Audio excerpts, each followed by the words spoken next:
trying to fix the sound.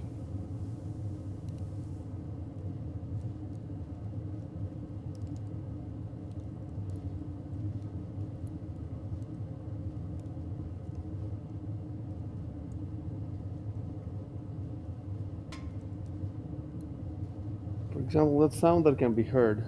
I'm trying to figure out what it is with all these dials I have in front of me. I don't think it should. You mean the furnace? Just that background rumble. No, all that stuff is good, but every now and then there's a pounding sound, just a 1 pound, and I don't see why that would, that would be in there. Maybe that would be in there before you enter the room, and while the goblins were in there doing stuff. But now that so I'm looking at all the dials in front of me. I have one that's called the hissing machine. Maybe that's the one. Probably not the one. There's a rat chewing. That's, you heard it now? It just maybe it's part of the furnace. Maybe it's a sound that the furnace makes. Because the room is called furnace room, and it has presets for it. But I don't know. It depends. It depends. It's a furnace room, but it has several states. When you first go in, there's the goblins inside, but now there's no goblins. So some of these sounds.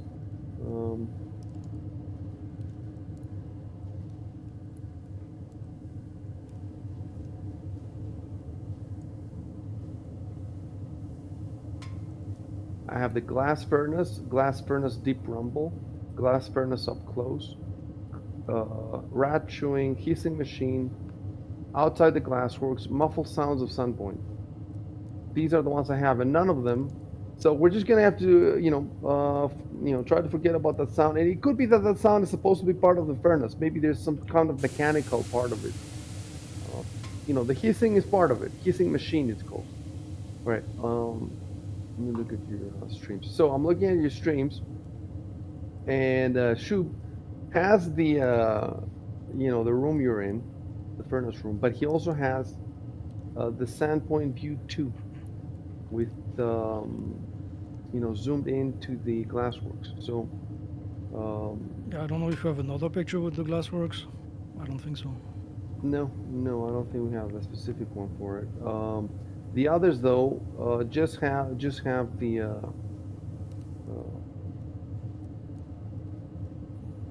Let me see. I don't know if you have space for it. Can you guys try to pull up Sandpoint View 2 and display it on the corner of your screen?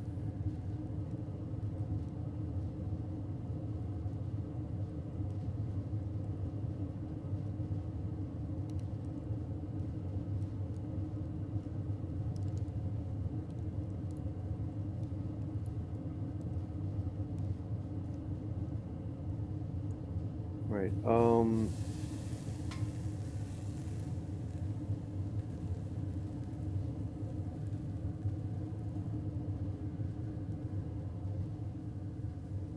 So there's a bunch of stuff to do right now. Oh yeah, the very first thing we have to do, I have to give you the XP.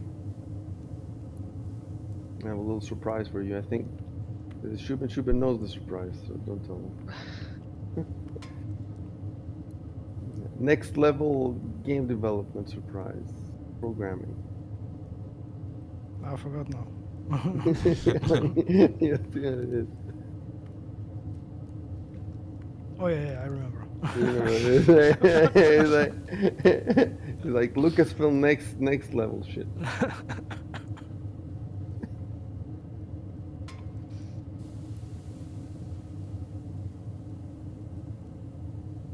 So you get the XP for all the goblins, even the ones that escape. That means I have to remember that if you meet them again, you're not gonna get the XP again, or are you? Should you? Like I don't know. I don't know if it should be like.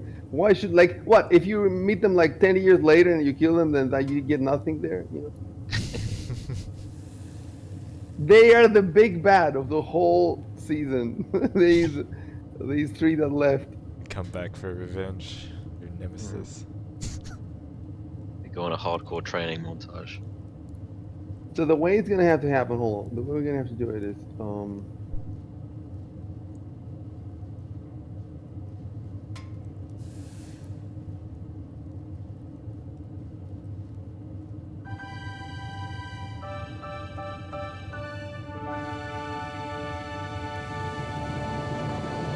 this is the victory. so it's been forever, and I just hadn't noticed it before. It's not part of the sound set for the adventure. It's just part of some basic Sirenscape sounds. So I want to be playing it. It would be so awesome if it was like every time I awarded XP, it played automatically. You know, I think that's how it works. Probably you can make it in Foundry, but there might be an extension for this too. Anyway, let's really quickly check your XP now.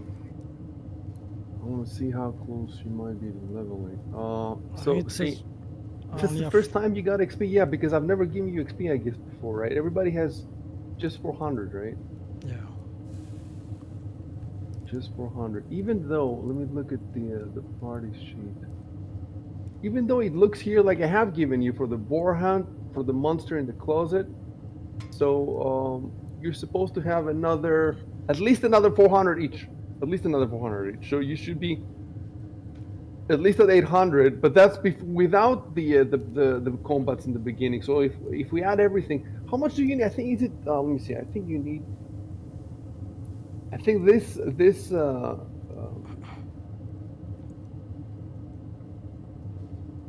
campaign uses the fast track.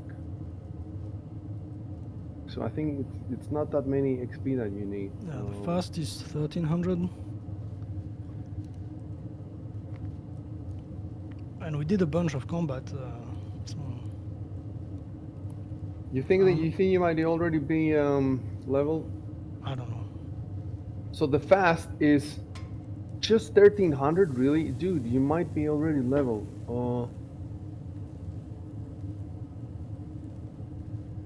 Yes, the fast is just 1300. So you just got 200. No, you got 200 each. Oh wait. Yeah. Let me see. Yeah, 400 each. That means yes, you have gotten the boar hunt, you have gotten the monster in the closet, and you have got the glass working room there. So that's why you have 400. And the question is, how much more do you have from earlier? Let me just take a quick look at that.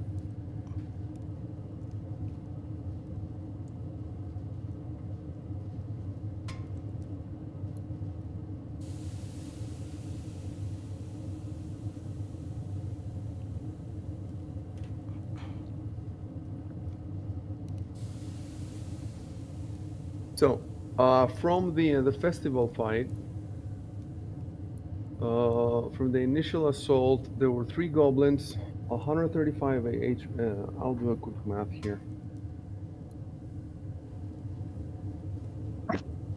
Of course, I think the very first, we have 3 times 135.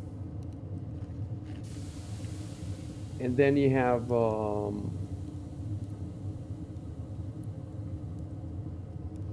the second assault, which is another 3 of those.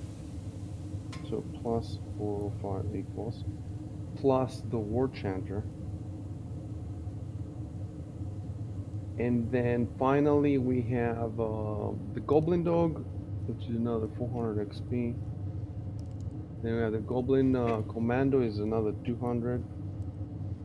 And then you have another 3 plus 3 times 135 equals. So all that is 2015. And the 2 skeletons. Oh, and the 2 skeletons. Plus 2 times 135. So we're up to 2,285 now. Van Vinder, kick the shit out of you, so you're not getting any XP out of that. Oh yeah. The boar is in there. Everything.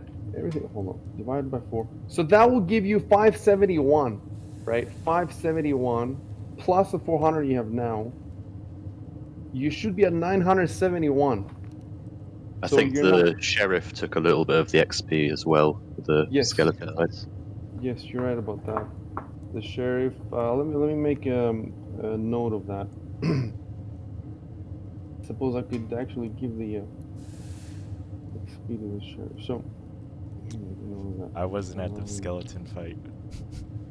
Right. So Rico wasn't at the skeleton fight, but the sheriff was.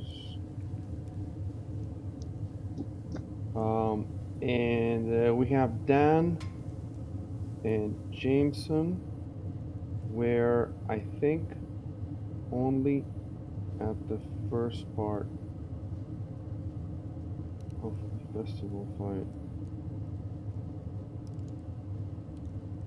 Because they are leveling also soon, so I need to figure that out. Yeah, I don't think we missed anything.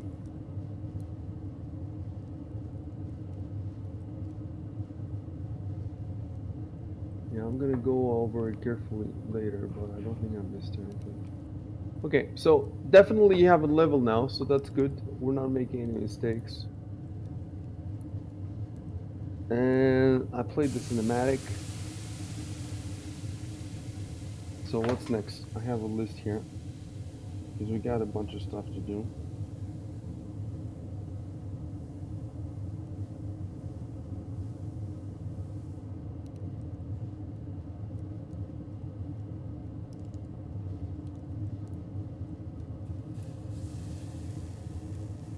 All right.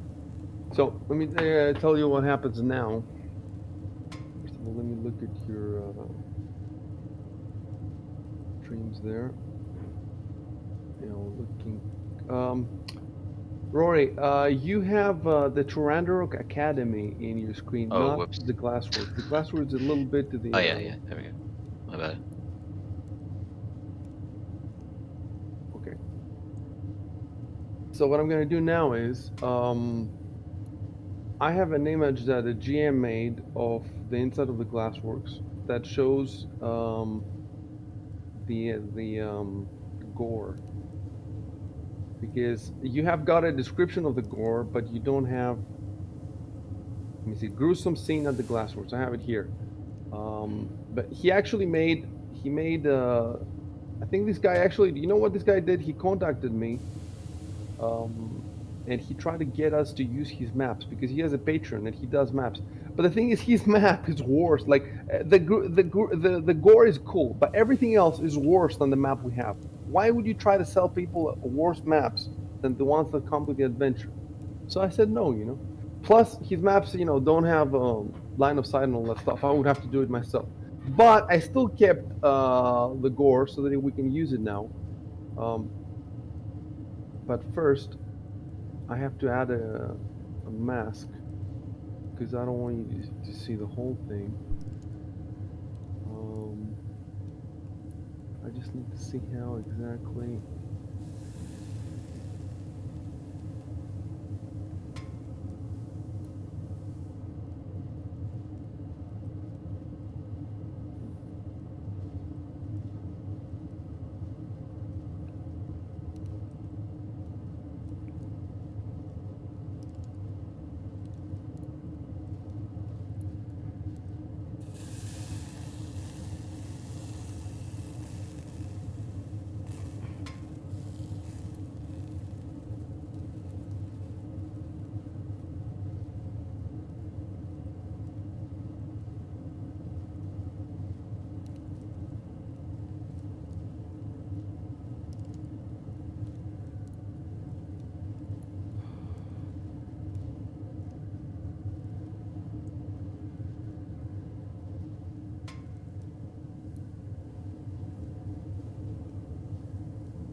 All right, I think I got it.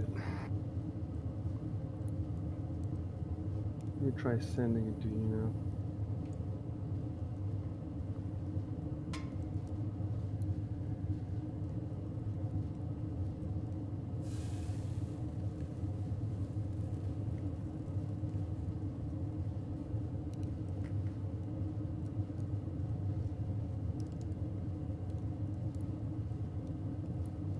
So I have a description to go with that. And then you can do the same that you do with everything else. Like what you could do is get rid of the standpoint view now, and just keep this somewhere on the screen.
Can't really get a good zoom in on this thing.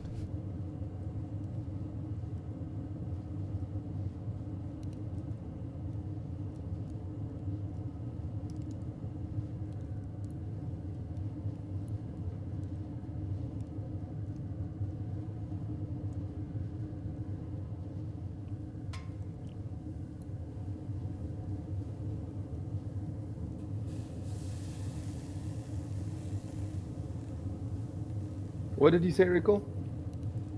Trying to get this to like zoom the fit or whatever it was. Well, you forgot the. It's not, you know why it's not easy? Because this isn't an image. This is a map, and there's more to the image than I've given you. So Yeah, you have that's to why zoom it in doesn't manually. really- you have to do it manually. Yeah. Yeah.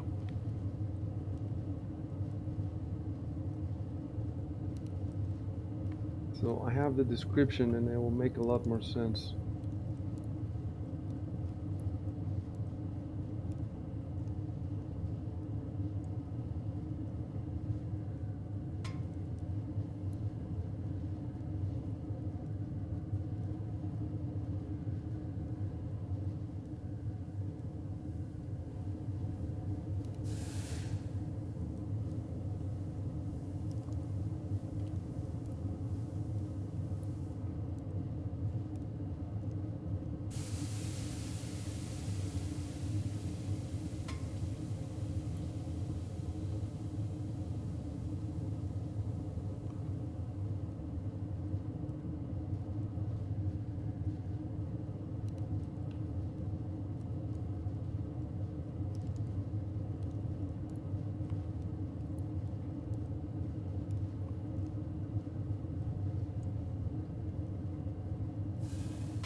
So all this stuff you would have seen if you had climbed to the top of the building. You have seen it through the skylight.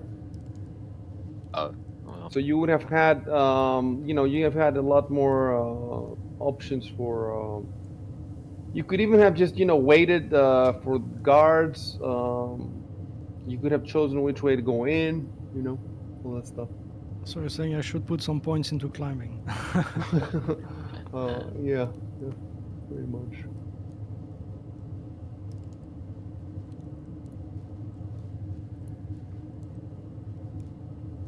All right. Let me see what else do I have here that we must do. The main thing was the leveling up, but since we don't have to do that yet, that's great. Yes, the next thing was deal with Victor's rage. So let me pull up the combat notes. Combat notes. It says race began in round 2, normal HP 15. Victor is fatigued for 8 rounds, starting round 6.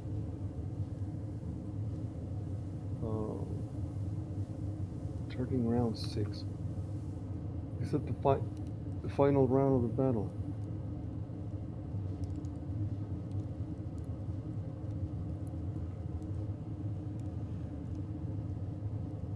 Round 6, yes, that's the final round of the battle. So 8 rounds is 48 seconds, right? Yeah. 48 seconds. So that's not even a minute. So we can assume. Let me pull out the combat tracker. Let me see if you have the condition. Yes, he has the condition fatigue, but there's no point. I'm moving. So Victor is fatigued for. Okay, so I'm gonna delete this. Race began around 2, normal is 15. So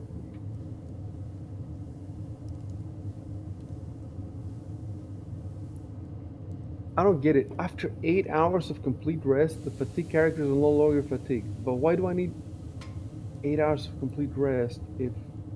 That's for if you've had fatigue by some other case. In the barbarian's case, it's a sort of unique situation. So it's I just see. after the number of rounds you were raging for that you're I fatigued. see, I see.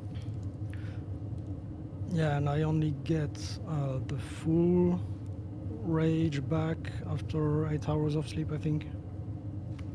Alright, let's pull the rage. Well, hold on. I think if I look in your character, in abilities, yes, the rage is there, so let's click on that.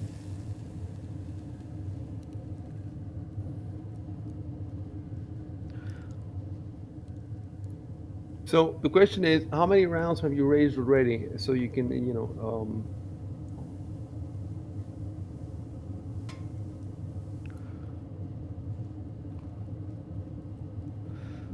Rage began in round 2 and it ended in round 2, and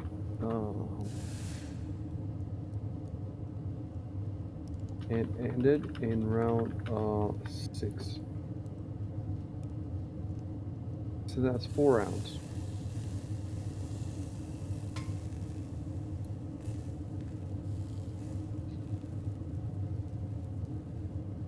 Four plus Constitution modifier, so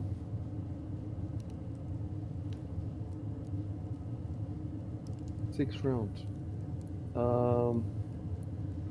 Let me put that in abilities rage. I'm gonna put in a parenthesis 6 rounds so we can remember it. Oh, and now I can type there 2 out of 6 rounds. So you have 2 rounds left.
So have we removed all those bonuses you got?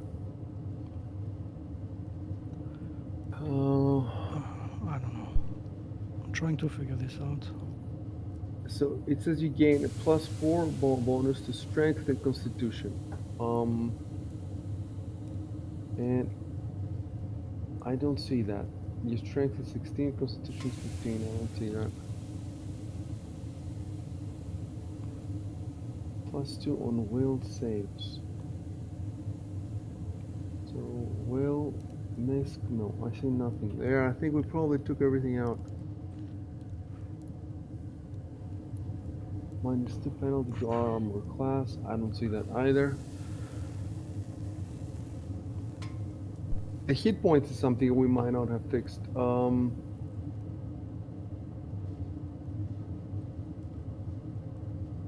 So you're supposed to get 2 hit points, and they disappear when the rage ends, and are not lost first like temporary hit points. So, what is your normal hit points?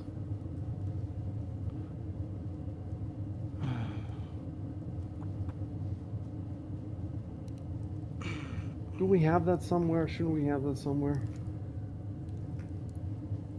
You know what we could do is, I can just go back to the stream, look at your stream, and I'm sure that you'll have,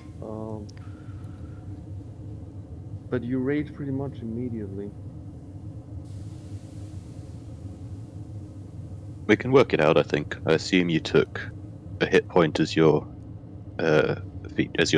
special class bonus.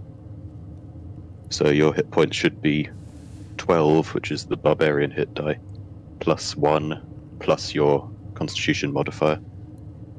Which is +2 the constitution modifier. So he should have 13, you're saying? 14. 12 plus 2 the constitution, that's 14. Oh, so I guess yeah, 15 then. 15. So 12 Yeah. plus 2 plus 1 for the featured class bonus. That's what he's got. He's got 15. So that means we've taken out the. You know what I should have done, and which I did for the other campaign now. Last time I took a screenshot of every tab in the character sheet, so that I have it outside the game and as a reference. Yeah, But we're didn't do it. gonna put all that stuff in World Anvil. So you're gonna have it in Yeah. World Anvil, and I think what we're gonna do is in the beginning I said that we're gonna take 10 minutes at the end of every game to update stuff. But even better is just to having it at the same time open in another tab, and you every time you change something in one sheet, you change in the other. It's not like you guys have a lot to do. You know, I have a lot more to do than you, so it shouldn't be a problem to update 2 sheets at the same time. All right, so But I have a sheet that I made back when we first created the characters. I don't know if it's up to date. where did you make that? In a PDF. Oh, okay. But it says strength 18, dexterity 12. But maybe I updated it when I raged. Tell me the numbers again. Strength 18, dexterity 12. No, you have dexterity 10 here, it says. Yeah. So I don't remember if I updated it or what. It gives you, But I mean, this stuff didn't change since the I- beginning. the strength 18 number makes no sense because you have 16 now and you get +4 to strength. or- So or- why would or- it be 18? It would be either 16 or 20. Oh, maybe it's because I'm fatigued. So I see. get -2 to strength and dexterity. But your strength is 16, so the fatigue would be. No. In the sheet I have, the old one, it says 18 and 12. And now I have 16 and 10 in the character sheet, and in the combat notes it says fatigued takes a -2 to strength and dexterity. Oh. So maybe my base ability. It's 18 and 12. Yeah, I see. but yeah, you could go back Yes, to. yes. Wait, but I just removed the fatigue state. Yeah, but this we have to do manually, I think. You have to do it manually. But yeah, I we'll have see. to go back to an older stream and check if we can find this. Let's do this real quick. It shouldn't be hard. We have all these streams. I've just checked your when you rolled your character, it's in the pinned messages of the Sandpoint Discord It channel, says? and it's strength 18, dex 12. Okay, I'll fix it now.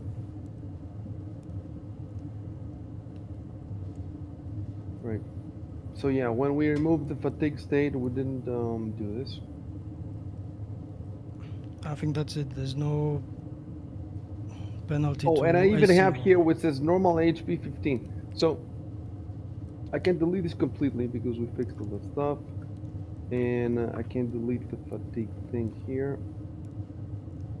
Right, so the only notes that I have is that Goblin 8 attacks with tongues and molded glass, and Goblin 5 has dropped his dog slicer.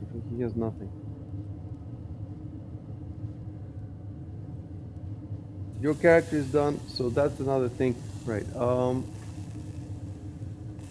so I want to remove from the... this might be fun now. Let's check this. So Goblin 1 is dead, so let me remove it from the... Do you see that? Yeah, nice. Goblin 4 is dead. We gotta cut off all the ears first. Oh yeah. Get that gold. Well, you can type that now if you want. Remember, enter to Control speak, enter, yeah. control enter for action. So maybe just one person says we cut off all the ears and Yeah, yeah. Yeah. I want to pick up my sword. Forget My saving a maker. arrows. You gotta goblin ears.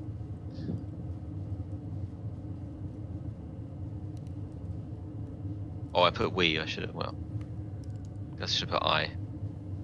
yeah, we could say we did it together. Yeah. The royal we. And tell me about, first of all, that's 1, 2, 3, 4, 5 dead, and then Yeah. 3 out. First of all, I need to make the others disappear, and the way I do that, let's see.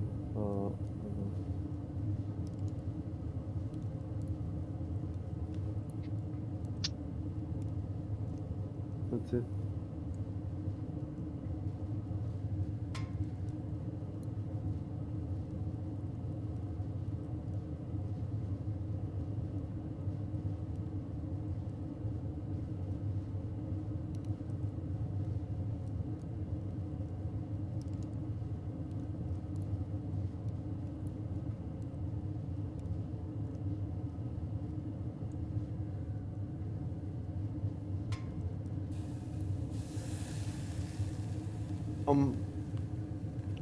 Which arrows are you talking about, Rico? Fired 2 arrows during the fight, and they were both at Goblin 4. And they both hit the targets? Yeah. One was during the fight, and then one was like a coup de grace. You know that I'm looking at the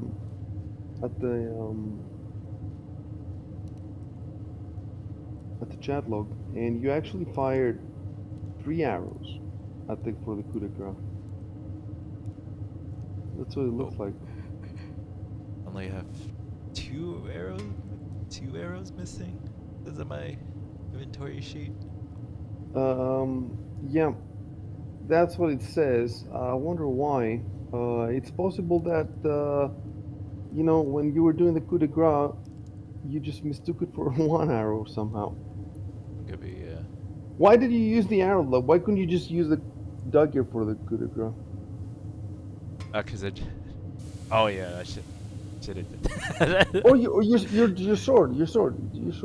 Oh, I think it's I 'cause it was I during dropped the the combat, sword. so yeah, so you'd have had to pick it up and wouldn't have been able to do the full action.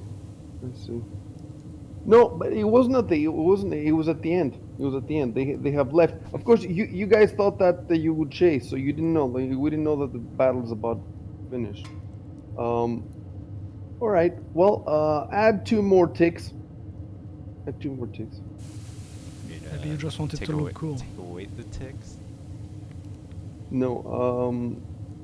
No. Add 2 more. So overall, this should be 4, right?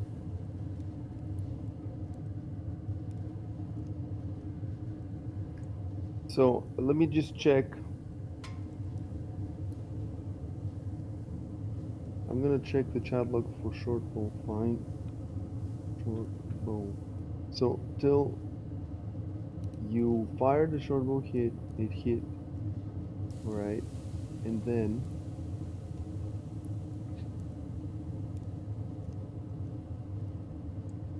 yep, yeah, it's 4.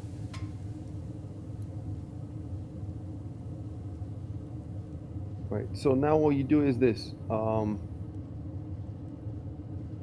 turn the ammo to 14.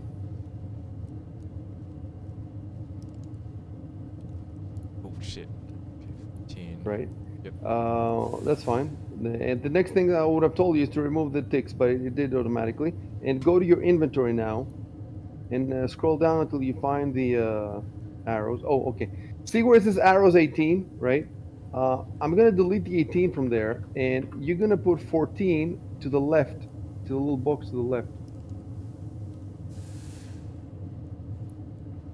Wait, which box?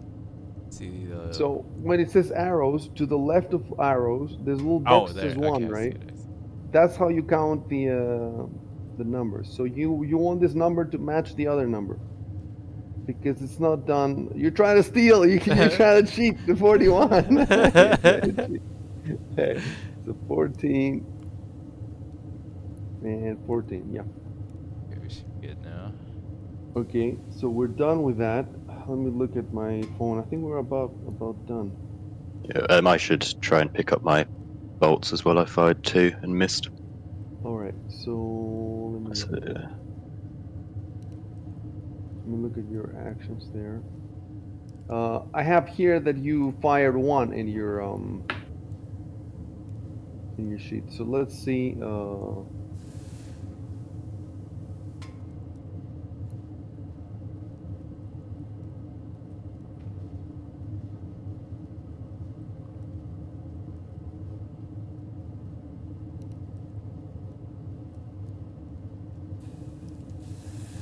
So you drew your crossbow. You fired at a goblin and you missed, and then it seems that you fired only once. Or is it twice? I might have misread it. So I fired 1 in round 2.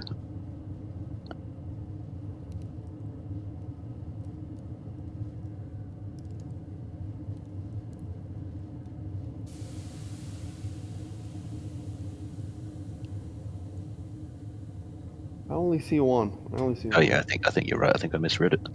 All right. So you fired and you missed. So what you do now is you type. I look for my. I look for the bolt I fired. Control Enter. I search for the bolt. Right, and now you roll 1d100, and if you roll above 50, you found it. It's the D100. Is that on The the last one. It's the on the last last? one. Yeah, just say 19. So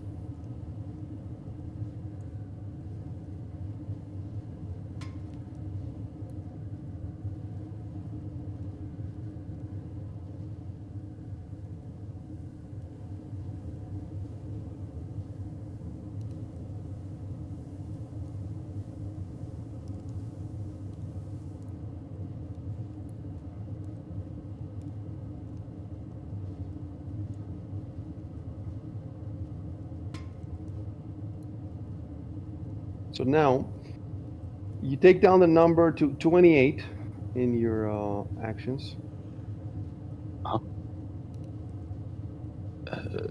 so in actions, and I just edit that, I guess. Yeah, add that 28. No, no, Oops. no. D8. Yeah. There we go. Yeah, and that clears out everything, I guess. And then go to your inventory. Yep. And all right. We might have to consolidate these. You have like 3 different packages of. Yeah, I had one that I'd fired bolts on earlier, and then was given the 2 extras. But yeah, we can put them into crossbow bolts and just put 28 into the number on the Right. left. So I'm gonna delete one of them. Hold on, don't change anything. That's it. And I'm gonna delete also the number to the right. And now you can just put in there 28. I don't know, that's 8 again. There we go. Okay. So that's done too. You have a bunch of wounds, by the way. Yeah, the last thing I said in the chat log was to gather everyone to be healed. All right. Do what you want to do. Yeah, everybody. Yeah, you should move. Dude, the blood spotters are so cool. So we all gather around, I guess. Yeah, I mean, I'm at full health, but I can go there to collect the ears anyway. Yeah, and make sure the goblins are all dead, so I don't accidentally heal one and bring him back to life. Mhm. I don't know if I've told you this before. Yeah, you can move your movement speed. Yeah, I've told you this before. So I think everybody has 30 except Martus, who's 20. Okay. Yeah. How do I rotate the facing? Ah, Right click on your character, Uh-huh. and Okay, there's two rotate, arrows. right. Yeah, nice.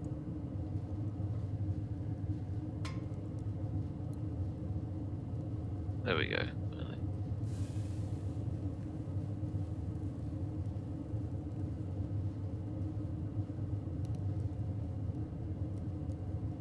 Gather around the table. I'm just getting the ears. Yeah, necromancer would want And the then to ears. channel energy, I think it was I go into actions and I Well, let's see. click the First of all, yeah, actions. You go to actions, and then channel energy. You go to the bottom. So you just woke up. You haven't used any, right? that's right.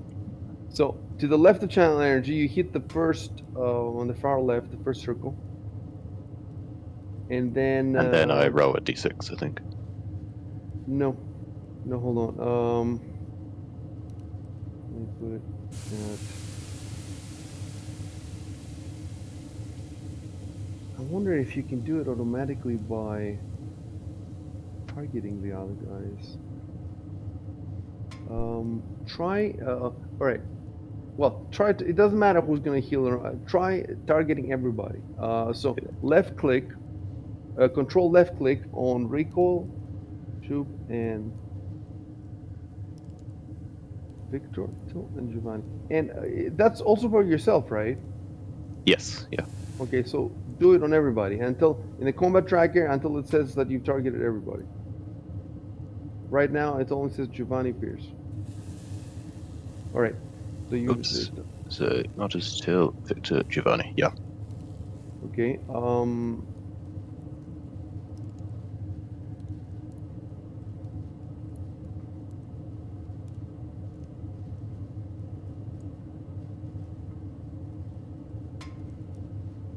I'm trying to find something. Preparation. Oh, here it is. Here it is. Yeah, 5 of these. Base DC. I don't know, whatever abilities. Stop gas spell penetration. Penetrate. Yeah, 1d6 plus. CC. What's this? Is it concentration check?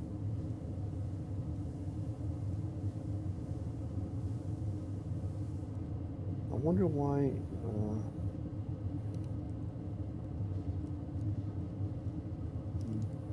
I wonder why it doesn't have a button to just. Because it doesn't have a button, right? Or is this a button? Yeah, this isn't a spell, so we had to add it in manually, I think. I wonder why they haven't programmed it like a spell, because it's almost all the way there. Like, let me see, preparation. Maybe if I put it into combat mode, no, standard mode. Doesn't change, no. Let me look at your screen for a second.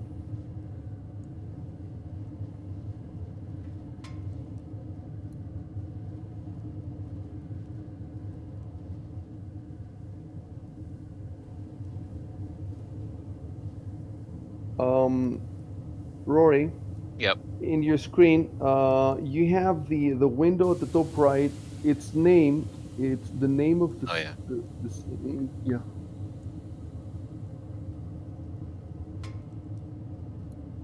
That's it. That's it. That's better. Right. Try to click on that thing that says heal 1d6. Is that a button or no? Sure. No. I could try double clicking the ribbon on the right. No, the ribbon doesn't do anything like that. All right. So okay, we're gonna do it manually. Pull out a 30-foot radius from you. So I think that's is it the shift? No, I think it's control. Yes, control and both mouse buttons, and draw a circle of 30 feet around you. Oops.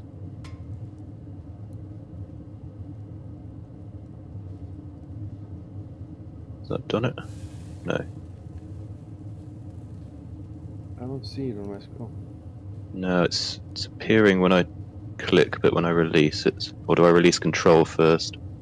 Hold control and draw out a circle, and then release, and it's. Oh, that might have done it. There we go.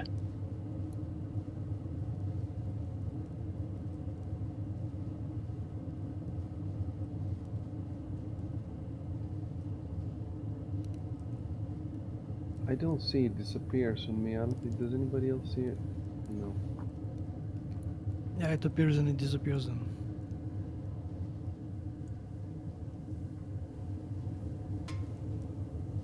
Try drawing an arrow. Just with the two mouse buttons. Draw an arrow.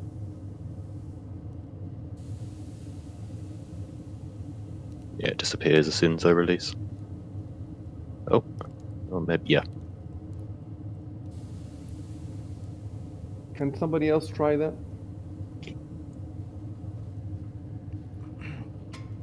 Do what? Control in both. Try just drawing an arrow with both mouse buttons. Yeah. Do you see Yeah, it? I can see that. Okay, everybody try it. Just draw an arrow and leave it there. Yep. Oh wait. I did a radius thing. My one. What Alright, was so the everybody- arrow Staying this command? time. All right, everybody, to delete them, hit both mouse buttons at the same time. And now with control and both buttons, Shok, try to draw a circle. Oh. All right, other people try to draw a circle. Ah, there we go. Oh, there we go. Okay. Oh, you know what it is? I think one of the buttons on my mouse is very sensitive, and it's just hard to release it simultaneously. But now I know that it should be repeatable now. Something I figured out now. Oh yeah, that I have the same color of dice as Rory, and that's not good. So options. Let me try to fix this. How do you guys feel about spending about €40, $40 on buying a bunch of dice that have magical effects and you can use Does them? everyone have to buy them? Well, yeah, for you to use them with your character. Like you cannot use mine. Can we Yeah, buy I'm happy the? Can we buy the Warband edition? we can CC you to it. It will be Yeah. done next year. And Chev says that you can program it so that because the problem is that it's gonna make our life a bit harder because when you use your sword, you want to use like the metal dice, but when you use a spell, a fire spell, you use the fire dice, and when you use, for different healing spell, man. there's a healing dice or whatever. So that means that you have to remember before every roll to put the correct dice. But Chev says that you can program it so that you can set for every single different on your action. Because, so if we could do that, I think it would still require some micromanagement, but it's not like you have a lot of things to do. You see what I'm saying? So you might as well. It is not cheap though. I mean, it's not cheap for $40, $45 just for dice. But on the other hand, it would be cool. How do we set the dice color? Because mine's gone to black for some reason. In dice in the I top still right see it's corner. orange. Top right corner. Yeah, you have dice, Yeah. and here you have everything. Ah, yeah, I see. You're still going to black. I don't understand what you're saying. Oh, you mean the dice there? No. The stuff that you're picking is the stuff that you need to buy, I think. Yeah, right, I see. Um, Oh, so this is just the default color. Okay, I understand. yeah, but I mean, roll a die outside the chat log. Roll any die. 1d6 outside the chat log. Let me see something. Yeah. You know what you're gonna have to do? You're gonna have to minimize the map. Minimize the map with a little arrow. That one. And now you pull the map down a little bit. That's it. And roll. Roll the Ah, I die see. now on the dragon. Yeah.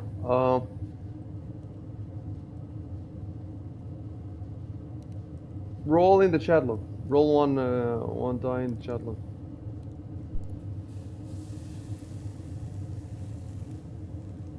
Okay, so the color is fucked, even though it shows. Okay, I'll maybe put delete roll above.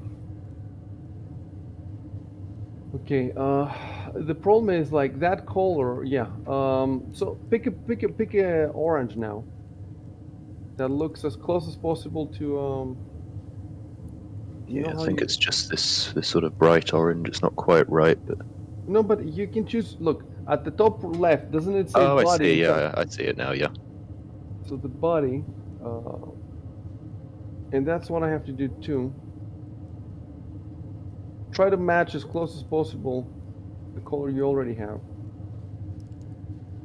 Yeah. Can I actually just? Can I see what the numbers were for it? I wonder.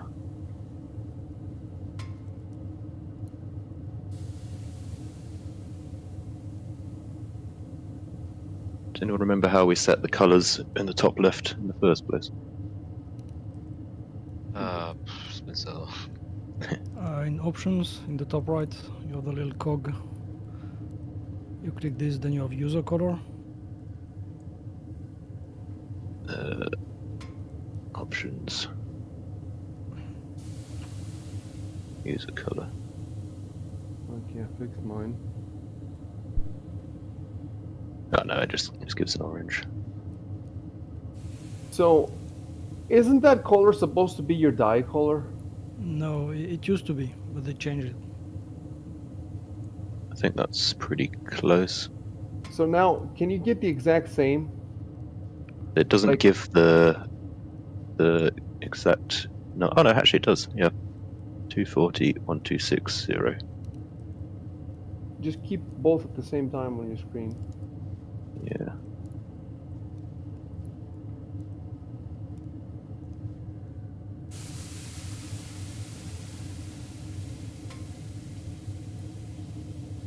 Okay, so yeah, now they're the same. Right.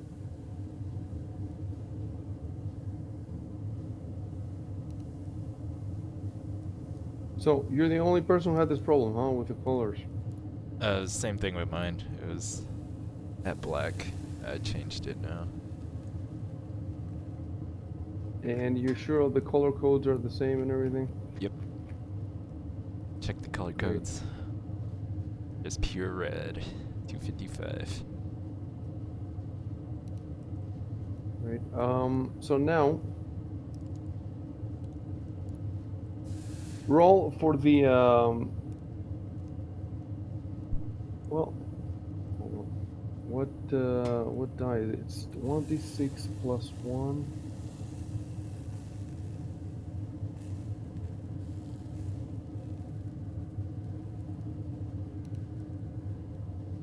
All right.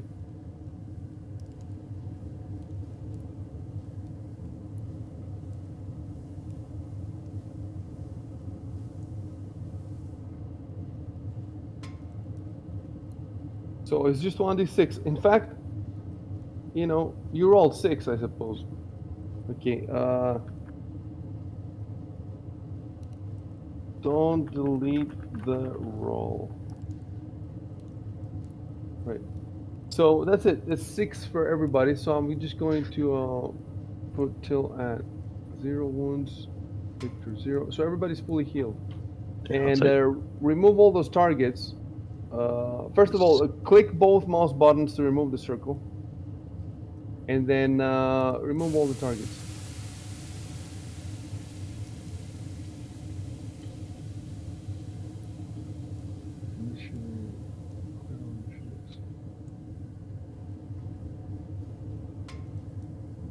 Great. And let me take one last look at my notes, and I think we're ready.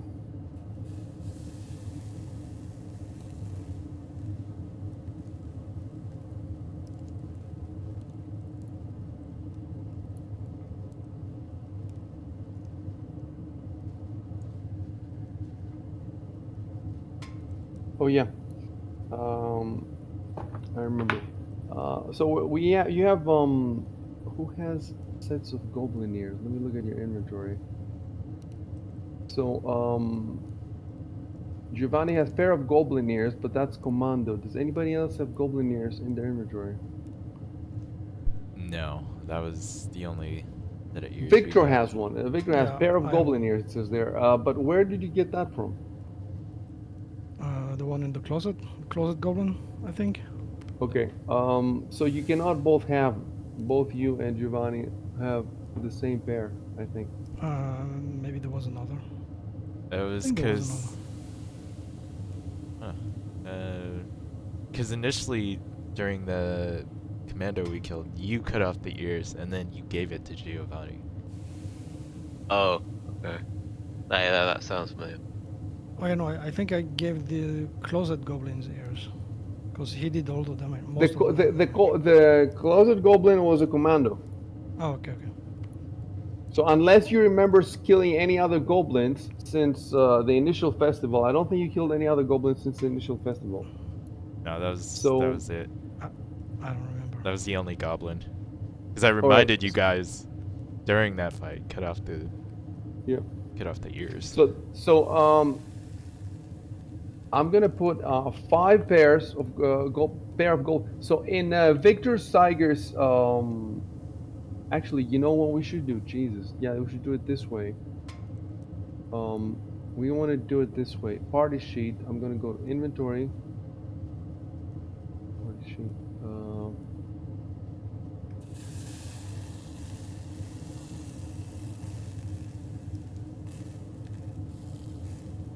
Oh, god damn it. All right. Delete above line. Should be the other way around. All right. So I'm gonna delete. So there's 5 pair of golden ears. Yes. So.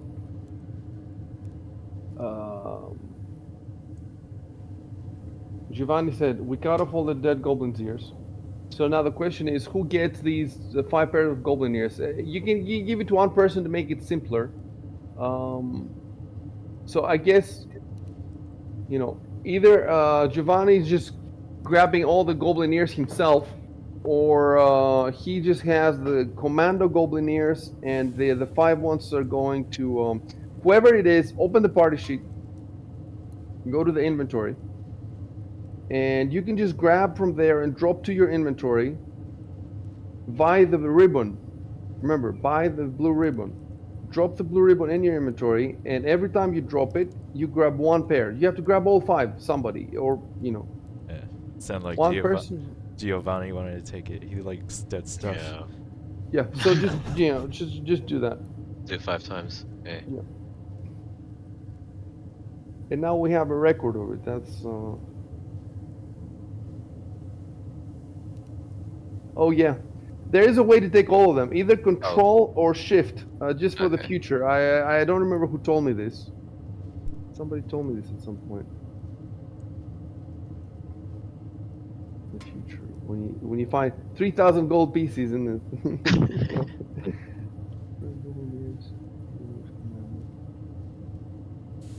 Just keep duplicating them with magic. Get that exploit and just Crash the economy with so many years. The duplication exploit.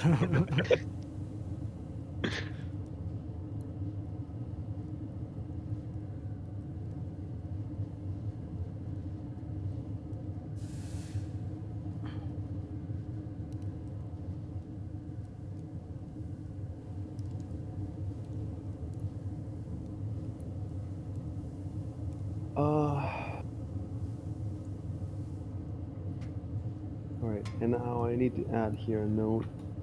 Move. Move goblin ears further up. I'm getting to a point where they're very accurate now. The chat logs. All right, now we keep looking.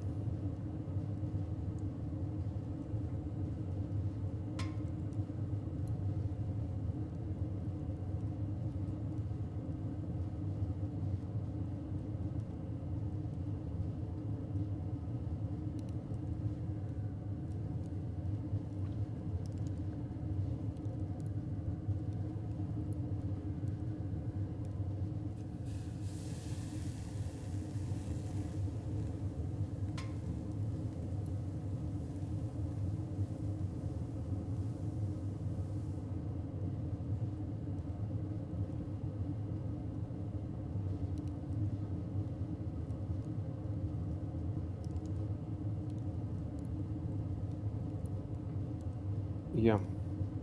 The other thing is, I want to see if the goblins have gear. Or money or anything like that. Let me see.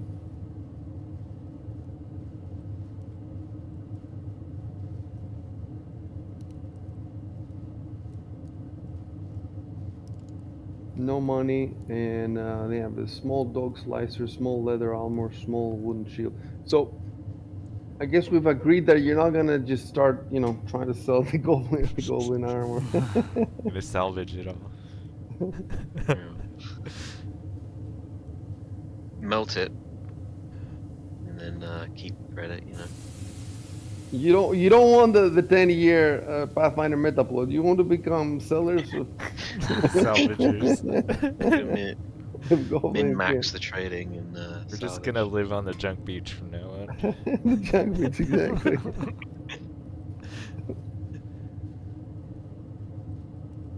We're gonna have full. We're gonna build it. We're gonna build it in Unreal Engine 3. Yeah. 5. Build a shit shack. Craft a shit shack.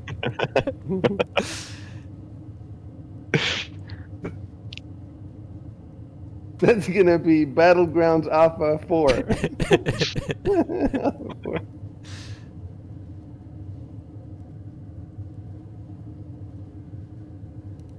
Another thing is that Rory didn't tell you what the goblin shrieked. So you may as well do it now. So what you can do, Rory, is go to the. It makes sense for you to say it after everything has died down. You can go find it in the chat log and then tell them what it said. I shouldn't copy paste, right? I should just. You should copy paste. You should Oh, okay. copy paste and modify as necessary, as little as possible, to sound natural.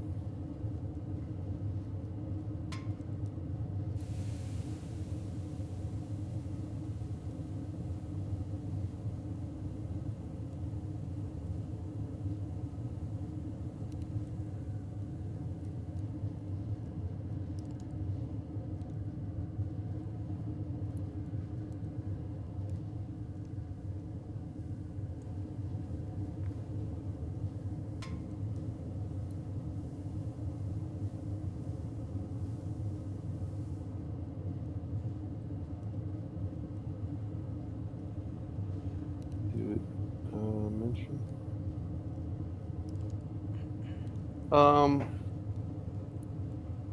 Shub, you realize that the sheriff is Shanti like you. Do you realize that, or have I not made that clear? Yeah. Okay.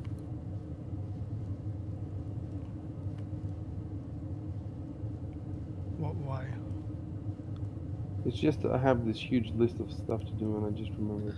Oh.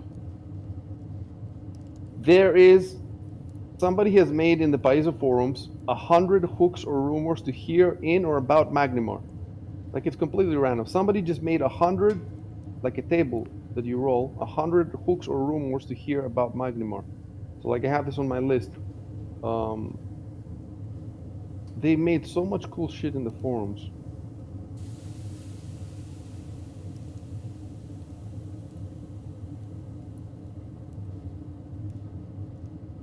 I even have a 3D map of Sandpoint to show you from different angles at some point.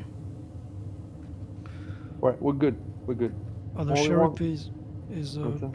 Bell or Hemlock, right? Yeah. Yeah, exactly. All right, you can play.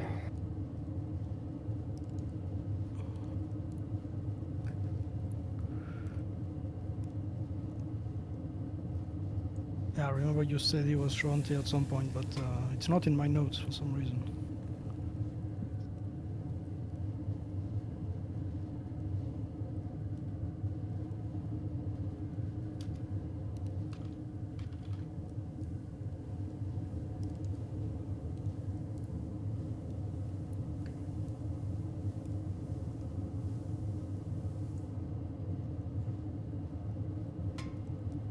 Oh, that's 35.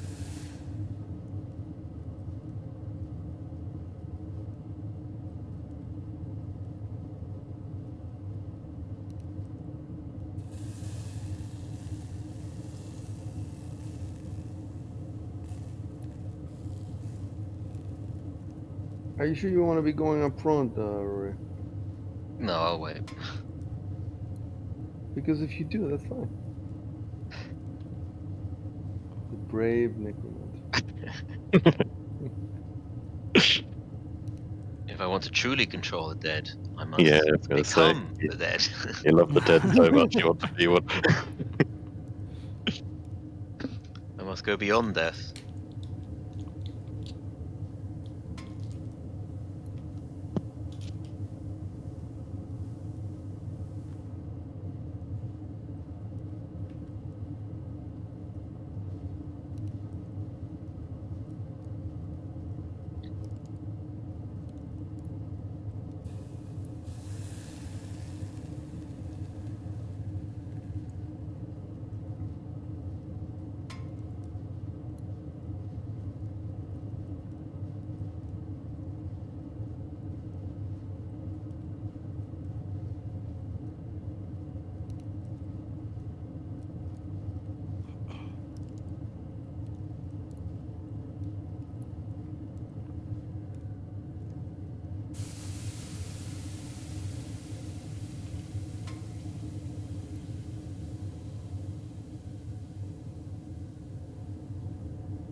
Did you lock the door, Rico, when you came in?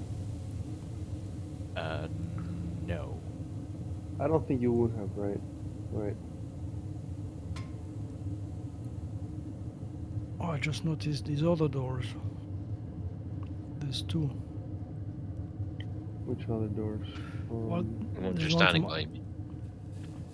There's one to our right, and one in front. Oh, those doors. If you mean these ones, Yeah. that is the furnace.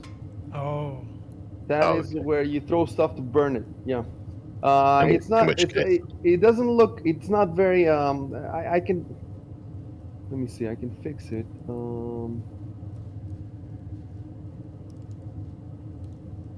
You really should be able to see. Let's see.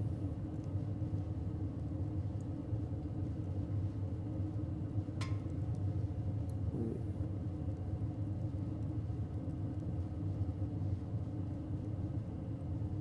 Can you see anything now? No.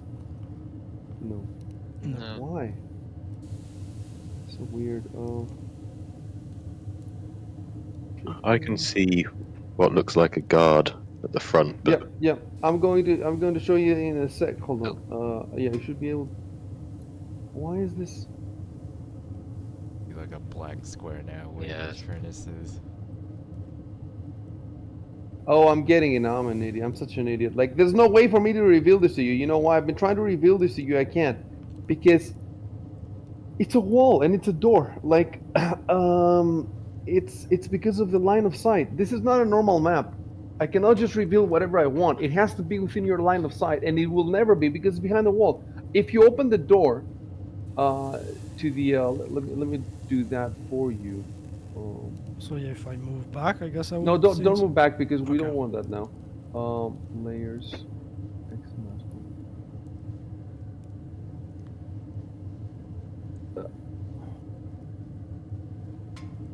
Do you see anything? Yeah, you see that Oh, it yeah. opened a little bit. now I can see into If it. you move back, instead, what you should do is the guys who are behind just move forward a little bit. You should be able to see more if you move forward.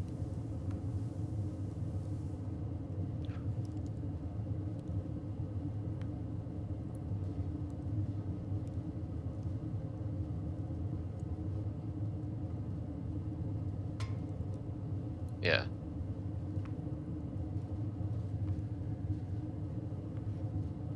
I'll move recoil. Yeah, you can. Yeah, I think Shock can see the most. But I'm gonna close it again because they're not supposed to be open.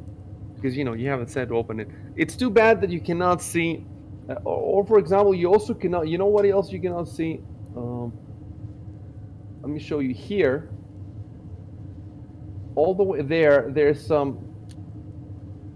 Basically, what happens is scroll up with your map, so I can show you what happens. Is that here is where first the molten metal starts, and then it goes molten glass, and then it goes here, and then finally all the way here, or I think it's the other way around, or whatever. But I cannot show you the whole thing. You know where you can see this, dude? You can see that in the in the gruesome scene. Yeah, gruesome. Yeah, it's all there. You can see that because that one doesn't have line of sight. Line of sight fucks it up a little bit because it makes a lot of hard stuff to see that you should be able to see. I don't know how to fix that. I don't know how to fix that. Maybe there's a way, maybe there isn't. But thankfully now we have that gruesome scene. It shows you perfectly.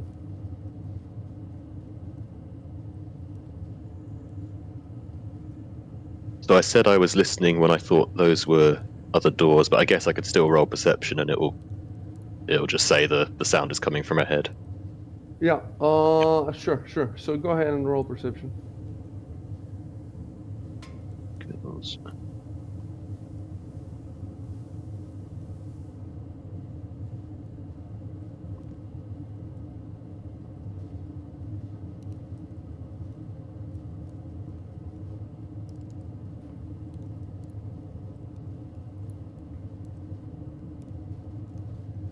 Ah shit, close the door. I was trying to click on my character. You can open the other one. Yeah.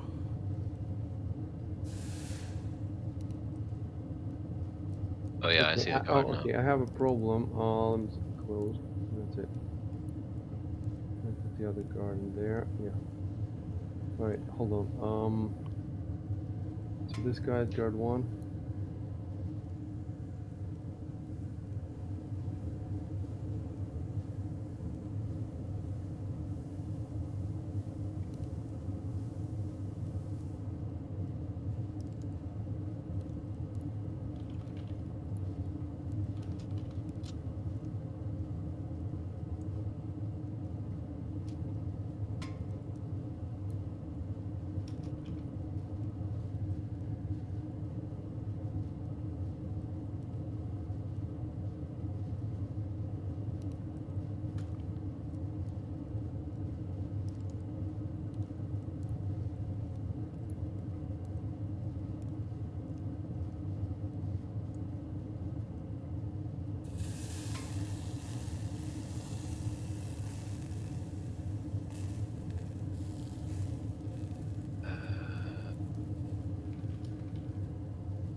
Kaijitsu, not Kaijutsu, right? The guy. Kaijitsu, yeah. Kaijitsu.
Oh, the sheriff's away, isn't he?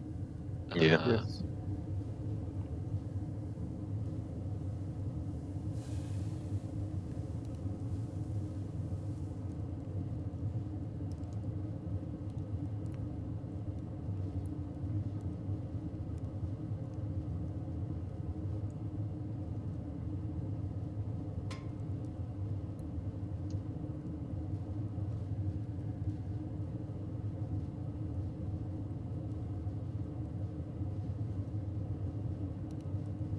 Go and kill everything.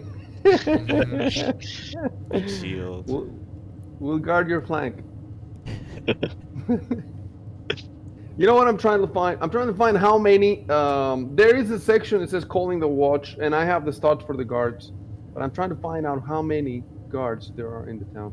I think I remember seeing somewhere something like a dozen.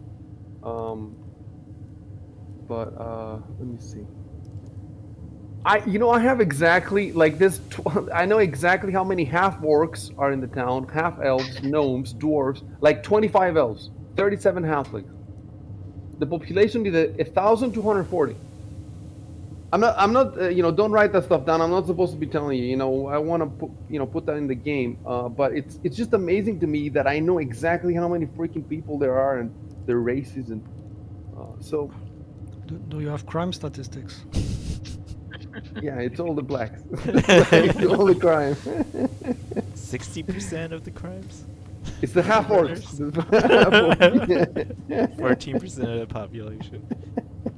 60% of the murders. Most of the crime is done by the dragon. Oh. The dragon. 99% of the crime by one dragon. Maybe it's the dragon causing the problem. Damn. That George Soros, he hired the dragon. He's a George Soros appointed dragon.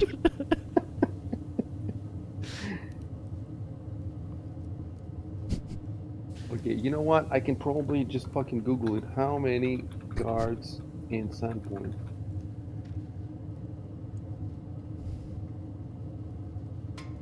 Dude, it came up. Sandpoint's down guard consists of a dozen full-time watchmen. About twice this many servants and other experts, smiths, cooks, bookkeepers, couriers, and the like, dual here as well. Yeah, so a dozen full-time watchmen. And that was in fandom in Sandpoint Garrison. I knew I had seen before, but like, there's so many sources. There's a whole book about Sandpoint on top of the adventure, and there's other sources as well. So, all right. So that gives me an idea how many more people they can bring.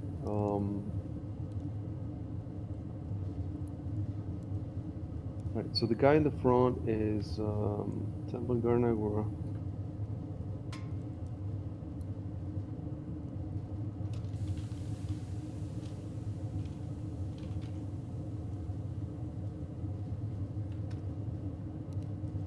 Alright, we got a meat shield. Are you talking about me? No, I'm talking about the guard. Oh. Wow. Sorry, I meant to just say that. What did you say about the guard? Sure. We got a meat shield. I accidentally commented when I should have spoken. One sec, we'll fix that. You're actually telepathic. Oh. Yeah, I think this really hard. Voice of God. So you know we have a new rule now. When you make a mistake like that, you lose XP. Yeah. Yeah. I think, how does it happen though, right? That I pressed Control before Enter, just as a muscle memory thing. Right. So what I have to do now is I have to put the guy on the coma tracker, and I will also have to Central Guard.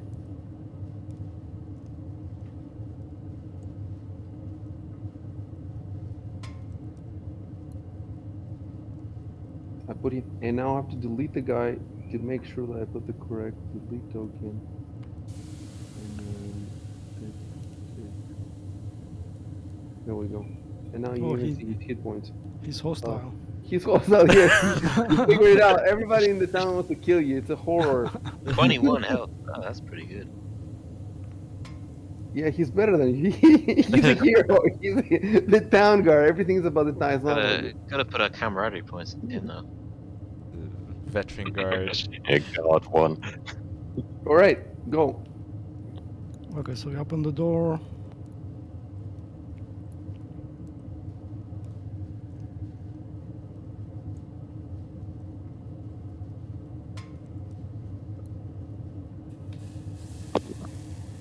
Ah, close the door. I was trying to click my character. You get all the glory for yourself. Resident Evil controls. Tank controls.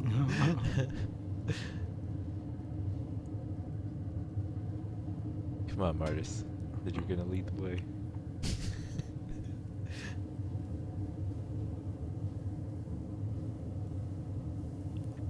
And now we teleport.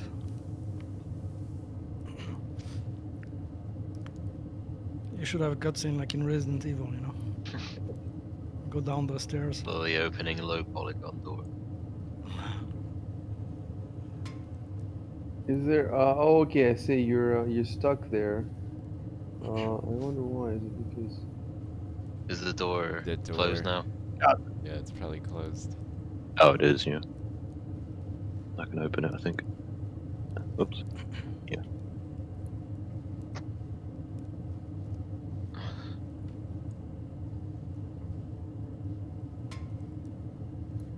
Okay. Let me teleport first.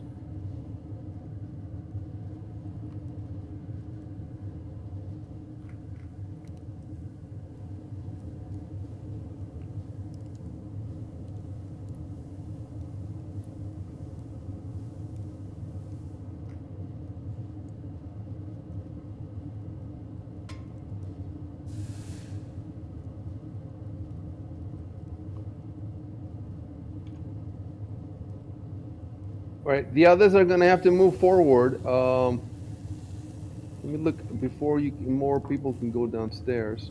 I just want to see what they can see. Okay, looks good. Okay, so I fixed your character there. Very cool. You can move.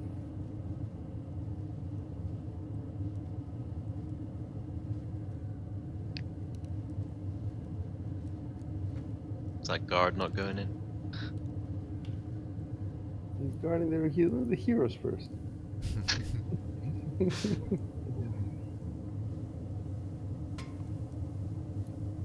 Wants to make it to retirement, man. Once again. just 1 day left.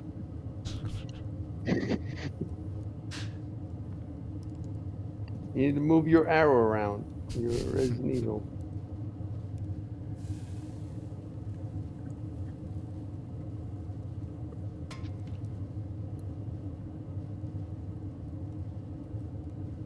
All right, so recoil is also down, but there's no space now for anybody else. So you have to move forward if. Yeah, I was trying to move, but maybe you canceled my move. No, I didn't. For some reason now, I need to click on you on people to see their moves, whereas before it happens every now and then. I don't know how to get rid of it.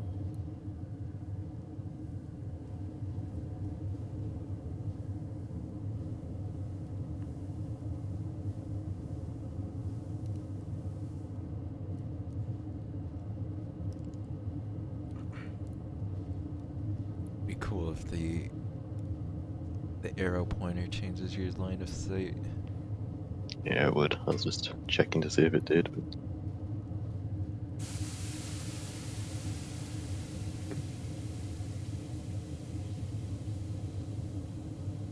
Okay. And now,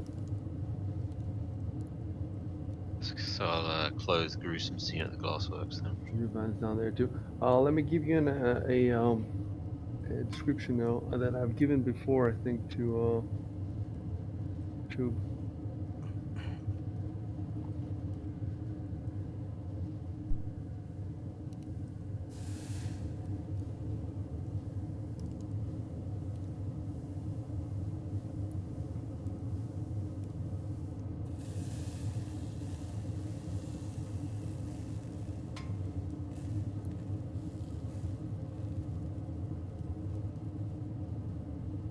Hmm.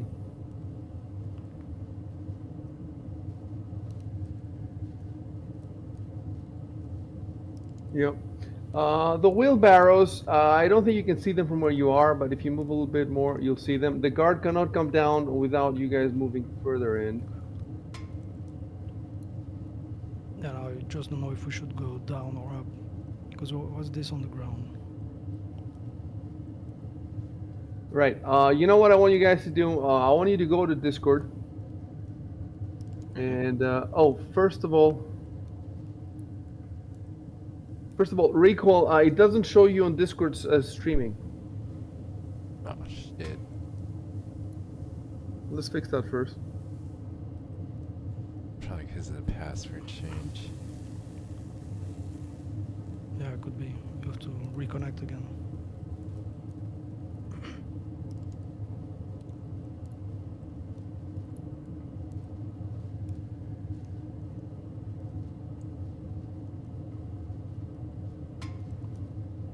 And then I'd like you, everybody to post in your channel, in our Discord channel, the hex numbers of your dice color. And make sure that they match between the dice color and the color on your character's profile. Well, we've done this for Opara, so let's do this for this group too.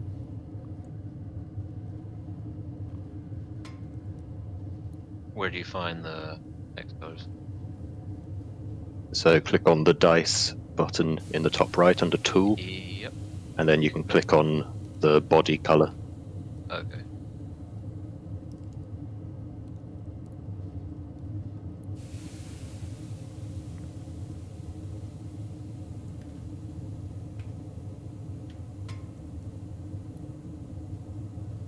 Okay. Mine's very difficult to remember.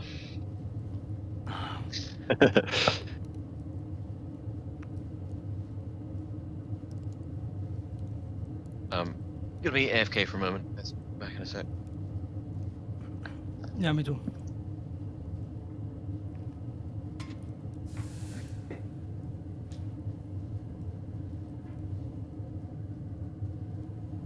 I've reconnected.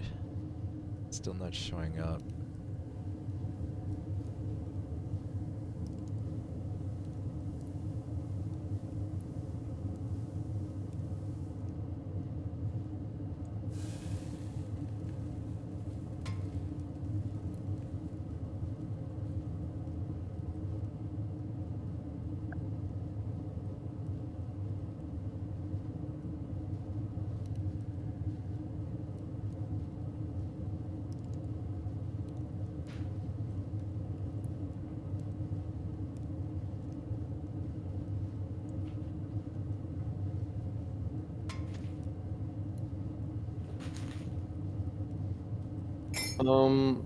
Go to streamer mode and Oh yeah, I forgot to yeah. turn that back on.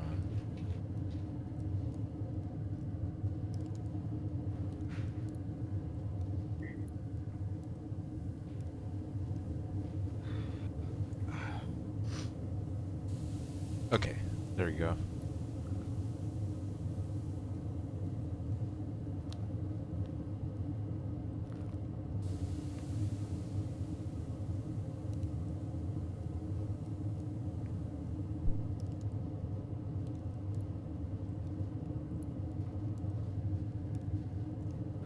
Okay, I'm back.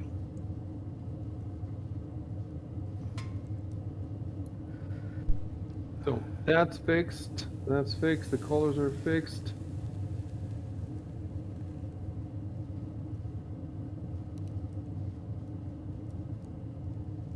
So like I said, if you want the guard to come down, you need to move one step at least. I'm just wondering what's on the ground. So do I type? Yeah, you can type I whatever look you at. want. Let me turn first.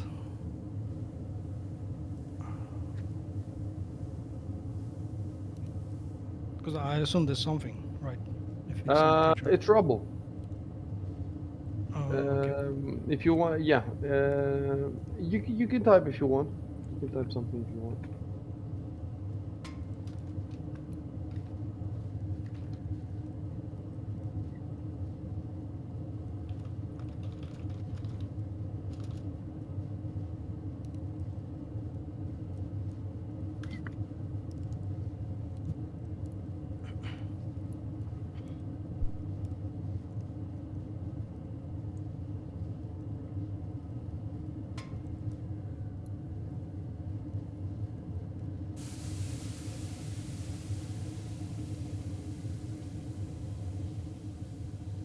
Okay, I'm back.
Okay, I brought the guard down as well.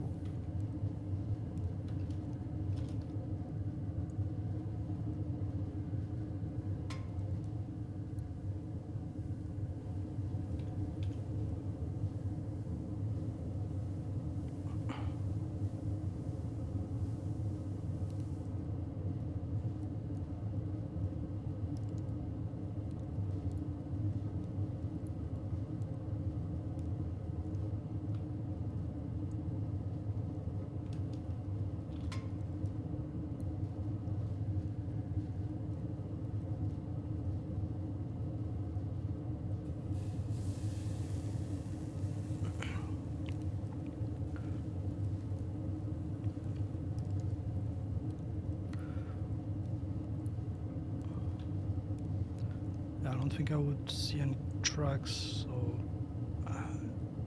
it's probably not worth it to do one of those survival things, no? I mean, you can roll for it. Yeah, I was thinking maybe there'd be, disturbed dust or footprints or something. Yeah. Just type, look for tracks, yeah, and just roll. Okay, what was it? Skills, survival.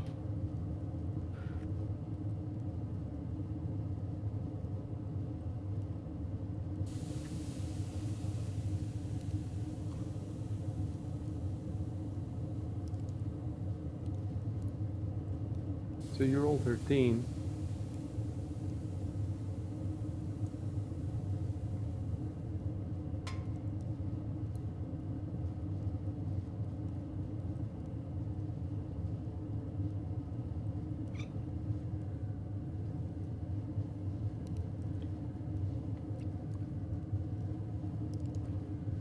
So this is hard ground.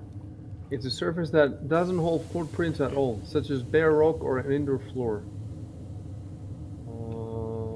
The creature leaves only traces, scuff marks or displaced pebbles. Okay, that's for the bedrocks of rivers. So for hard ground, the DC would be 20, and you roll 13.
Oh yeah, and this check should have been probably hidden.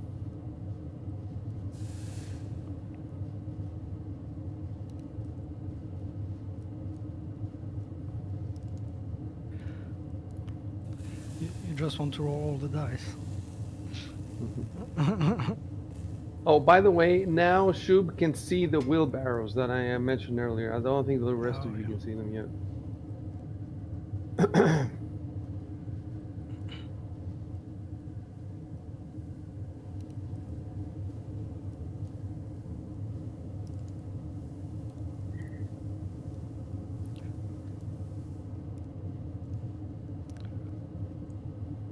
Just does a pirouette. Sorry?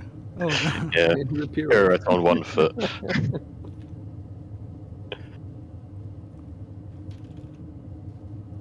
Check out those wheelbarrows, huh?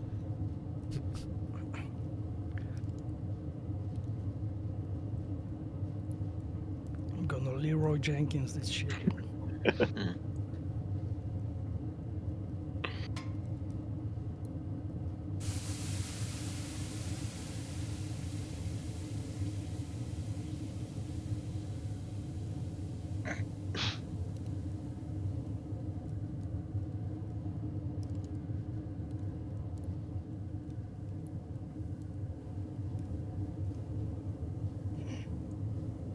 Okay, hold on a sec.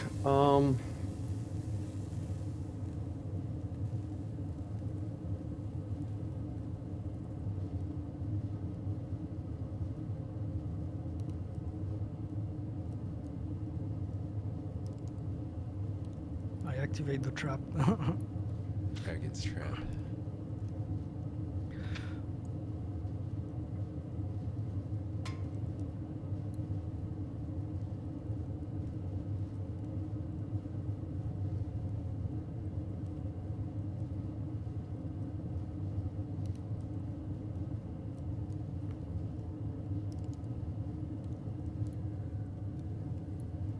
Wait, I need to check something.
Oh.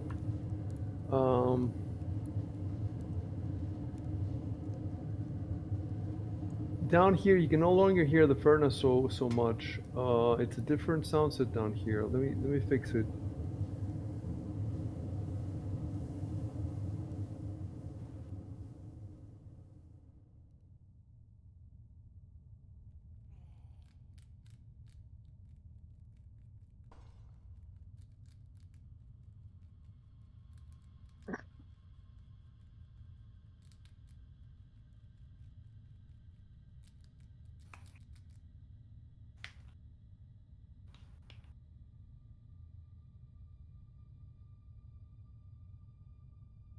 Right. There shouldn't be any sounds. If you hear any weird sounds, it's probably a mistake. But it should be like that for now.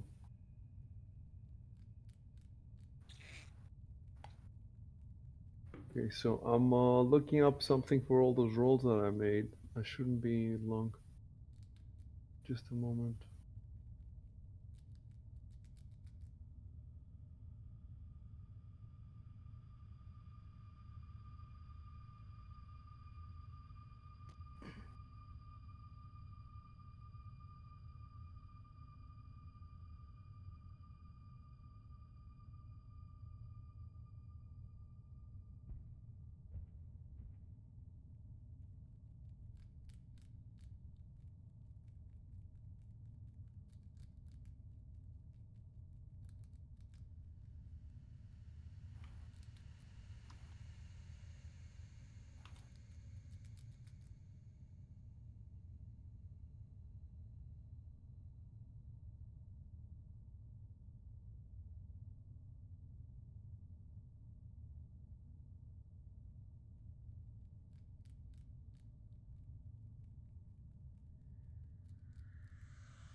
Did you see that arrow? Yeah. For a bit, yeah. Let me see. I forgot about that. I was trying to calculate something. Anyway, it's not a secret. Well, now that you know it anyway, let me see. 20 feet. See, what I'm trying to calculate, the perception, it says that it's +1 DC per 10 feet, right? But if it's through a wall, it's +10 per foot of thickness. So because it goes around the corner, I'm trying to figure out if the sound is supposed to go through the wall. I don't think it's supposed to go through the wall because it goes through the wall only when there's a wall in front of you. But if there's a wall in a corner, it goes around the corner. So does that mean that the +1 per 10 feet has to go around the corner? You see what I'm saying? So Yeah, if you I've have to go always measured it as the distance to the corner and then down, exactly. So that and would then be 10 feet if from that's there. easier than through the These, wall, then these exactly. This 10 foot would be +1, and then let's say another 10 foot here would be +2. That's what I see. And you roll 15, and the other guy rolled 12. So I think that will be your DC will be 14, and you would just have made it by 1. So I'm gonna send you a whisper.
Is it possible to just peek around the corner without moving?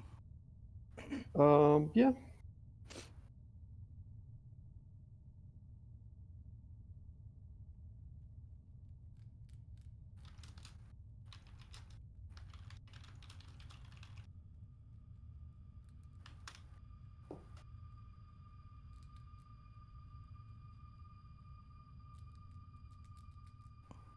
Doing pro gamer moves.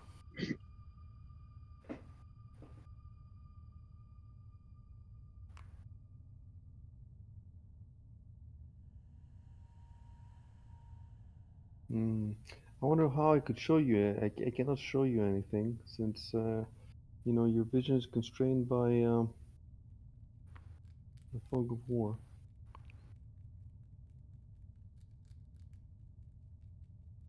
I'll just whisper.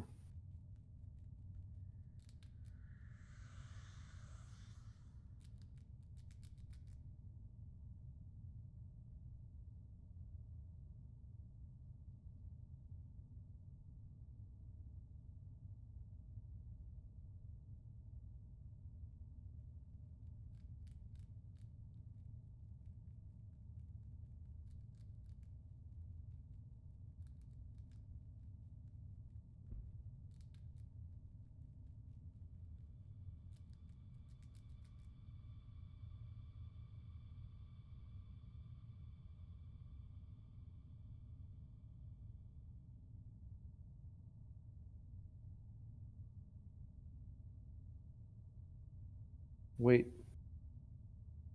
Who has the light? I've got light. And you haven't have you? Let me see the combat notes. You haven't. Yeah, you haven't. You should have for down here. Like the moment you guys came down here, you should have turned on light. Because otherwise you can't see. I So cast light on my buckler in the last session. I think after we'd entered did you? the Let me look at glassworks. that.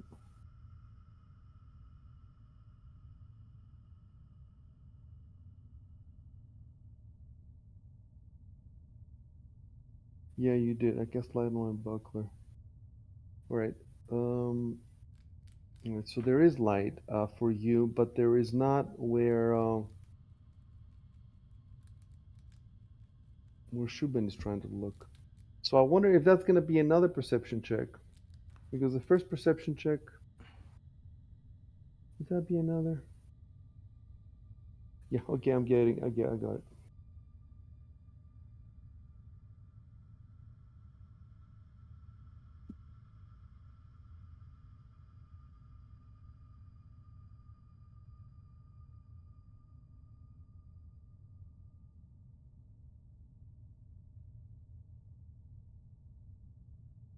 All right. I sent him the whisper.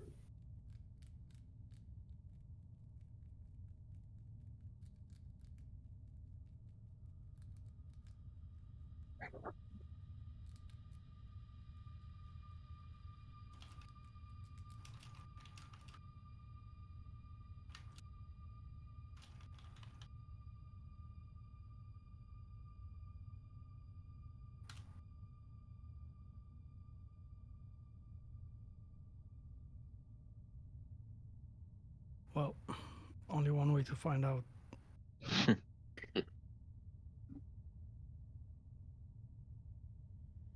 What if I go on the other side, and then Martus puts the light? I could peek too. I got low light vision. Oh, Oh yeah, you're enough. so let me go on the other side. I will just run there. Do a roll. 1 sec. Dragon's gonna see you and burn you.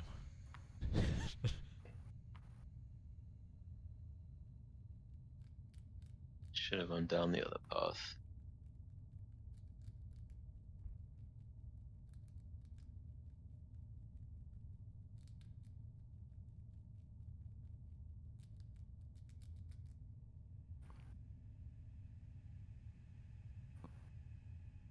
Oh, good, man. Beat shield's checking.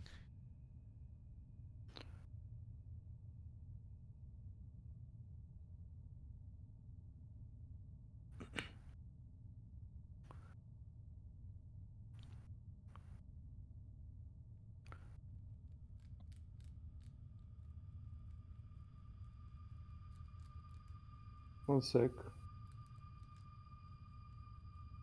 Doo-doo-doo.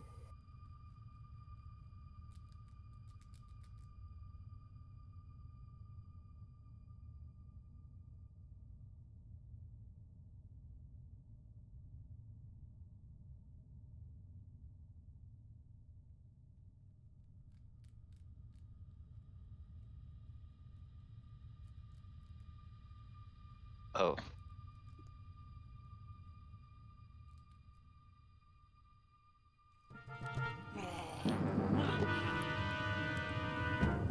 Alright, I'm rolling the initiatives.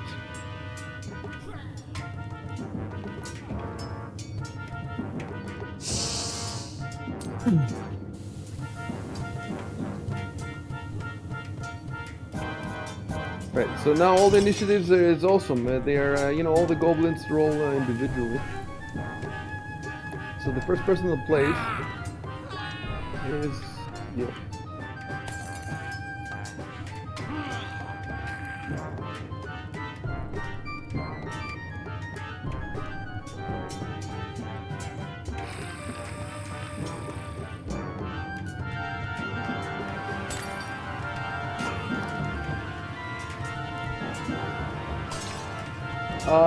Rory, bring up Yeah.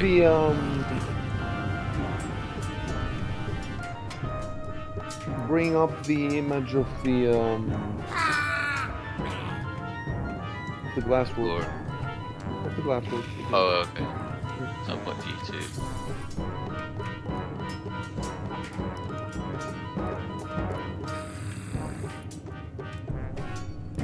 Alright, this is a bit complicated.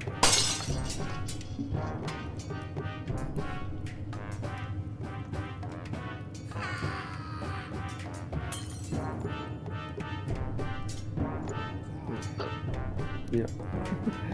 Wrong. Clicked in the wrong. Alright.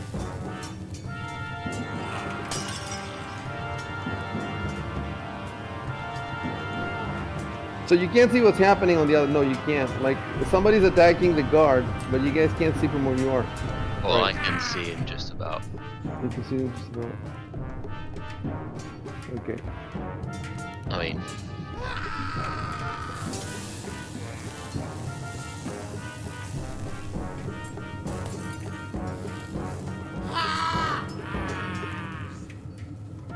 So what is the advantage of using acrobatics to move around the battlefield? Do you get any advantage?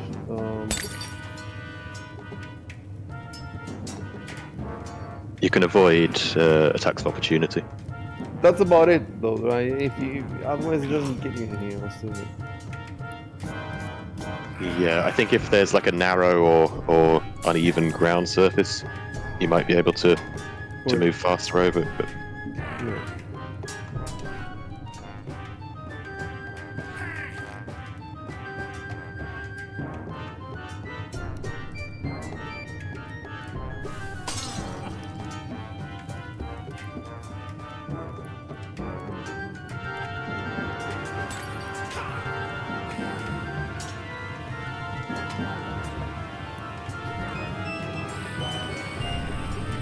Oh, right.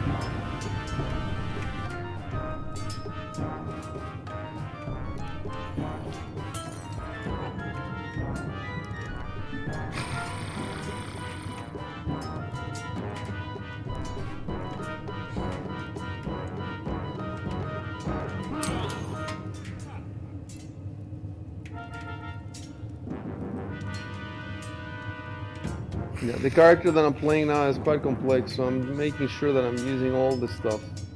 He has like half a dozen feats.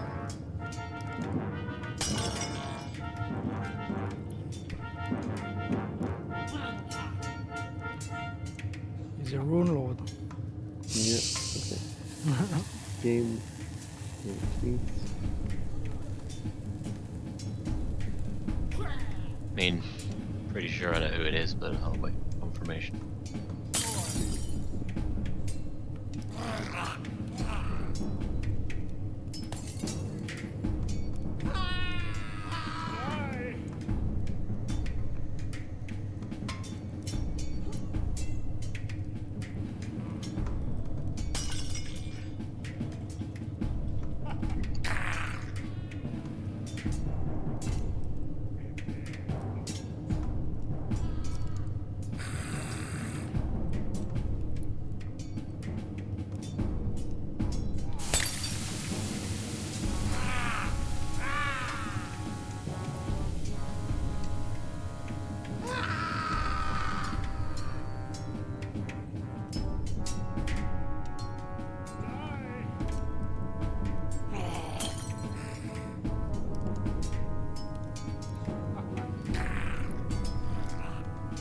All right.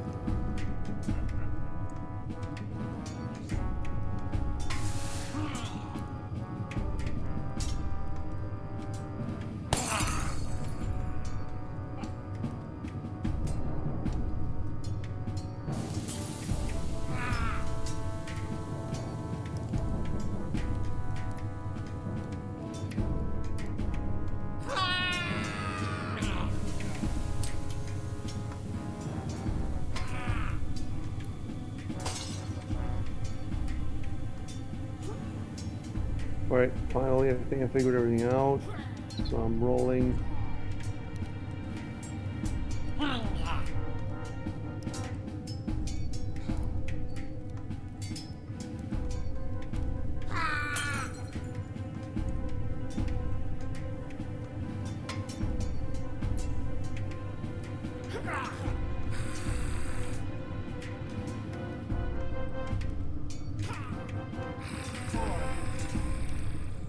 Right.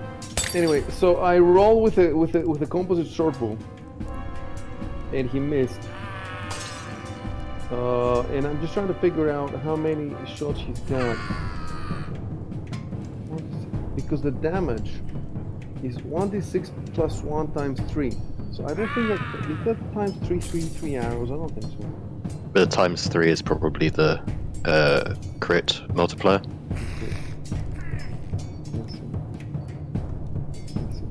Right, so he fired, he missed. First he moves, then he fires, he missed. I think that's it. Next. Right,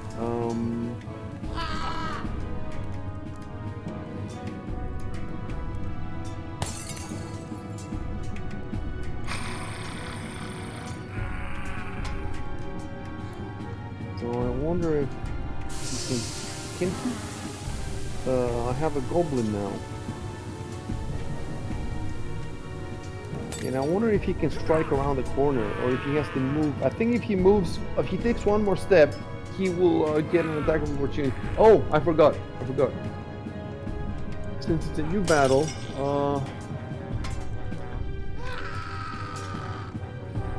everybody has to have the condition, you know, the flat-footed. The problem is that if I try to put everybody in flat-footed condition now, it will show us the goblin giving it to them. I'll try to do it. I'll try to do it some way.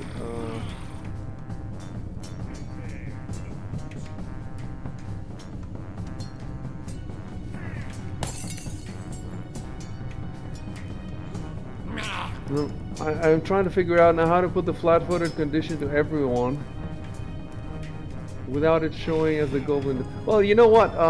If it shows as the goblin doing, that's fine. I'll fix it later in the. See, I should have done it before I took control of anybody.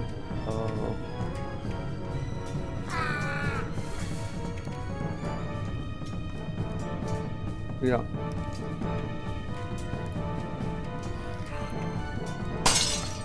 Okay, this is by goblin, but I can fix it later. Goblins aren't on the combat track, by the way. They show them? No. They're not on the combat. Yeah, they are, but they're hidden because you haven't seen them yet. Alright.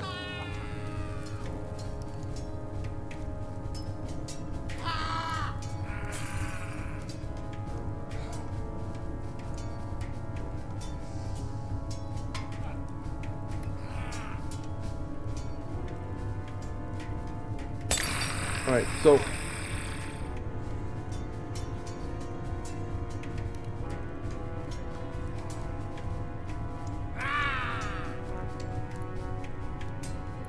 wait, the guy that attacked is obviously no longer okay. Let me put one note. Removed by goblin in all conditions above. And move these to the start of the battle. Okay. Oh my god, I typed that in goblin. Okay. Okay.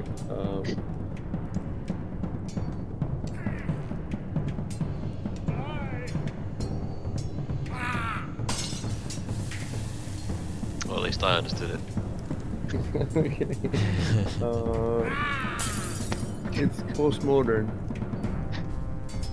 The Goblin Master.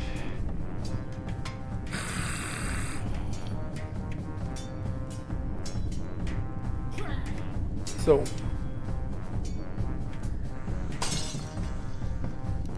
obviously the guy who fired is no longer flat-footed. And my question is the guard also not flat-footed since he got attacked? Does it make a difference? If he's not acted yet, he'll be flat-footed until he acts. Alright, so it doesn't make any difference if he takes damage or if he sidesteps an attack or anything like No, that. it's just until he acts. Alright. So now we have this goblin that is acting, so that's gonna remove the flat-footed. And my question is, can't he attack from around the corner? I can't see, but if it's like directly around a corner. He's here. Would that count Oh as right, in cover? that square. So attacking Victor. Yeah, if he's attacking Victor with melee, then he can make the attack, but Victor will have +4 AC from having cover. Really? Can you Yeah, I find think that in there's the book? I think there's a diagram for it. Yeah, here we go. Page 194. So this is the case of. You can see in the picture there's the ogre and the rogue, which are in that position. Yeah. Uh-huh.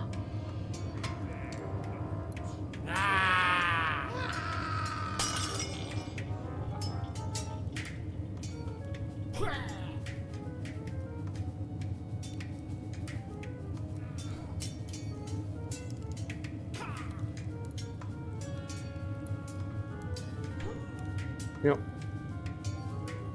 Where did he say what the bonus is? So that should be around here somewhere. There we go. Next page.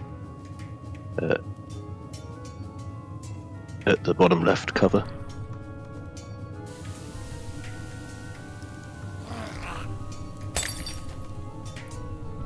It says for the range attack.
think it's +4? Yeah, I think so.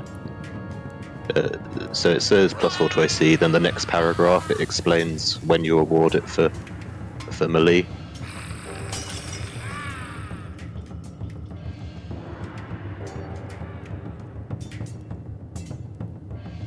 So that should go. That should not go as to his modifier. That should go to Shub's AC, right, in the combat. Yeah. Although it would only be from those attacks, so it's probably easier just to put a -4 on the goblin's attack. Yeah, I wonder what would be cleaner for the chat log. Probably what you said. Probably what you said would be more clear what's happening.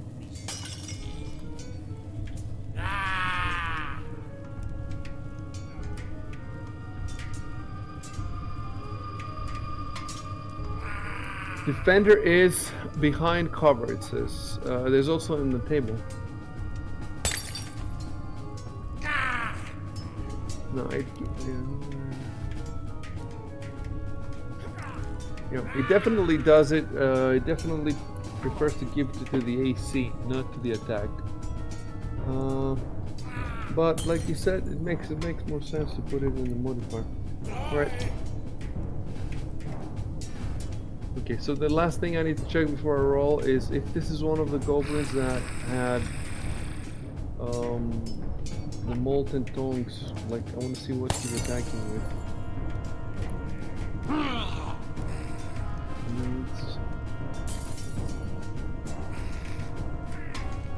Goblin 8 attack, Goblin 5. Oh, okay, this is the goblin that has dropped his dog slicer.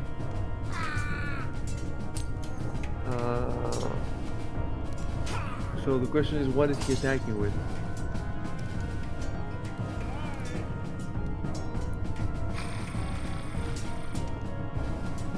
Slippers.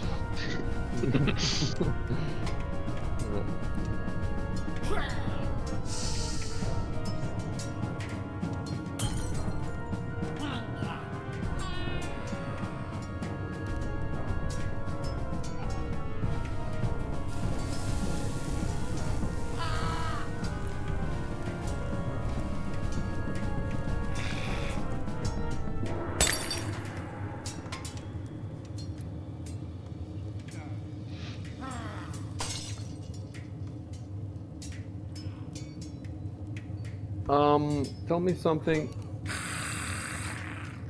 Nothing changes if he decides to just throw glass. No, he can do that. It would normally provoke an attack of opportunity, but Victor is flat-footed, so it won't do. Right. Oh, okay. Bottles. He throws a bottle. That's what it says here. Yep. Goblins who can't reach a PC in melee throw bottles or sling panes of glass at them. Okay, as improvised range attacks. Of course, there's a problem with this, that it's not.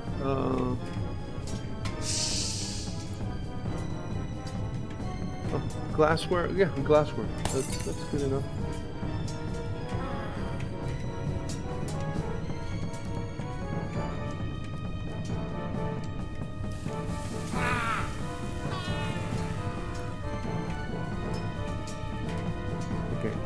I should have typed that before.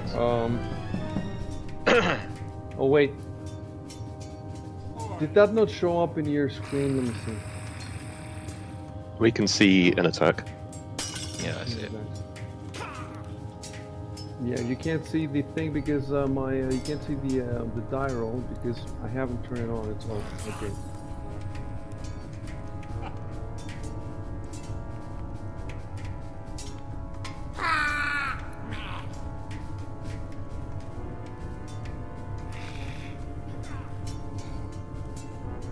Is the broken glass gonna act like caltrops or something like that? No. Well, it is not broken glass. It's a bottle, Oh, it's but I guess the bottle will break. A goblin runs out of the darkness and hurls a bottle at Victor.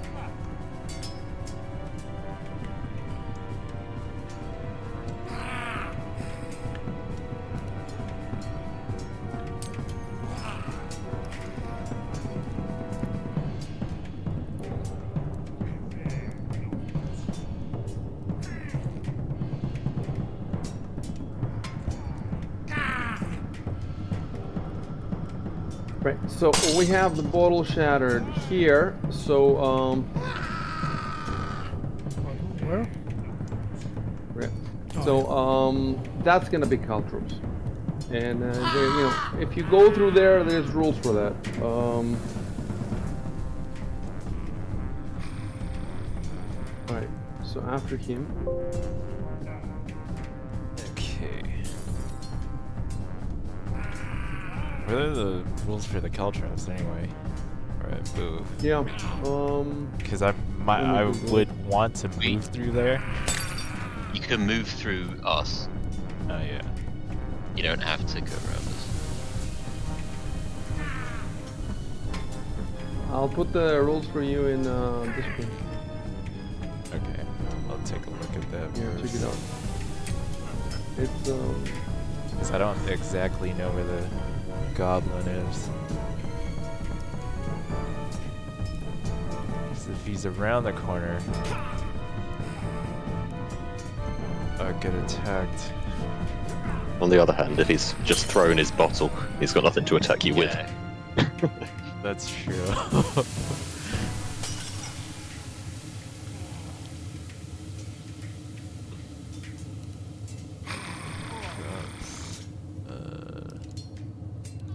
you basically get an attack with a normal attack roll with +0, and if you're wearing shoes, you get a +2 to your AC. But your armor doesn't, and deflection bonuses do not count. And you take 1 hit point of damage, and you're reduced by half your speed. For 24 hours, your speed will be half. I see. I shouldn't really do it. Yeah. no, it's I just pretty moved through.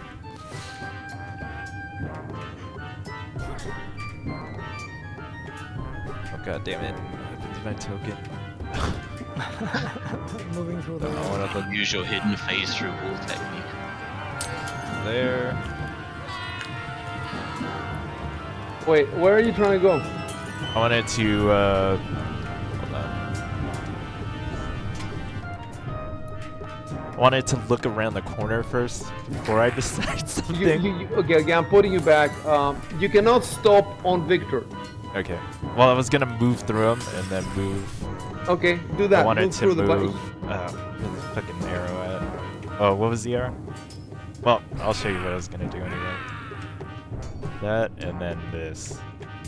Then I draw my bow, so I can look down the corridor. Oh, that makes sense. So he doesn't get an attack of opportunity because the goblin has no weapon, right? Yeah, I'm just finding the page in the rulebook. I'm 99% sure.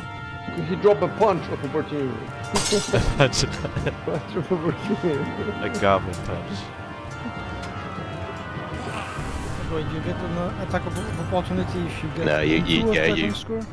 Well, page 182, you can't take attacks of opportunity if you're unarmed. You also provoke attacks of opportunity when you're attacking unarmed. I see. Okay.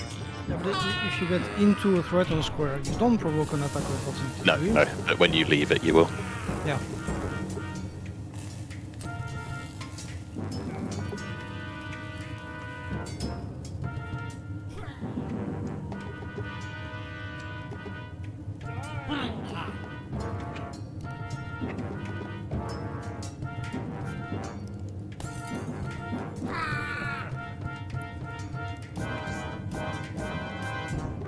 So, we running the attack of opportunity if I do that? There's no attacks of opportunity as far Okay. as I know. Alright. Plus, I need to be able to see the goblins now if there are goblins here.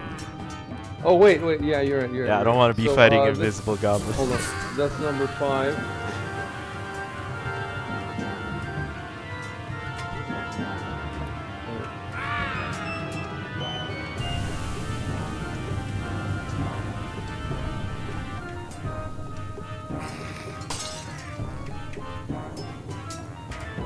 So, draw my bow. Yeah, right that you draw your bow. But wait. Moving and drawing your bow. That's it. Oh, true. Oh. Fuck. Oh, dear. Oh man. That's it.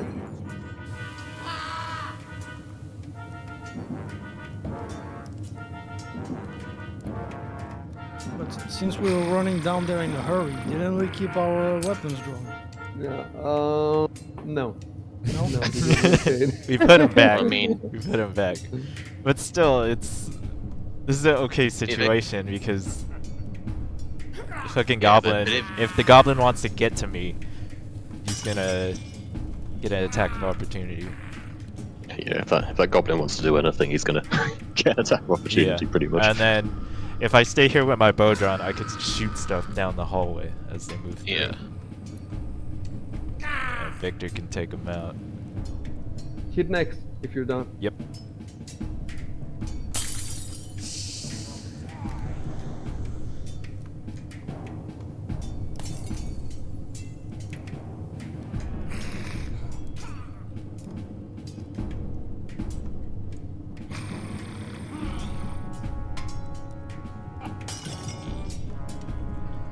Should I be able to see anything past the goblin? Because I'm not seeing anything. Yeah. 1 sec. They're short. Make sure I see, because I remember the last battle.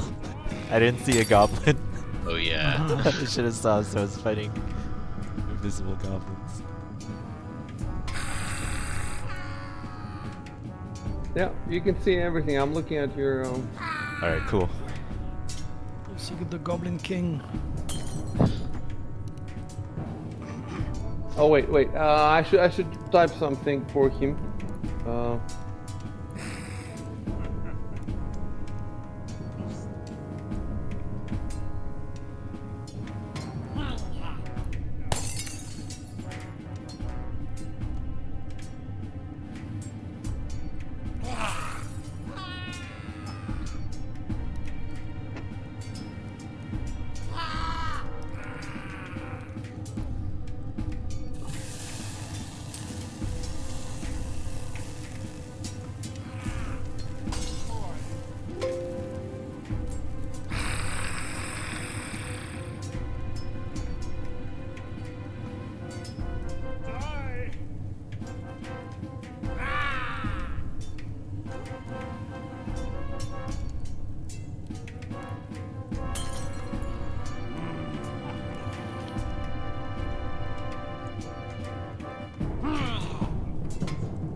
We are splitting up.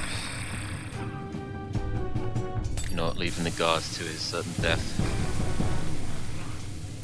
I can't actually say anything more now, but Yeah, I do yeah. have a standard action left. He is a powerful guard. A lot of health. Yeah, there's a reason I chose this flank.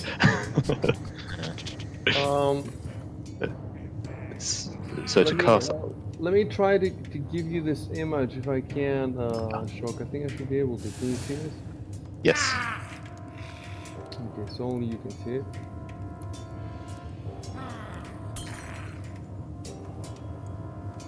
So I want to cast Cause Fear.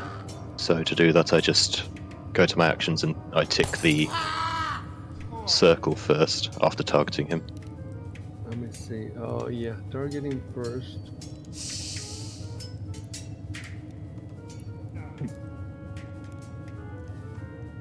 By the way, instead of saying identified person, let me fix it to what the image says. That's better.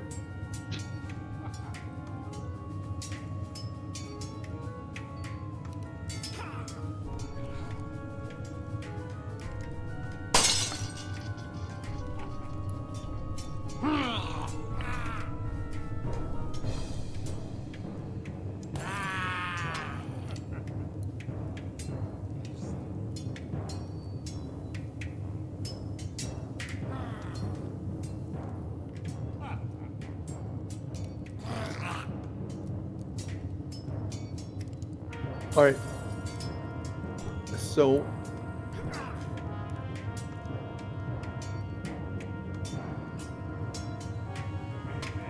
let me look at your actions. Close Fear. So you've targeted him. Yeah, click to the left of Close Fear, the little circle. And then the magnifying glass to the right. Magnifying glass. Oh, got the full. And then there's a cast, I suppose. Click the cast.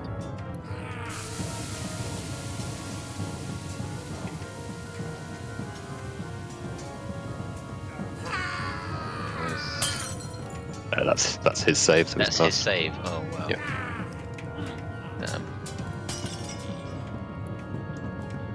Damn. However, he is now shaken for 1 round, even I Oh, fail. okay.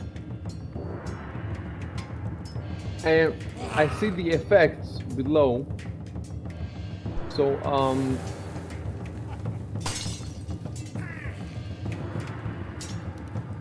I suppose I should drop the effect on him.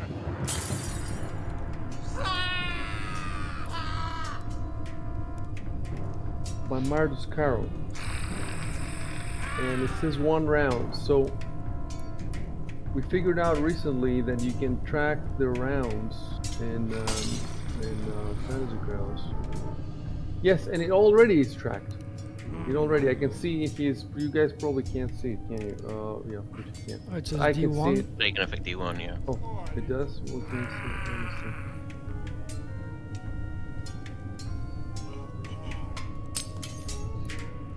Yes, D1, duration 1. And it's gonna tell us.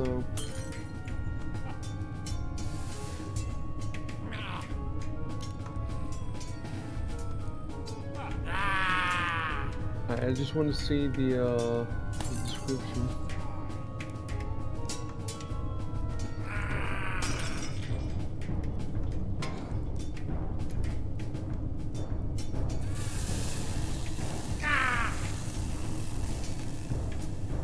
With 6 or more, he dies. I don't think he has 6 or more, but I just want to check. He has. No, he doesn't have 6.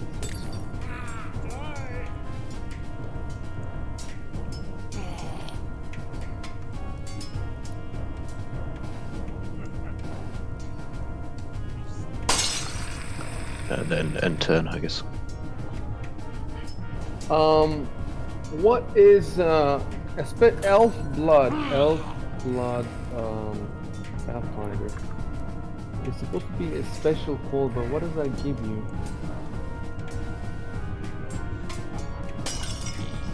Okay, it has nothing to do with combat.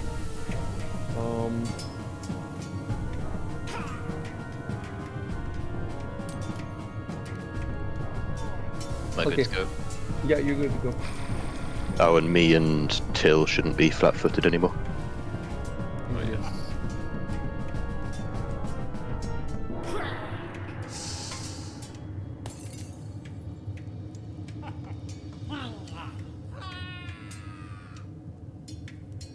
Wait, also Goblin 8.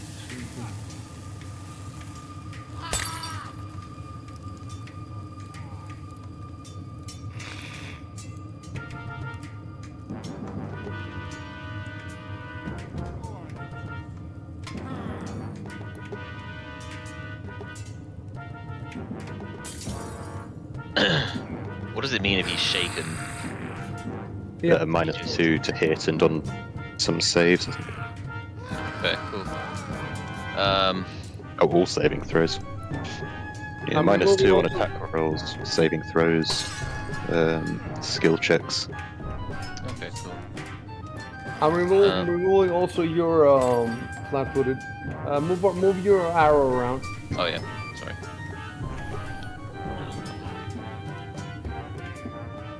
Oh, and since you passed the corner, let me send you the image.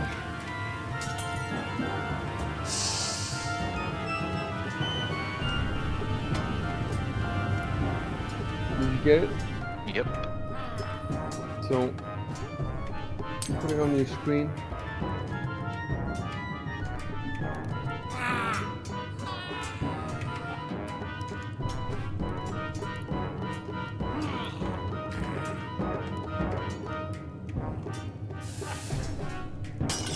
You can remove now the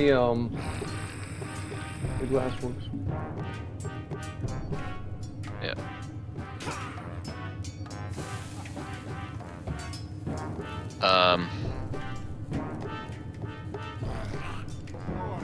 Try and daze him.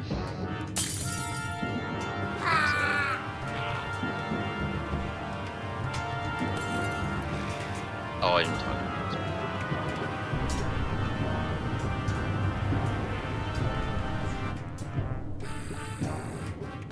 Oh, he has a good will. Well, it would be his will save will also be lower because Yeah. the DC is harder from the shaken. Wait, but can you see him from where you are standing? Like, don't put your sheet in front of your guy. Like, you have your. I can't even see your screen now. I can't even see the map. It's corner to corner, so I can't. You need to move the sheet so I can see what's it happening. is. Yeah. It's just the stream is, slow behind.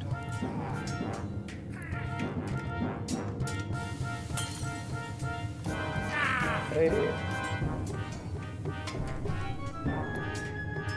Or maybe not, because.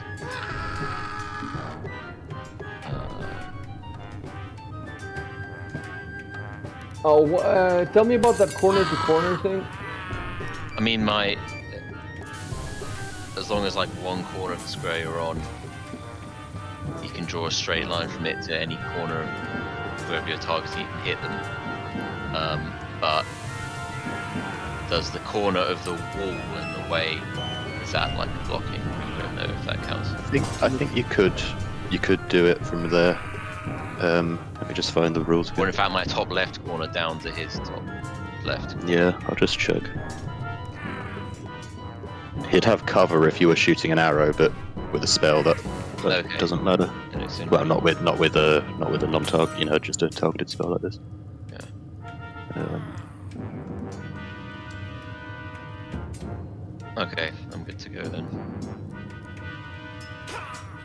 Cool, casting days.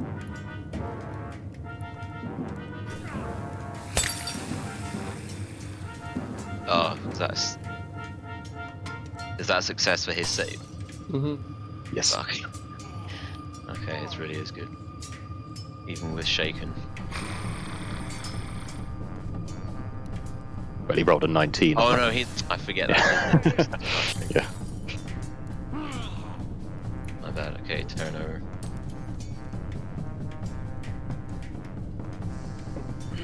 Okay, so if I attack the goblin from here, he gets cover advantage, right? Yes. Yeah. So yeah, I don't really see anything other than moving in front of hill. Going to block his line of sight. You can still hit in that corner, right? Yeah. Like you don't need to move. But then I get -4. Oh, you're right. more. Right.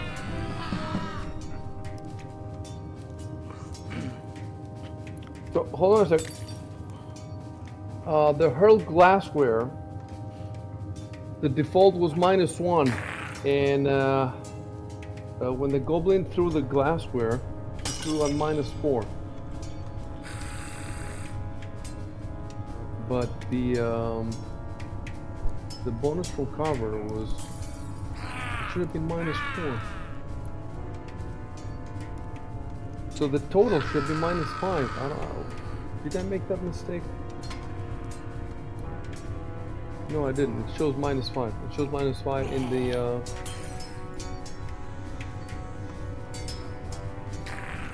I don't get this. If you scroll, oh, maybe you guys cannot see it though. No, you cannot see it because it's hidden. Only I can see it.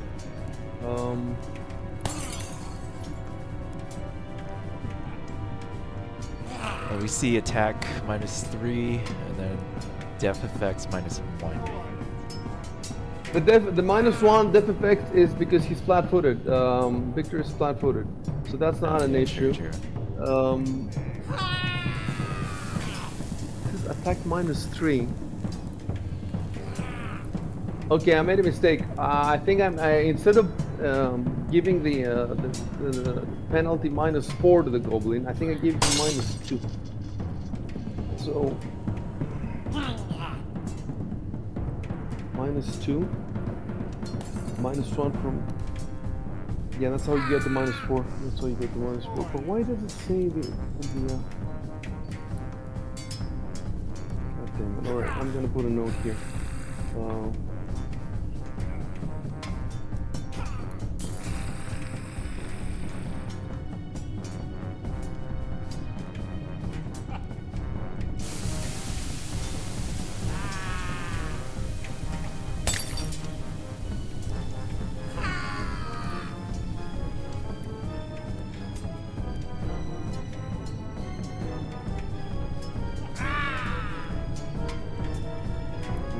Anyway, that doesn't change anything because he lost anyway. He's in this anyway, but I put that note in there for later to check. So you're gonna move there.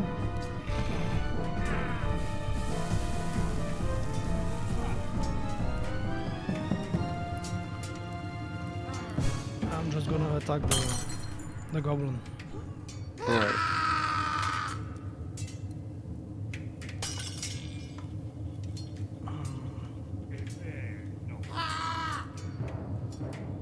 It's right here, right? Yeah.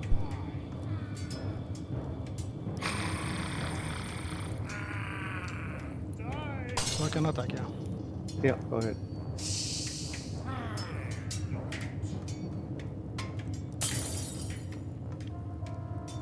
Okay, and now I click the damage, right? Yes.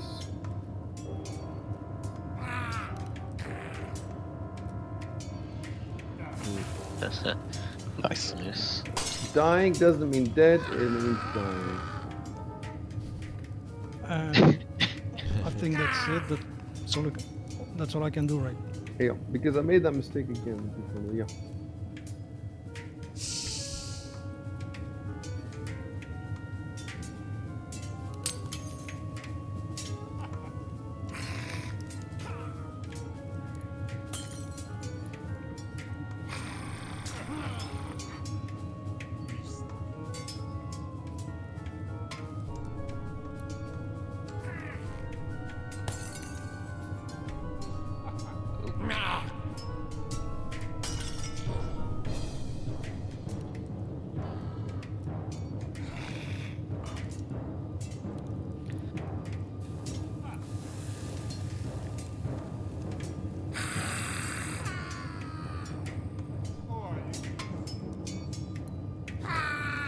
What if Till uses my shoulder to stabilize his bow so that he's not shooting at me, he's shooting past me?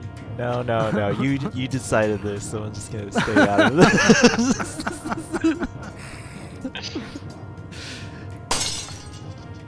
So I want this goblin.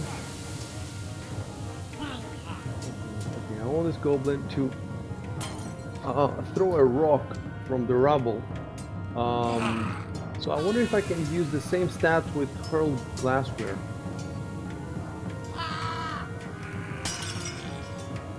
I don't see why not. I'm not sure if the glass would, if the rock would do the same damage as a glass. Do we have statistics for a rock? It could be an improvised club, I guess. So it'd be small, a No, small improvised club. It's ranged, so But you can throw clubs, I think, or at least for the damage would be similar.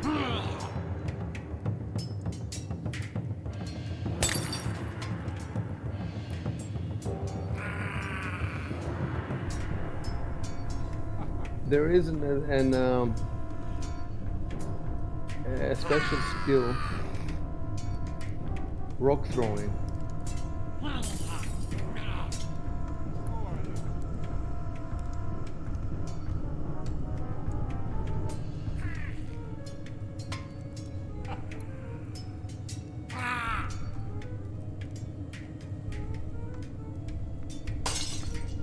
So on page 144, it just says for improvised weapons, it's -4 on attack rolls to hit, and you can just take a weapon from the weapons list that you think would be roughly equivalent. I see.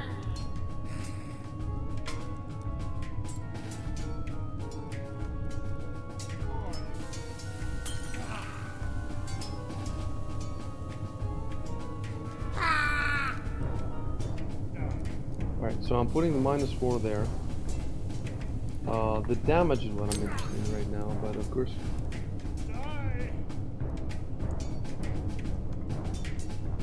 Alright, let's roll the attack first. Look here, it says hurl glassware. Okay, I'm gonna type something.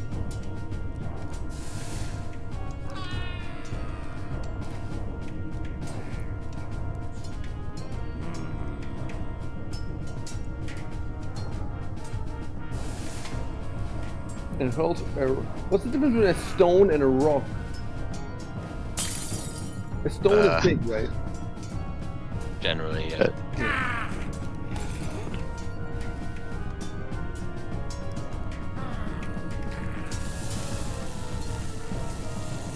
See, this one, Goblin 6, does have his dog slicer, but he can't attack with it because he has his round of movement.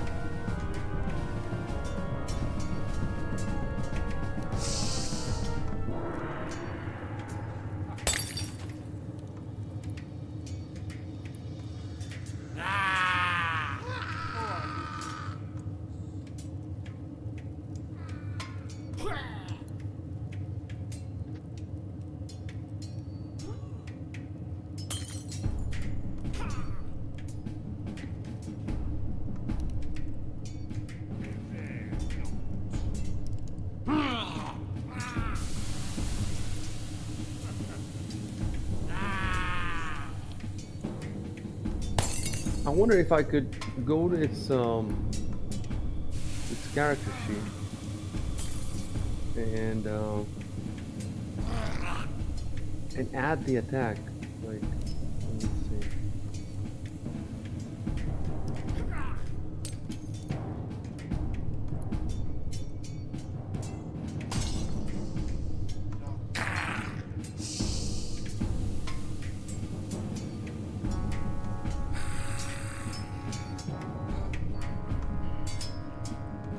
Okay, so maybe in that case, remove that from the third one. I've never tried to add an attack to. Okay, let's see how much damage would a rock do now. I guess it would be like a bolt, no, not like a bolt, like a the sling. What does the sling take? It takes a it takes a bullet. So this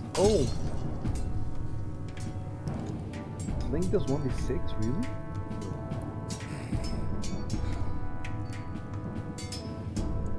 They can do all of that in one turn movement. I guess, well, not exactly equip a rock, but yeah. Can it pick up a rock at the same time and then destroy it? Like move and then pick up a rock and then throw it. Alright, let's go to Actions to combat. That big ass table with the actions.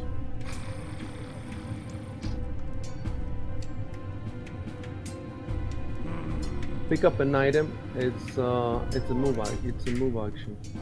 So no, it wouldn't be able to attack. In that case, forget about it completely. Delete above action. So he comes. Yeah, okay. Let me fix his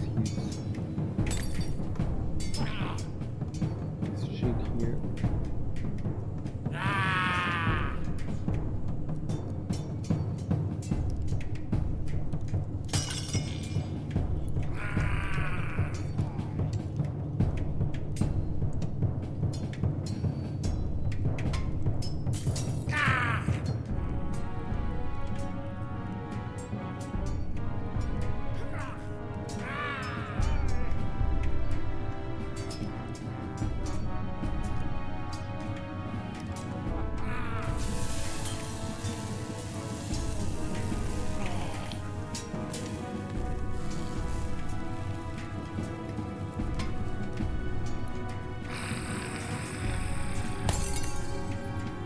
Alright, next.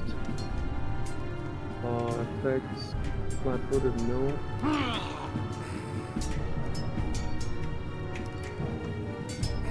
The guard now. Guard. Runs!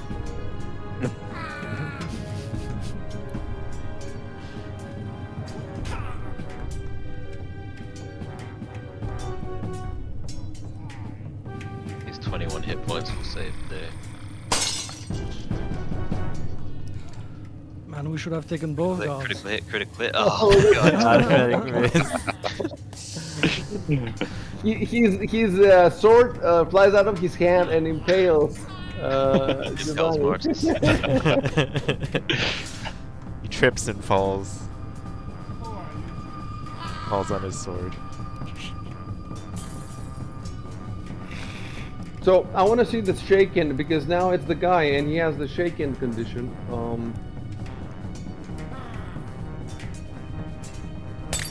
Yeah, it was applying it automatically to his Yeah. save earlier, so I think it should work. I want to see if it's gonna influence like his attitude in the battle. You see, like if his tactics. Alright, so Shaken is a very mild fear effect. It states that in the conditions page. So for Frightened, which is what the spell would have done if it had worked, he would have run and hid in a corner or tried to get out of the building.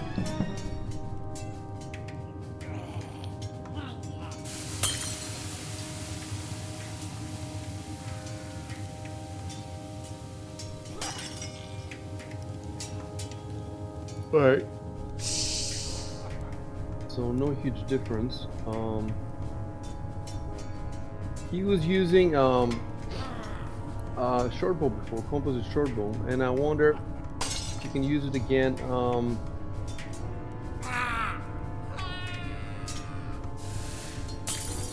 If there is a chance she might hit any. He has the goblin in front of him.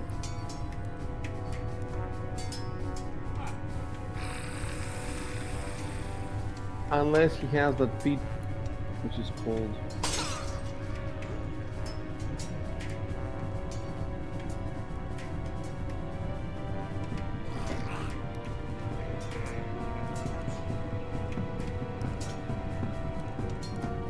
Alright, I got it.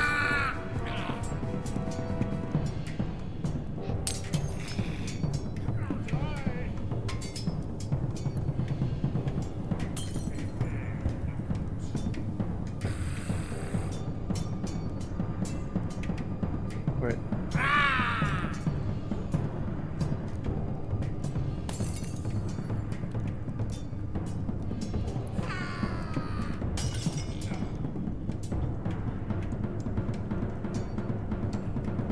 So he's gonna do damage, stunning fist.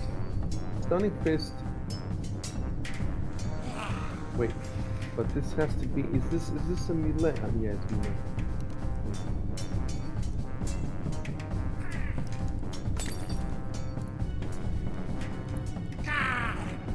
Yeah, I thought it was. I thought it was a spell, so that you could do it from a distance, but it's not a spell. Maybe there's also a spell.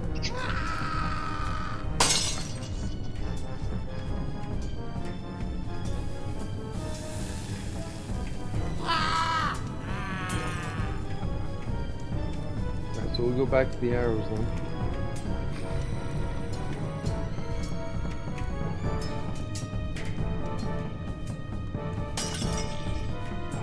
So the way we do the arrows, we've done this before, is first we roll the percentile die, and then you roll with the AC of the actual target, because before you don't know which the target is going to be, you know, we don't know who is going to hit. So,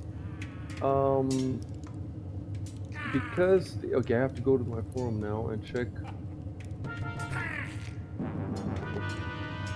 because it's not 50-50, because the goblin is small. I think it might not be 50-50.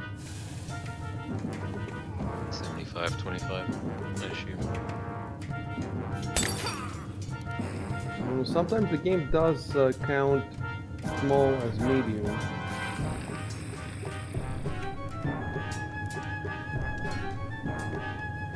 Now, small figures count as half.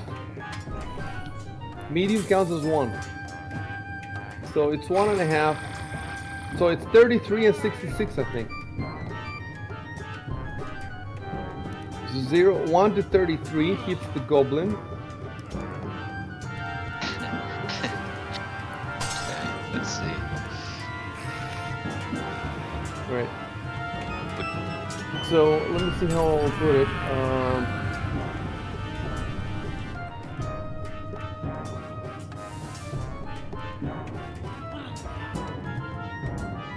Oh, okay. It did hit the goblin. So his target then is not the guard.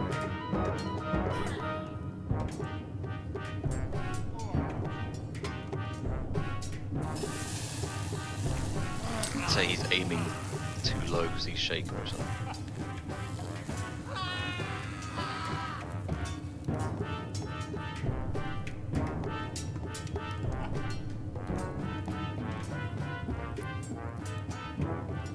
God damn it.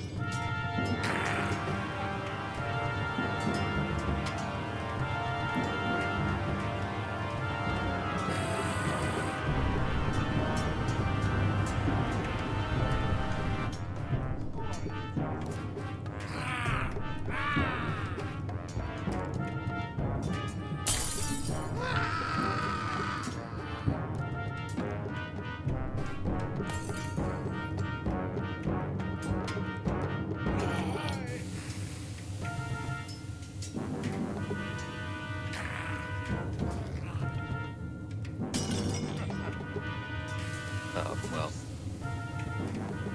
Something. I want to see if I can in his gear, is he's how many arrows? Okay, yeah, he says 20 arrows here.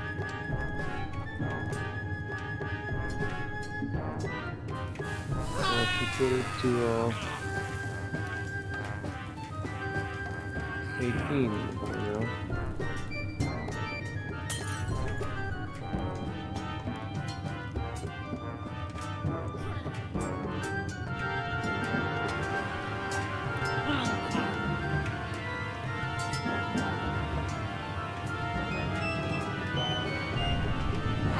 Right, he's fired 2 arrows, not 3, yeah, 2 arrows in the second round.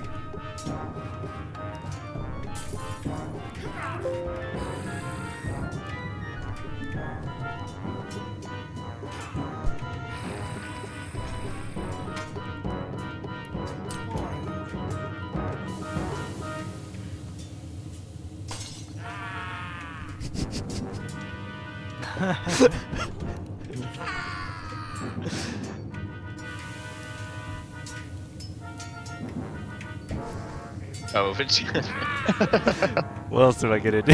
Really? Get in the way. gonna get that feat. So I get +2 to morale. Yeah, you're there to offer support.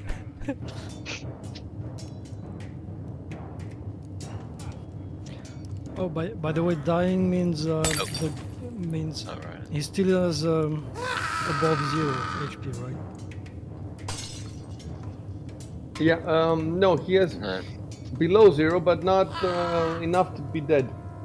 Yeah, okay, so, but he's incapacitated. Yeah. Okay, so I can walk over him. Oh, wait. Fuck. Oh, you skipped the goblins. So the other guy could have attacked you. Okay. Alright, so I have to, let me see what I have to.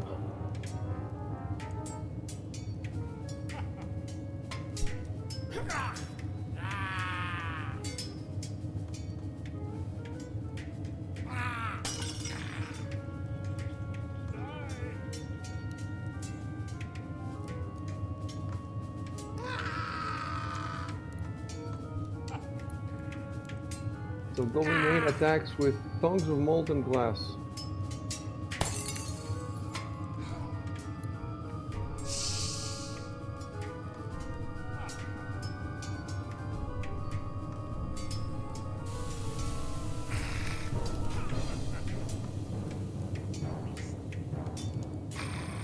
Did you fire is the fire die a different color automatically? I'll repeat what I wrote last time, shall I? Yes. Before you repeat it, let me.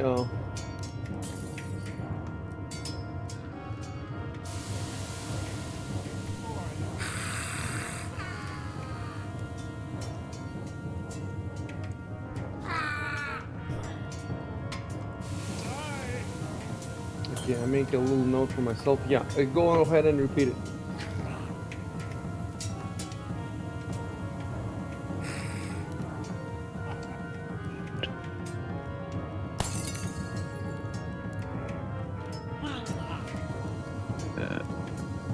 Go. You want to target the same character? Yeah, I've got him targeted. When I clicked that, the action disappeared, I think. Here we go, got it. Oh, same roll again, I He's think. just shaking again. Yeah. Oh, he's just He is shaking shaking again. for another round, yeah. Can you apply the shaking, or do I have to do it? I can't see any option to.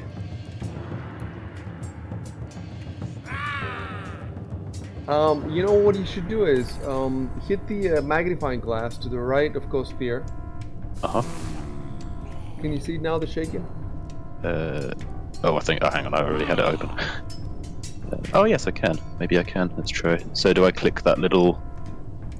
To the left of shaking, there's a little, The little button, like addition, icon thing. Yeah. To... Yes, I can. So it says that you applied it yourself. Yeah, there we go.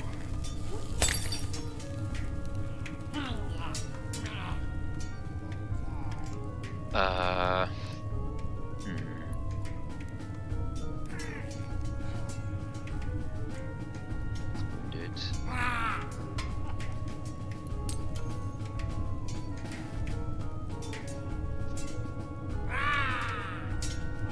Okay, I'll cast Magic Missile on Goblin 6. And hope that he dies, and then the guard can... Oh no, I'd have to, well... I'd have to use my bonded ring.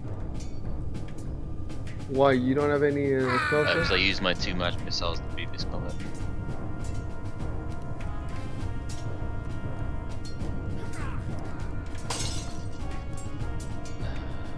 Where's it? Abilities. Okay, well, okay. Dragging that over.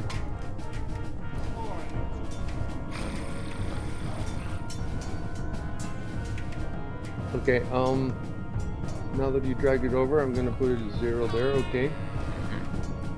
And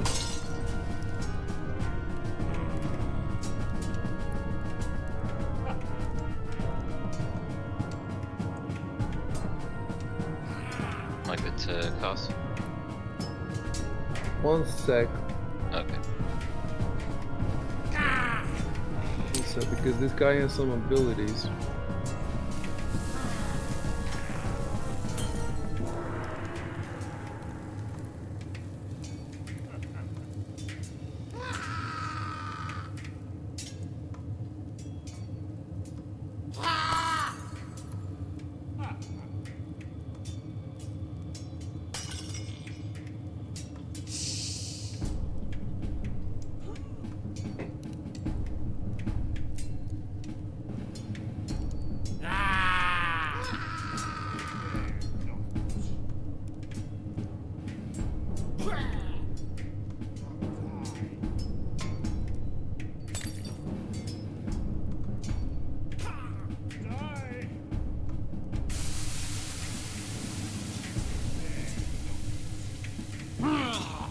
Alright, yeah, I'm looking at the ability.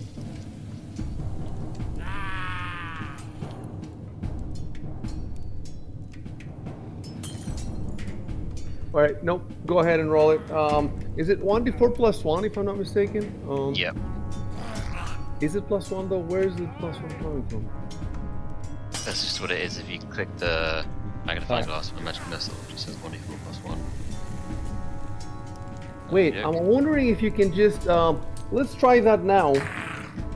Instead of rolling in 1d4, go to the magic missiles and hit the magnifying glass next to it. Yeah, I I think have. you can do it automatically. And just hit the damage.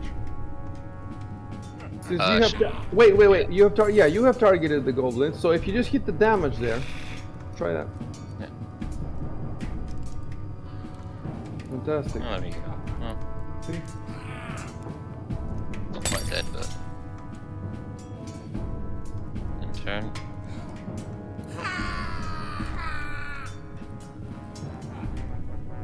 Okay. So target goblin 8.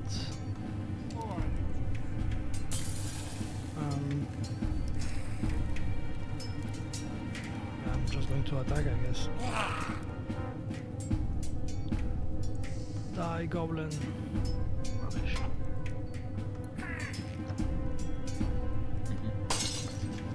Oh.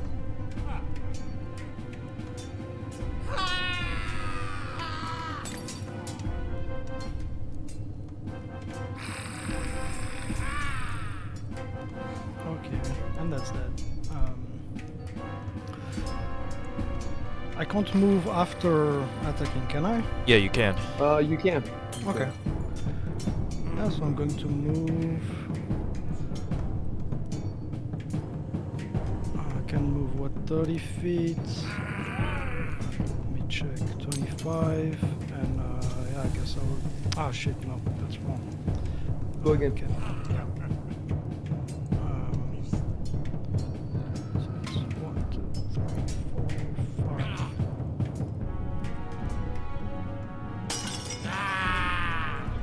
All right, but you're not supposed to be able to see because there's no light down there for you.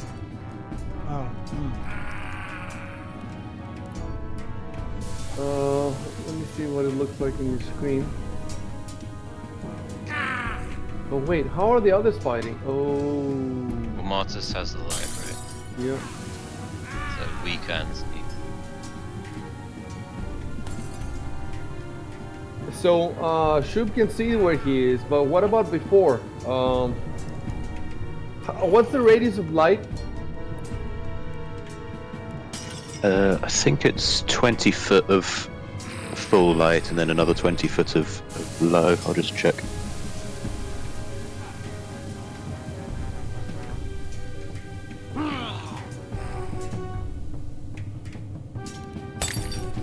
Uh, 20-foot radius, and then an additional 20 foot of low light.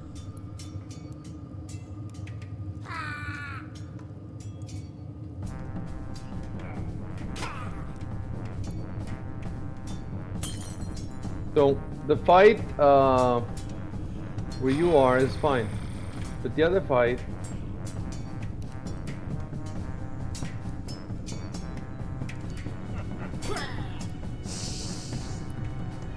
but I mean, they were right in front of us. It doesn't matter. If it's low light, there's the negatives. There's penalties. Oh, And I think that the goblins don't get a penalty because they have dark. Yeah, they have dark vision, so they don't give a shit. So we don't have a problem with their attacks. We only have a problem with your attacks. So let's go to the light rolls.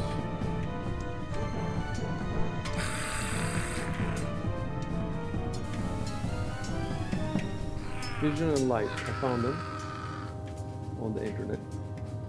So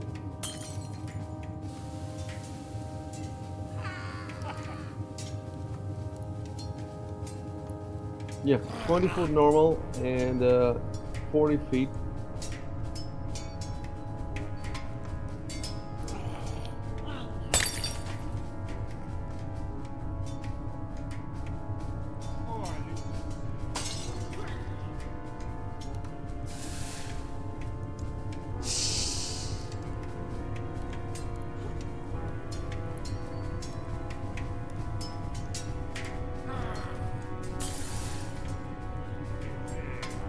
attack, recoil?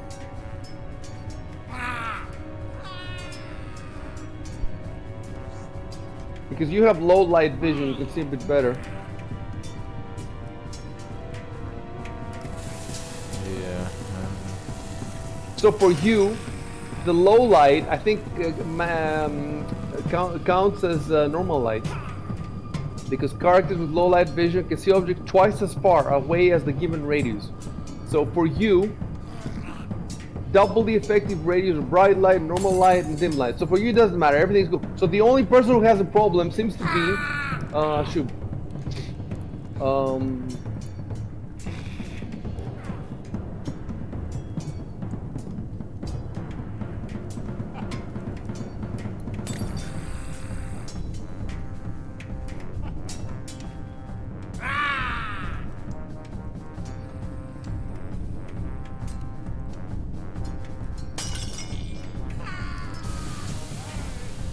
So I'm gonna put on Discord the effect of dim light, which is where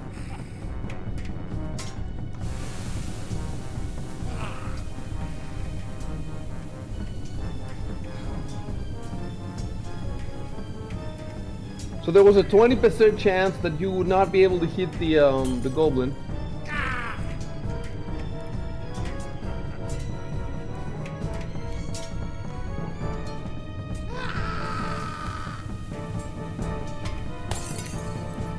Yeah, all right.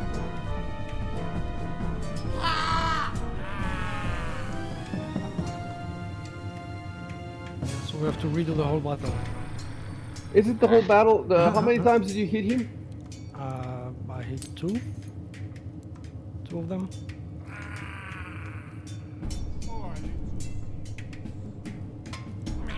I mean, one was a crit anyway, right? Oh no, yeah. One was a natural 20 anyway. Really? There was a natural 20? Yeah, it wasn't confirmed with automatic hit, but the crit damage wasn't confirmed. That's how it works, right? Well, I guess you could roll the 20% miss chance, and if it didn't miss anyway, then there's no issue. Or if it didn't hit anyway, sorry, there's no issue. Tell me something. I can see the. Oh wait, no, I cannot see the crit. This is 17. Is it his first one that was a crit? I've rolled all the way up.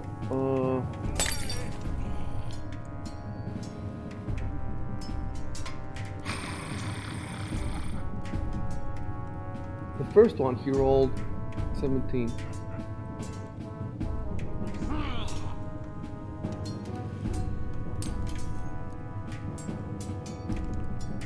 But you know what? The first attack, where was wasn't he right there, Victor? Wasn't Marcus right there? I think I'd already moved around the corner. Yeah, his turn came before.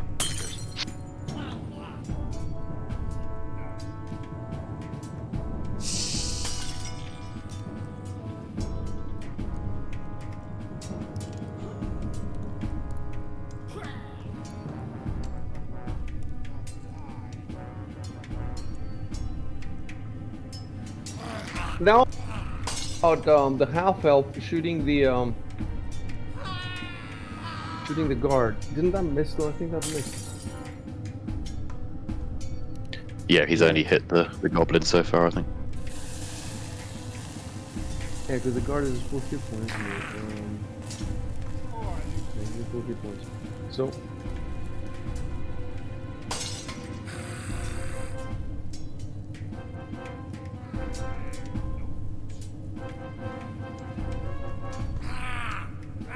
Alright. So, Shubin's attacks above happened in dim light, and also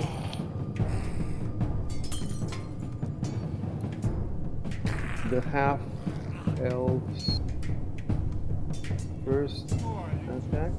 I'm gonna put it like that. So.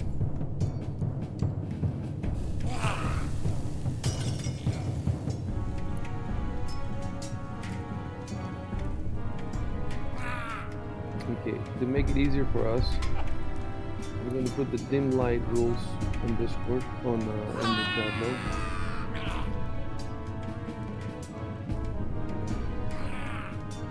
Okay, so roll 20%. Roll percentile.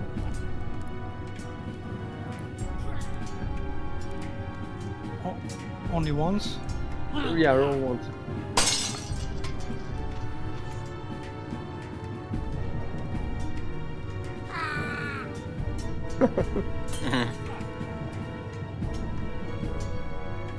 That means the first attack failed. The first attack failed at the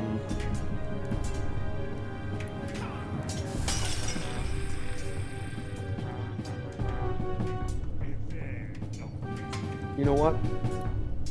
There's no way to take it back now.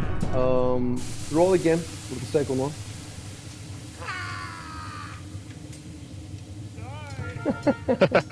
Jeez. Yeah, I mean, if we're going to say now, okay, it was in dim light, you know, the tactics would have been different. Maybe I give a torch to Till and he holds the light, or, you know. Yeah. First of all, turn your facing to the right. Oh, this is something actually. Till, do you have any torches in your inventory? No. No. Because there was that turn where you just stood there and did nothing. Yeah. Yeah. But All right. This is what we're gonna do to fix all this bullshit.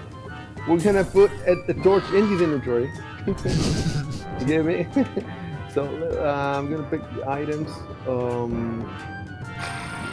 Torch. Have a secret Looney Tunes hammer space skill. And what we're gonna do is I'm gonna type here delete all BS about light above. First this. And then recoil type do you have a backpack? Or how does it work?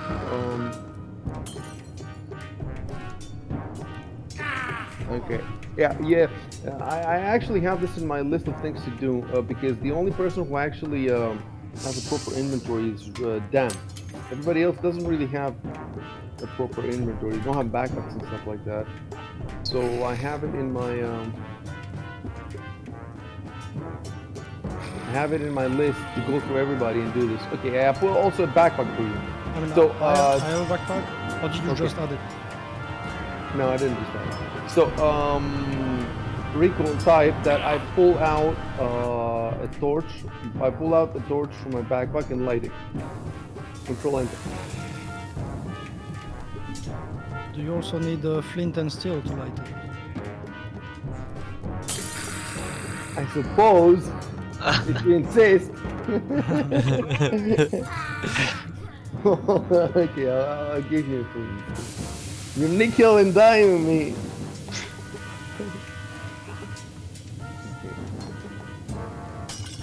So now he has that too. And then I put a note here, move the above move to recoils, isn't it last turn? Is that where it should be?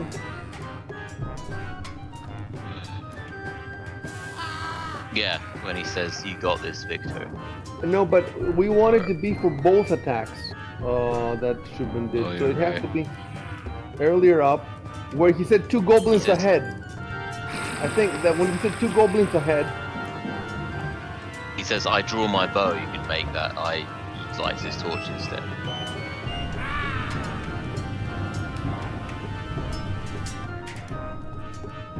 yes. Alright. Move the bow to Rico's last turn and replace the I draw my bow with it. That should be good enough. We fixed the time paradox. The time continue paradox. Okay. Who's playing now? It was Victor. Goblin 6, I think. Victor. You had Yeah. moved. Yeah. And the question is, yes, you can see them because they are illuminated by the light now. And now it's Goblin 6.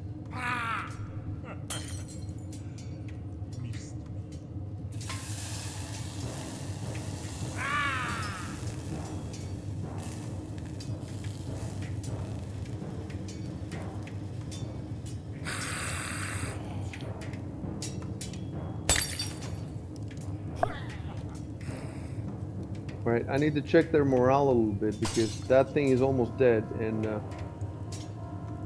it's almost dead by its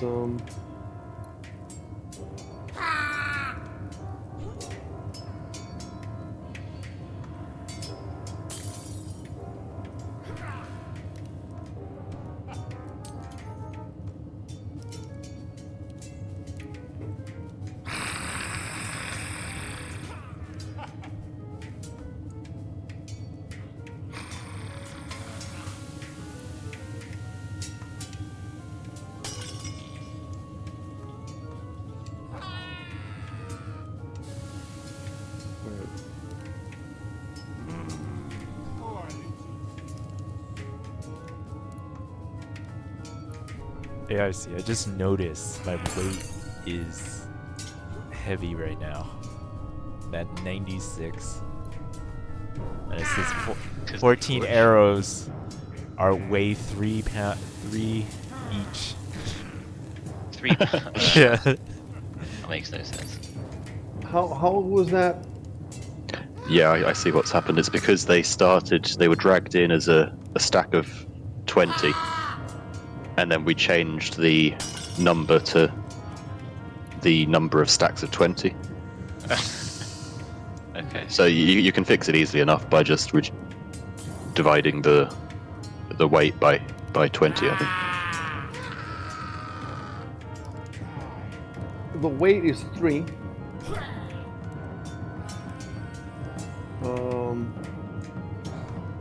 Arrows come in a leather quiver that holds 20 arrows.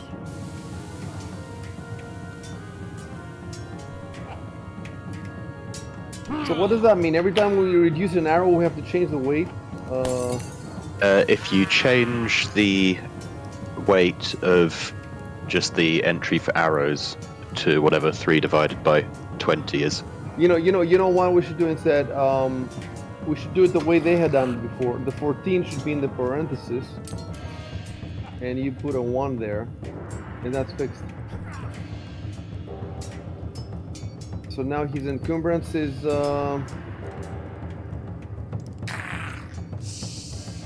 7.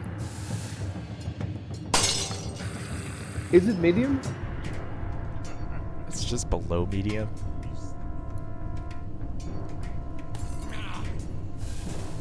Why would it give a number for light though as 30? Alright, I'm gonna have to Google Pathfinder encumbrance.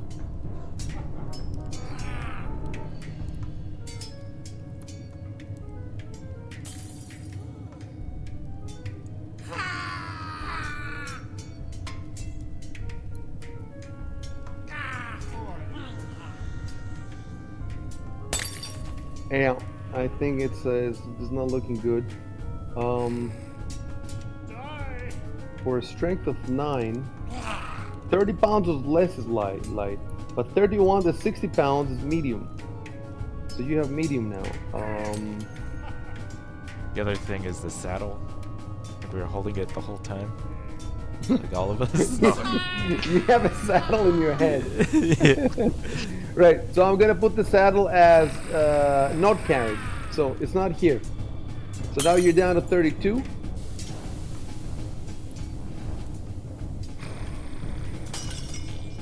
What else can you fix?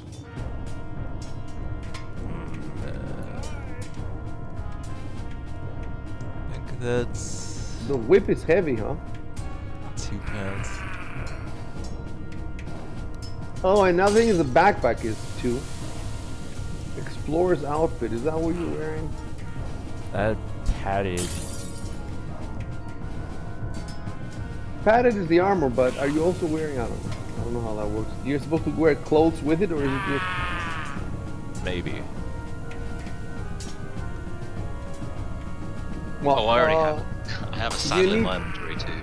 Okay, we'll fix them one at a time. So, you need the sword, you need the short bow, you need the thief's tools, you need the torch. The whip is something that you could do away with if necessary. Yeah, I haven't used it since. All right, I'm gonna put that as not carried, and that fixes it for now. Just keep an eye on those numbers. All right, so we've done Till. Let's do Victor. Let's do it real quick. I Yeah, think I'm also because carrying a horse. Yeah, same. but even so, you're still under light. So Yeah, because it doesn't have a weight. It's an imaginary horse. okay, I'm gonna have not carry. But I also have the saddle. Right, you're good now. Then I'm gonna look at Marty's Carrow. 85 encumbrance. He's at heavy. That's heavy 85. So how many horses are you carrying?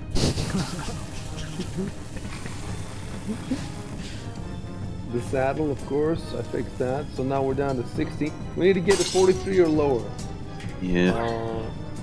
I guess I probably don't have my soap with me. Yeah, so suppose you can't lift back at the water skin is heavy, Jesus. Cleric's vestment, buckler, scale mail, you need that stuff, right?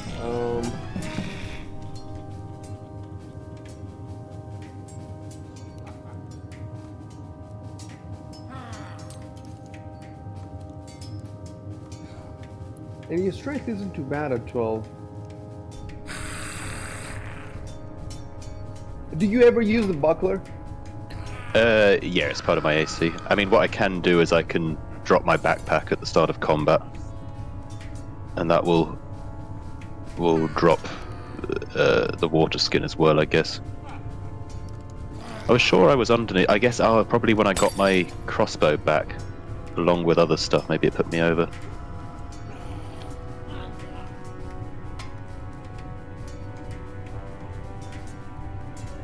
The water skin is the one thing that, you know, we can say it's back at the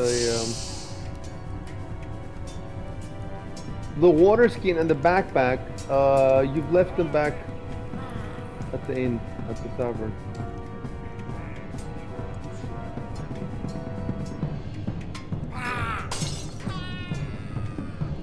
And now I'm taking it to as low as I can, and it's still 10 over. Yeah, so I guess my speed would be reduced to 15.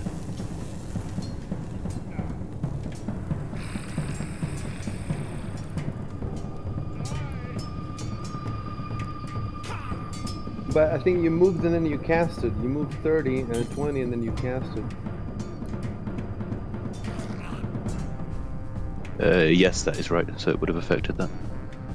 What else could we get rid of for now?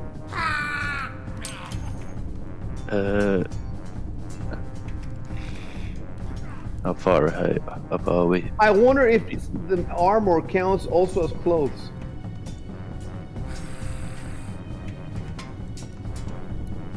I'm gonna Google scale mail to see what it looks like.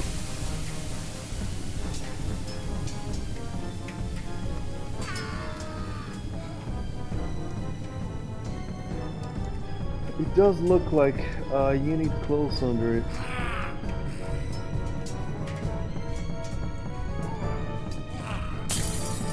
You know what we could do? What we could do is... Oh, first of all. The torch that I gave to Recoil costs 1 CP.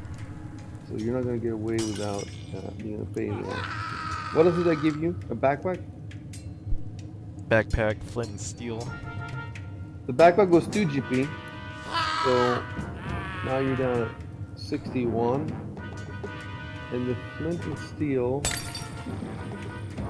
is 1 GP.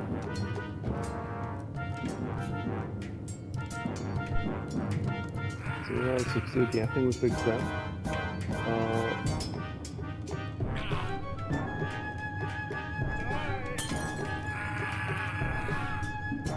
So what I want to see is in the items, if there's some plain clothes that are cheap and don't weigh much, how would it be? How would the clothes be in the book? What would they be listed as? It's general goods and clothing, I think, maybe.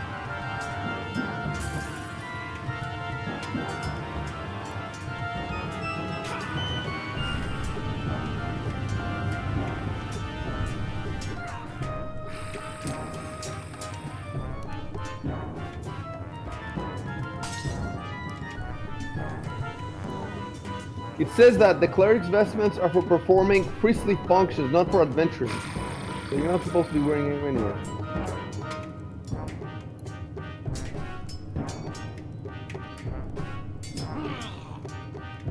Traveler's outfit. Let's see that.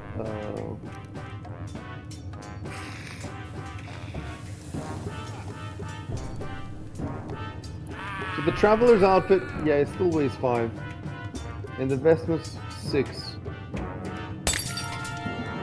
Let's see if there's anything even.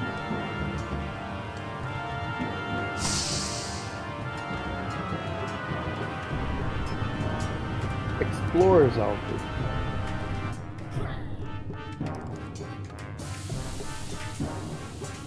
Wait, 8. Explorer's outfit is 8, is a lot more. Okay, so what difference does the medium and tumors do? The main thing is it should have been slowing me by another 5 feet. There's nothing else? There are some other things, but nothing that would have applied to this.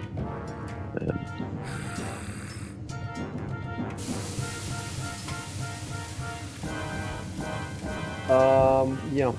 30 feet makes it 20, and 20 feet 15. Run 4.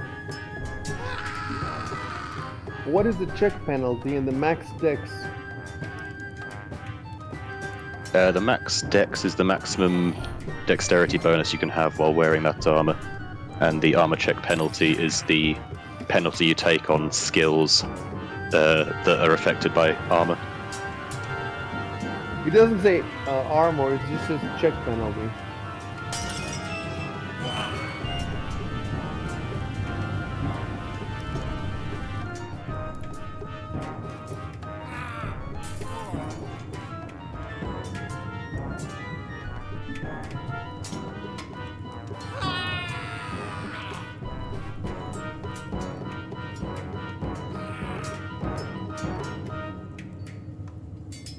I think it just functions like an armor check penalty. If you find the encumbrance section, which is page. Let me see, what is your dex bonus? You have nothing, so that's not an issue.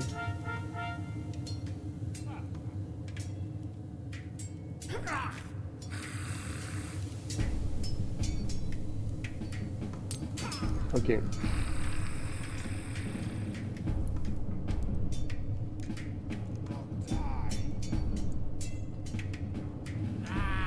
Alright, I know what we're gonna do. We're gonna be creative again. You left your morning star.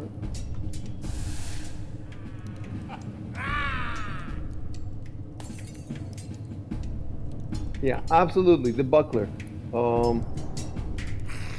Not carried. That takes you down to 48, which is still not good. Cleric's vestments. Oh, you know what you could say? You could say that I packed the bolts and the crossbow in the backpack when I picked them up earlier.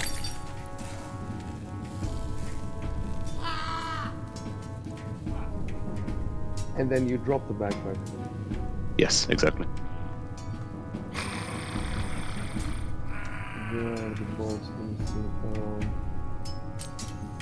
We haven't even put a wait for the bolts. I think they don't. So now you're down to 44. We're still one up.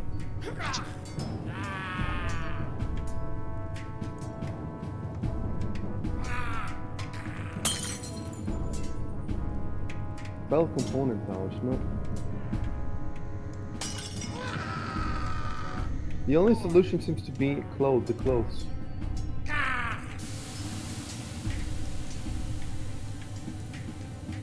There's gotta be something that's less heavy than... Oh, I think I did find one. Hold on. Yeah. The traveler's outfit is 5 weight. Is weight 5. Whereas the cleric's vestments is 6. So, I'm gonna give you a traveler's outfit. It costs 1 GP.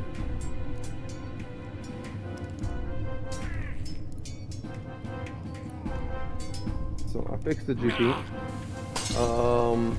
So we're going to remove the vestments, and we're going to put the traveler's outfit on.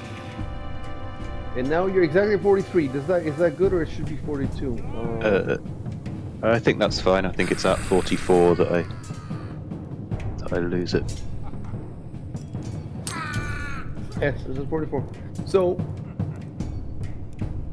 we fixed this issue. You just have to type that I packed my crossbow, but with the when you pack it, it doesn't mean you put it inside. I mean you sling it. Yeah, sling it onto the backpack. I sling the crossbow in the backpack and stuff the bolts inside. Actually, forget about the bolts. The bolts could be on your belt or something. So I stuffed the wait. I want to see if the bolts have a weight. They should do, yeah. Bolts, crossbow.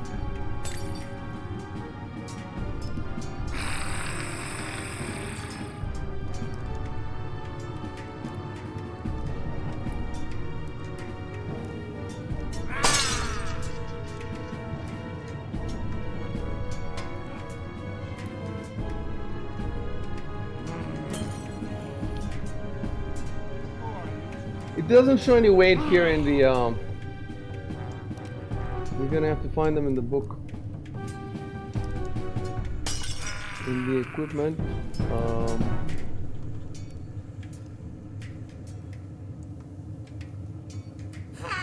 Weapons.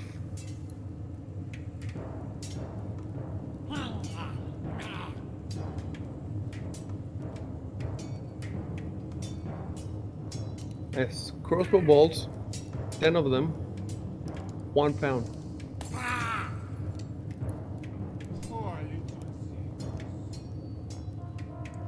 So you have 28 here. That should be 3. So, type that I packed my I packed my crossbow and bolts into the backpack. Just put it like that. I packed my crossbow and bolts into the backpack. Okay. And then I guess as I'll put in, I drop my backpack. That would have been a free action. Exactly. At the start of my round. So put it right now. Put it right now. I drop my backpack.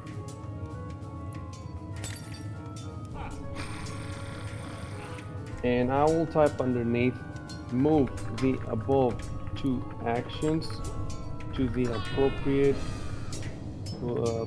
positions, appropriate places. Alright, Jesus fucking Christ, we fixed it.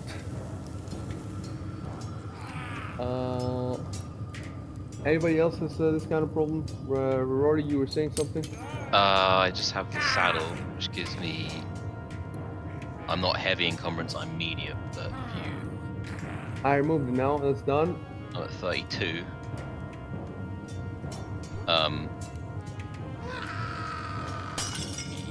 But would that affect my movement if you have over light encumbrance? Yes, No, it we're would. gonna fix it. We're gonna fix it now. That's what we're doing. Right. We're gonna fix it.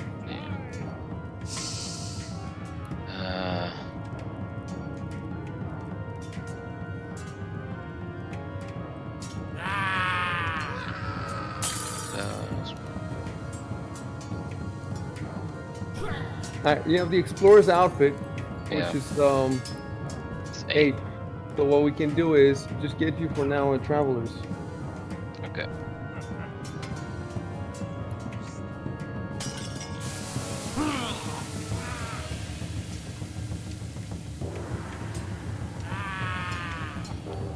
That costs 1 GP.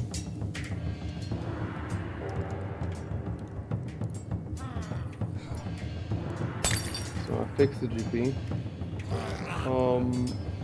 Now you're still 3 over. You're carrying a bedroll. Alright. Okay. That's fixed with the bedroll. Okay. I want to put a note for me somewhere since we've done this now, do this with every fucking group. So, I'm gonna put it here. Fix their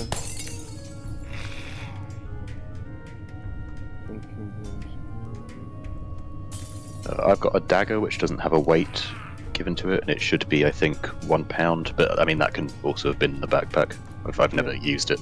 It's just there in case I need something to cut. I'll fix it also. Or is it 2 pounds for a dagger? I can't quite remember.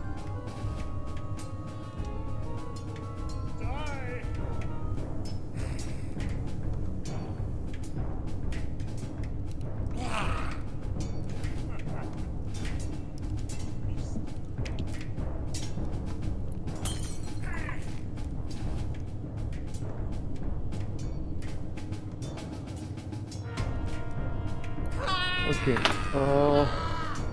real quick back to you. You have a dagger, no weight. Similar to weight is for a dagger.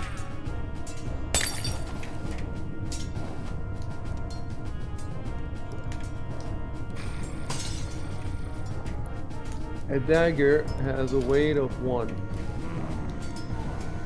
So I put it in there.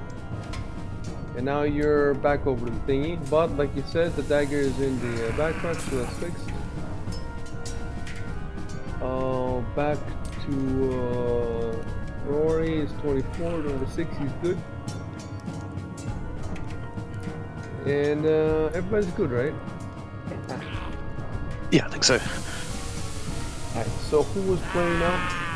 Goblin 6. Level 6. Okay, take the saddle out of his inventory. He throws the saddle. Right. Is the dog size saddle not there? That one at least has a dog slicer, so.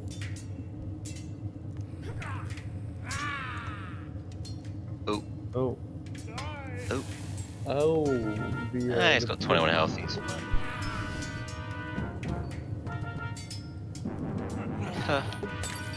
One of the dice is green. Interesting. Sign up to the Sandpoint Guard, they said. Take a dog slicer to the knee.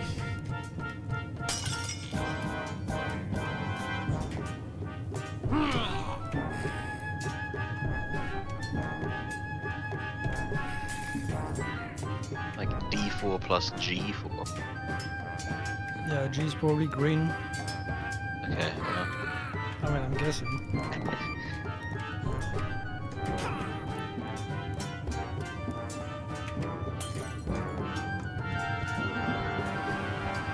God saying, well, that's my shift over.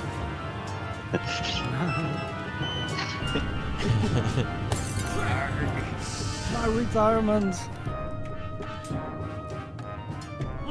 Nice. Great. He's gonna get all the XP. Was he also at the... Yeah, you're gonna be. You know that you're gonna be divided by the XP by 5 now. Ah, So maybe you should have taken the guard. Well, I thought it would... Well, It's alright, the guard. We're not letting the guard out of this alive. yeah, unless... yeah. He's seen too much. Just take a use dog slicer. This rogue could kill him. Yeah. This mysterious like an rogue we accident. definitely haven't figured out within. So it looks like the shaken is still the shaken condition is still applying, right? Yeah. Yeah, it should be applied until my round.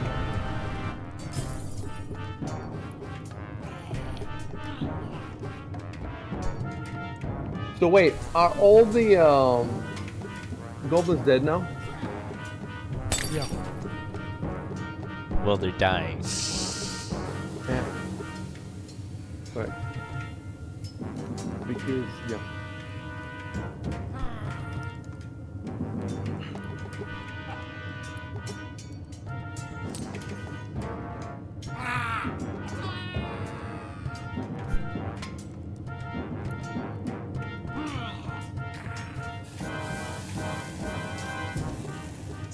Is he gonna run away like a little bitch?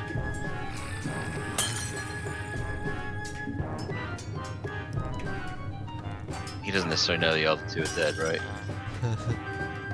He just knows this one's dead. Well, there should be a barbarian right behind him. Yeah, he sees the barbarian. That's the thing. Oh, I mean, I can't see them. Or does he see him? Well, he does have Dark, low light vision. he has low light vision. The question is, the light comes from how does the light go around the corner? I think that with his low light vision, he can see dimly.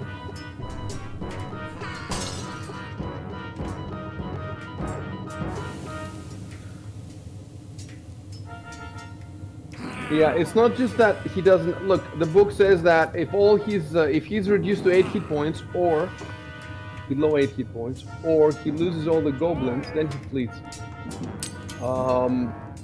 He doesn't know that the others are dead, but if you look at what the situation looks for him now, he has 3 people in front of him. Even if he doesn't see Shub,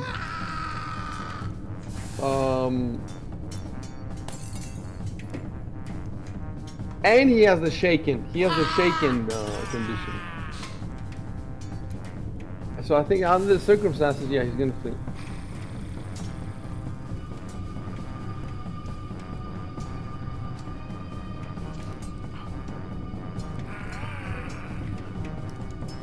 Throws a smoke bomb and disappears.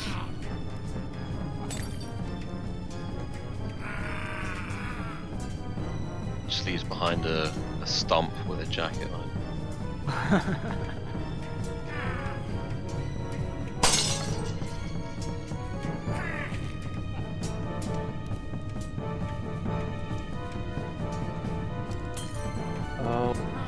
So what I need to do now is, first of all, make the character alright, and then I'm gonna give to everybody the image.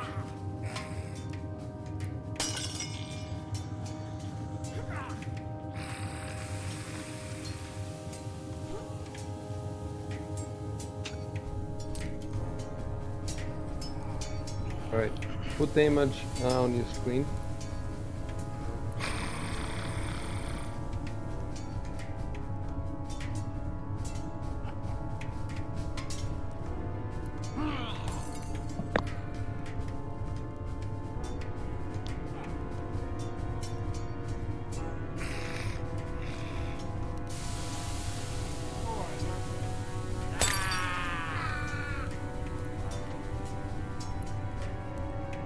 You see how he has 30 feet, right? So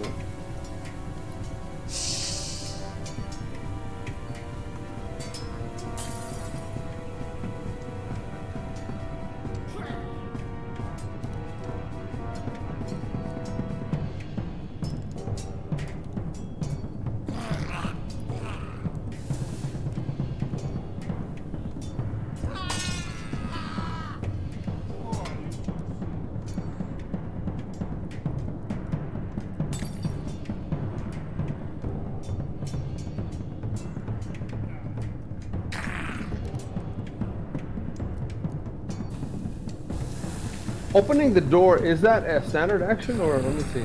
Move action, I think.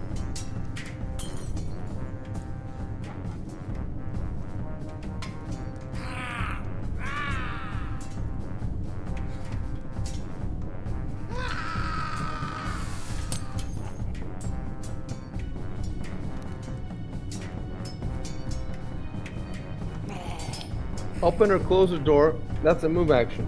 So he's already doing his move action, and then he's, you know, he can do 2 move actions, right? Yes, yes.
Right, he can move to the door and open it, but he Yeah. can't go through it, no?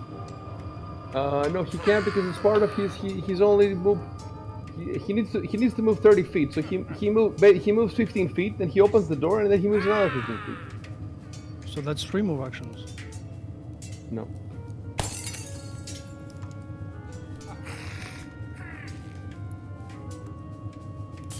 I see what you're saying. You're saying that he can only move up to there, open the door, and then he cannot move anymore. Can he? Yeah.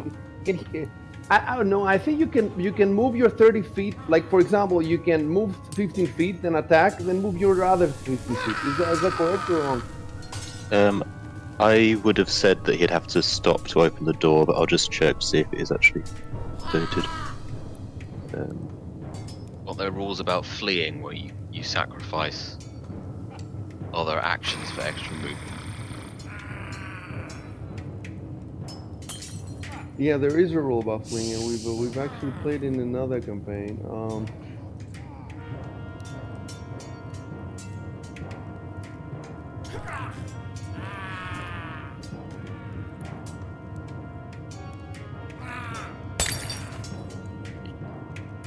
Yeah, I think because they're separate actions, they have to be taken sequentially. So the move, actually moving, is one action, and when that ends, he can then take the second. But I don't know if there's ever been a maybe a FAQ or an update on that.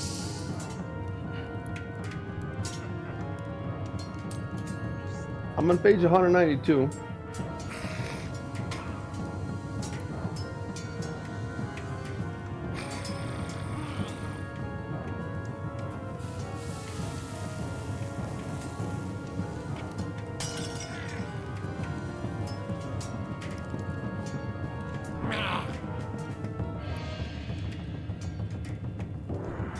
It says that the barbarian has a plus 10-foot bonus to speed, unless wearing heavy armor.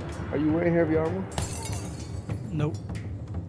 Well, But you're Yeah. wearing medium armor, right? So it'll be taking you back down to 30 again. That's why you've always been faster than Martus. Yeah, that's what it looks like. Hide is medium, is it? Yeah.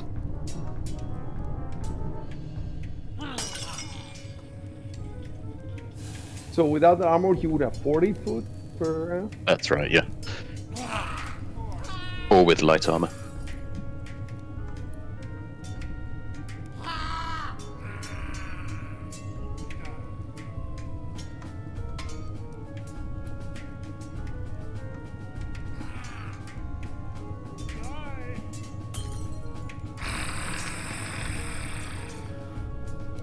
So we still haven't resolved whether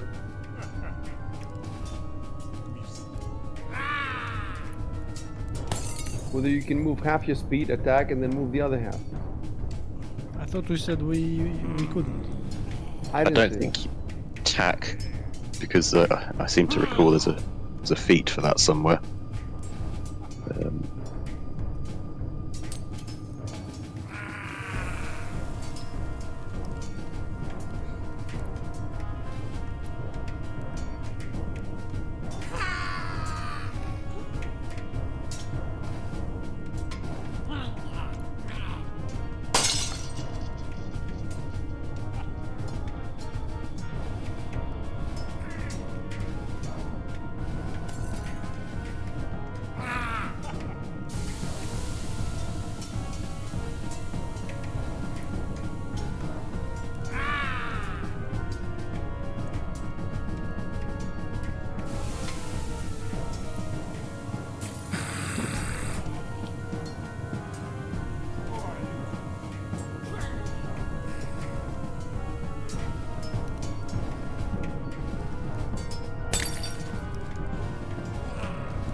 Yes.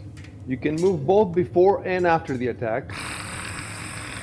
But you must move at least 10 feet before the attack. Wait, spring attack, that's a special.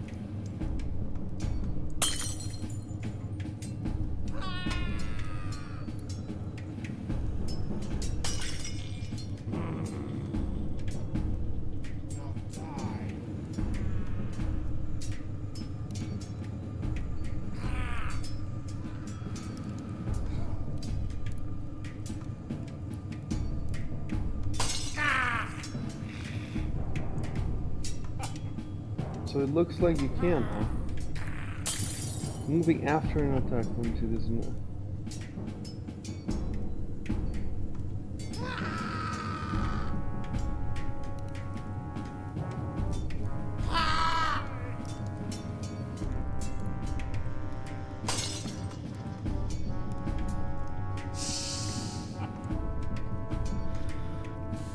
Yeah, I can't find it, but I'm pretty sure Right, up till now we've... yeah, it's clear that he cannot do this. He has to stop outside the door. But then So- is there a rule for fleeing or withdrawing or something? Yeah, let's check that too. But I think that That's a 4-round action. That's for when you're engaged. I don't think he can do it because he opened the door. Like if the door was open, he could have moved twice.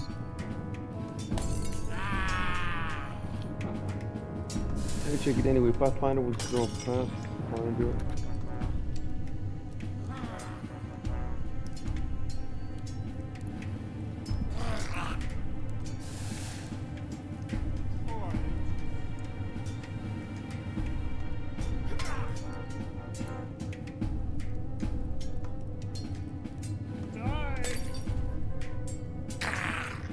Yeah, it's a full round action.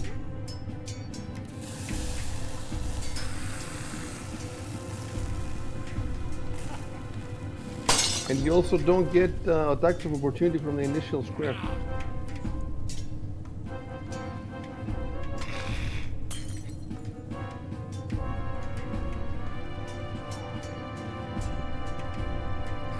Okay, so it's not a withdraw, it's a normal running. And I just need to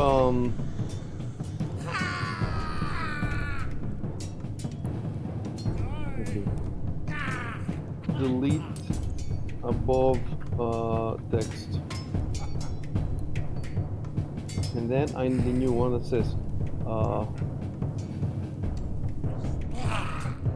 that's it. He turns and flees, opens the door, and then it is hold on.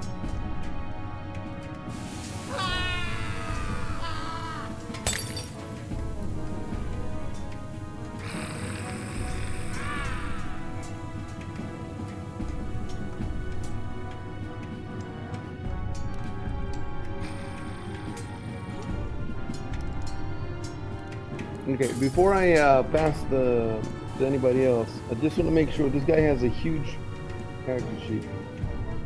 Just want to make sure he doesn't have anything else he can use.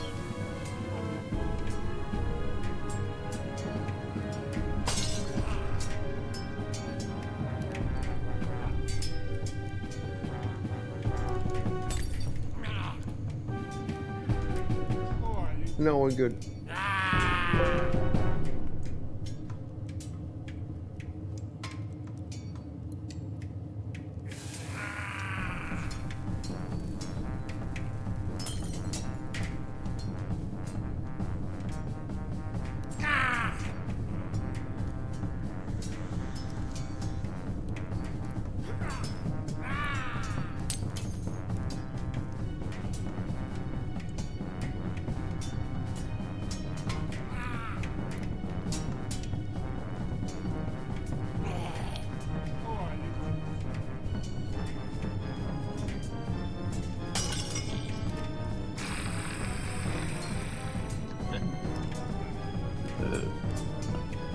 Have this as an ability.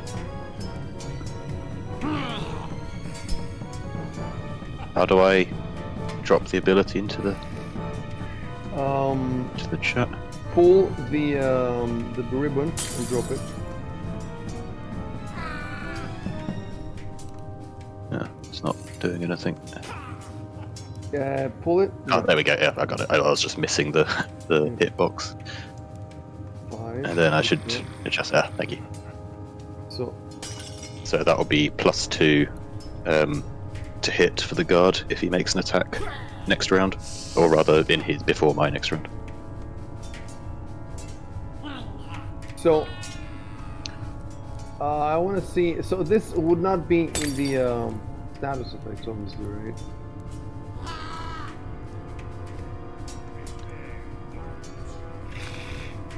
Maybe there's an inspired. No, there isn't. Yeah, it's not a spell. It's just an ability. I get it from my ability domain. Yeah, but I want to see if there's a condition for him, an inspired condition. You see? But there's- Oh right, that's what you mean. Yeah. So that we could. Hold on a sec. The move. I just want to see how I would indicate it. So I would just put it in the combat nodes. You know what? Maybe I can do. Hold on. I think I can do it manually. Look, I just go to the guard. I open the effects, and I can just add it here manually. Plus, inspired, and what is this? Initiative or just no? Duration 1, right? Can you guys see that now? That he's inspired. Yeah, in the- inspired D1. Yeah. So that's plus. It does a bit more. It's +2 to attack rolls, skill checks, and saves. I think. Let's find it. Yeah, Ability I've got thing. it. Yeah, lovely. Alright. And now I'm gonna put this in a parenthesis next to inspired. You see now? I don't think you can see that. So remember, let's We can actually, if we mouse over if you mouse over the little icon, it tells you what it's doing. Oh, nice. And this is completely custom now. Like I just put it just for this one, so that I don't have to add anything to the combat nodes. And the game is gonna tell us when this expires because I put the one there. Schadenfreude figured out how this works, and he's not even the GM. He doesn't even know this control. But he figured out how this works last time we played Original's Land, and it's amazing because we can have like 20 later in the game. You know, when you higher levels and everybody has status effects, it's gonna be very useful. Right, so that's done. Move now. You can move.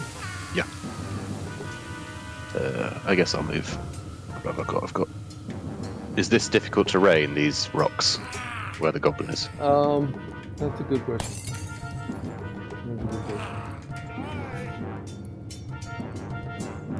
I'll let you know in a bit.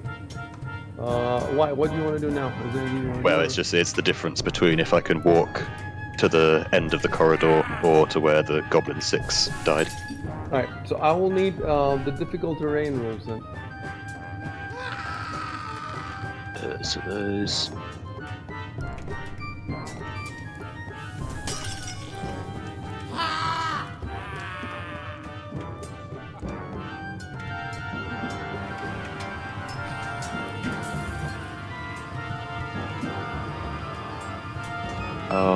On page 193. At the right.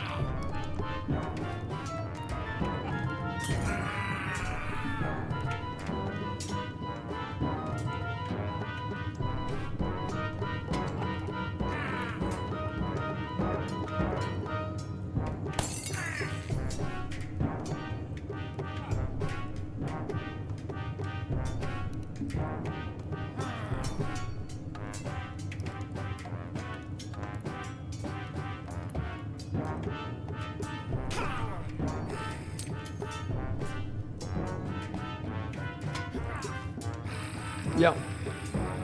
Alright, let's do it. Yeah. Hold on.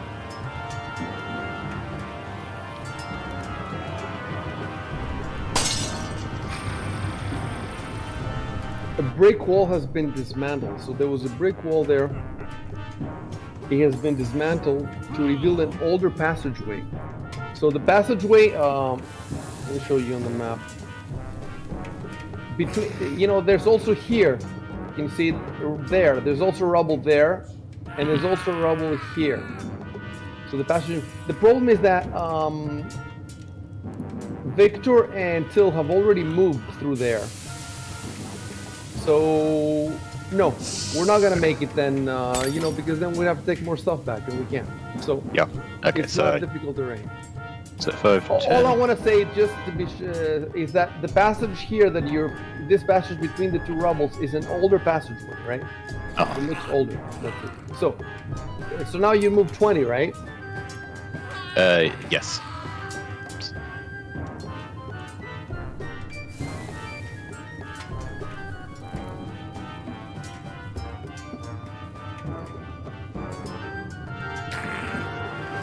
And end.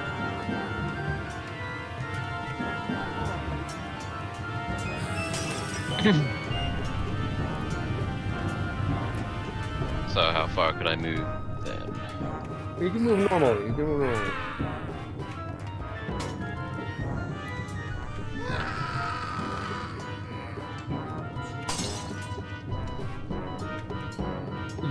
You can't see shit, huh? That's why you're telling me you want to move there. Oh, yeah, I can't. Okay, yeah, Okay, take your move slower. sure. Do the first 10, 15 feet or something.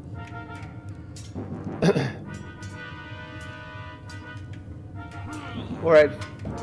Then you can't stop there because shoot, that's sorry. where. Okay. You kind of fucked though now. You see? Okay, that's 20. Are you sure you want to keep moving? Because before you moved right on top of him. He basically ran forwards in the dark without. Okay, move your arrow. I suppose you can move back now if you wanted to. Yeah. Like you move there. That's 20, isn't it? Mm. 5, 10, 15, 20. So you can do another 10 if you want to move behind Marts. Yeah, that's probably best. I was thinking of casting. Yeah, how many hit points do you have? 11 actually, not that bad. Yeah, but if he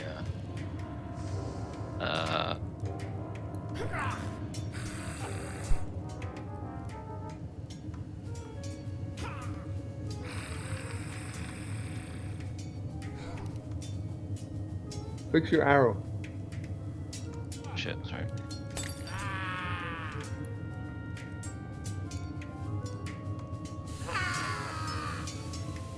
End your turn if you're finished. Might be, sorry. Okay, so now I need to know. the shit to out of remember, him. Yeah, how I did it when I used the hilt of my sword to try to knock out the guy. You want to try to knock him out? I don't know. I'm thinking about it. I don't think it was a specific knockout move. I think it was just you were trying to do non-lethal damage. Yeah. This guy looks like he can handle himself. So if you're worried about doing damage to him, probably don't need to worry about. On the other hand, he is Ameko's half brother, but look how many people they killed upstairs. So He deserves it. Deserves death. Yeah. Oh, and then I have another question. Let's say if he's dying, can we still interrogate him? Well, we've got stabilized, so as long as you don't kill him outright. yeah. So even if his HP goes to 0, we are still good, right? Yeah, but at 0, he's still conscious. -1, he's unconscious. But I think that if you stabilize him at -1 or -2, would that be unconscious still? I mean, we could take him prisoner and... Yeah, of course. Okay, so... So I rage and cleave. Rage. Kill him. Kill him. He deserves it.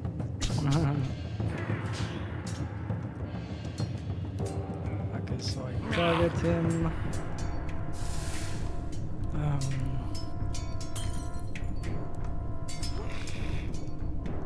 And then attack. Oh fuck. You're shitting me. Not meant to be. Well, I guess that's it.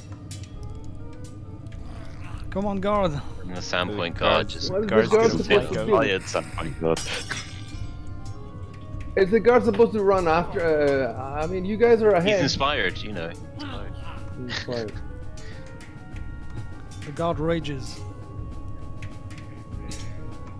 He wants that bonus paycheck.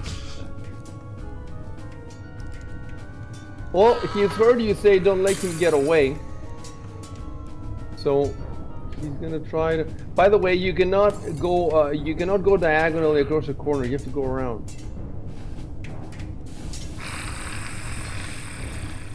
Right. So he did 5, 10, 15, 20. Yeah, that's it. And then Get that flank bonus.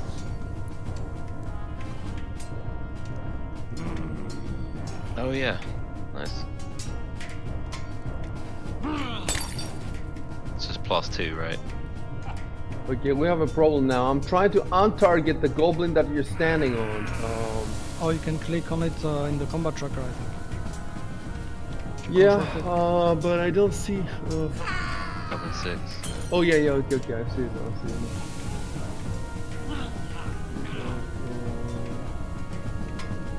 Right. So flanking is +2, and then he's got +2. Yeah, so it should be on +4 overall. God damn it.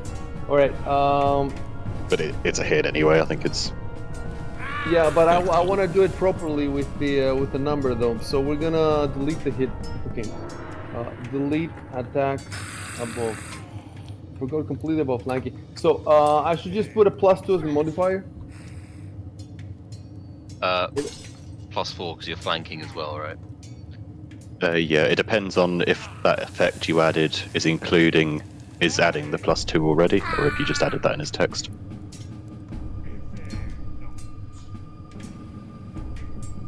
The +4 that he has there is from his longsword. That's normal. That's his normal attack. Okay, in which case, yeah, it should be an extra +4 on top of that. Okay.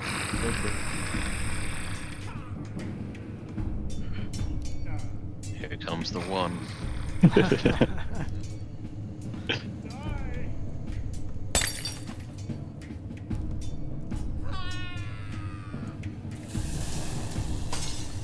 Wait. The flanking is +2 and the inspired is +2. Is that what you're telling me? That's right. Yeah.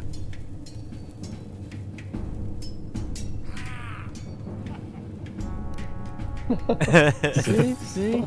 He's meant to escape. It's our punishment for breaking physics earlier. Space-time continuum. It's healing. So if he tries to flee now, he's gonna get clobbered by 2 attacks of opportunity, right? He's stepping into a threatened area. Yeah.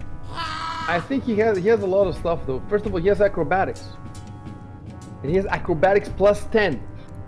So Gonna dodge that away. It's gonna yeah, do that makes backflip. sense. That makes sense. It makes sense for him to try to. Boom! Oh wow. God damn it. It's I crafty. think there's some dice fudging going on. Yeah. He has plot armor. Is there a scenario if he gets the shit beat out of him?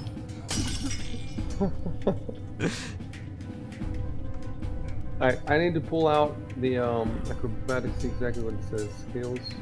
He's leading us into a trap full of gelatinous cubes. Did you see the Dungeons and Dragons the movie? It's pretty No. cool. I watched it. Did you watch was it? actually You pretty see- good. It was fun. And there was a gelatinous cube. Okay. Maybe I will actually watch it now. They're making a TV show as well now. They're making a TV show, and I think it's probably going to be a franchise or something.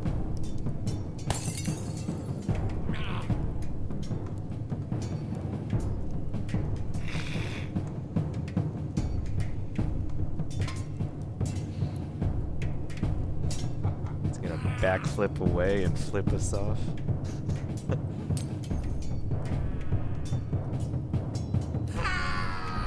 So he moves at half speed. Oh, and he can move at full speed by increasing the DC check by 10. So maybe he can even do that. Oh, and he can note if he's wearing medium or heavy armor. So let me see what kind of armor he's wearing.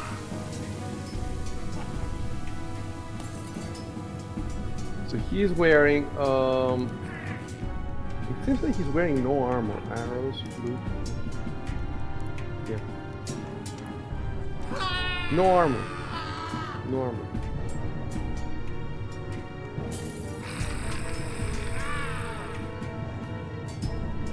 If you have a high acrobatics like he has, you can basically move around the battlefield with impunity.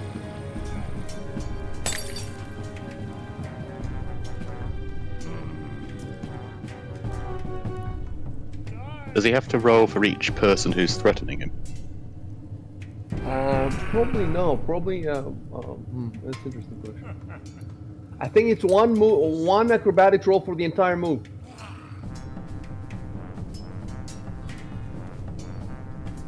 Yeah, it would. Yeah, it says move through a threatened area. Opponents. Oh, the base DC is opponent's combat maneuver defense. Opponent's combat maneuver. And the penalty increases by +2 for each additional opponent avoided in one round.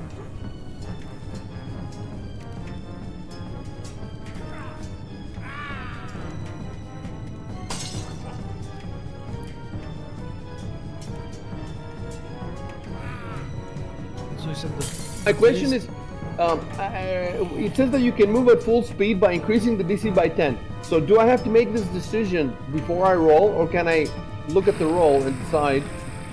That would probably be before the roll. For the roll decides how fast you want to go, right? Yeah, yes, of course, because you need to know the DC before you roll. Now, though, I have seen the DC. That's the problem. I've seen the roll, so it's kind of hard to. It is kind of hard. Okay, I'll play it safe. I'll play it safe this time. He doesn't want to increase the DC. You know, use acrobatics to pass those. No, you gotta re-roll it. All right, let's do that one. Let's do that one. It's a good idea. Delete roll above. But then you said it's DC 10 plus the CMB. Yeah. So I forget guess- about that roll. I have to decide first of all if he wants to move at full speed. It's a tough situation for him.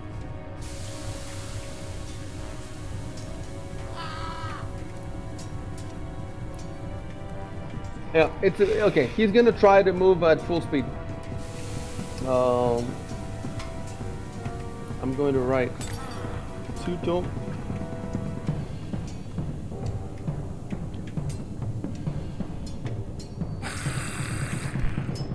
But is it the highest CMB or the combined CMB of all attackers? Because I have +5, and I don't know about the guard.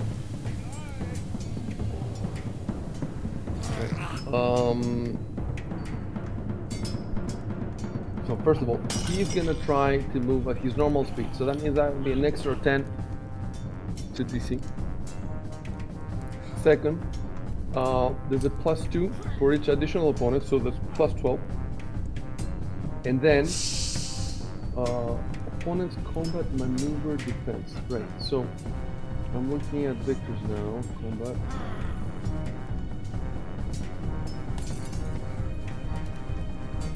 What? Hold on a sec. Your CMD combat is 16? Or is it the CMD or the CMB? Combat maneuver defense is CMD. Oh, So you're telling me that it's 16?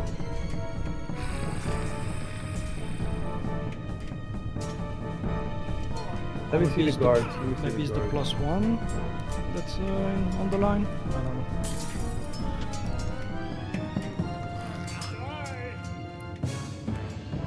If the guard has CMD of 13.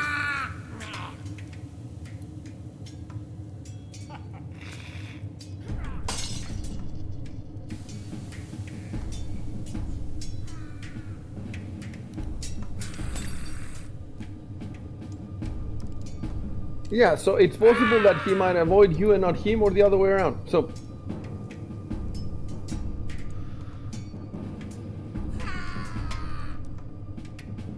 Okay, now that I know the numbers are pretty bad. You know, because if it's 16 plus 12, that would be 20 something. That's very, very hard to hit. So he's gonna try to move. On the other hand, if he doesn't mind so much about taking the attacks, because let's say he has a lot of hit points, so he doesn't mind taking the attacks, then he can still, you know, if he really wants to flee, yeah, that's what he's gonna do. So he's gonna go full speed, and I'm just gonna roll. Yeah, I'm just gonna roll again the. Here comes the one.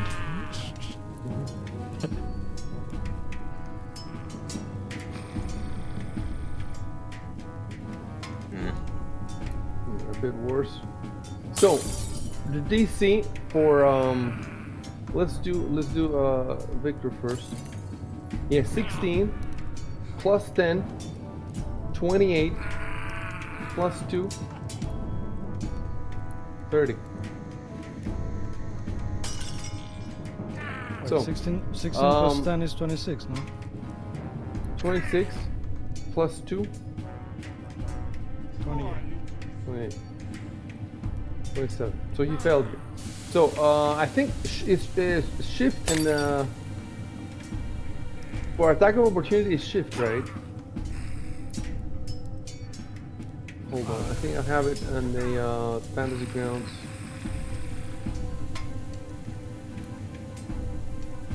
Attack of opportunity is hold shift while rolling an attack. Okay, so you target him if you haven't targeted him already.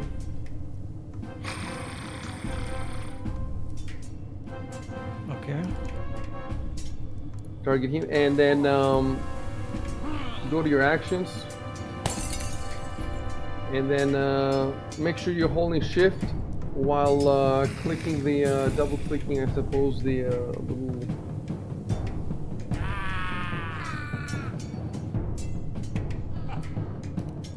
Oh yeah, it says opportunity.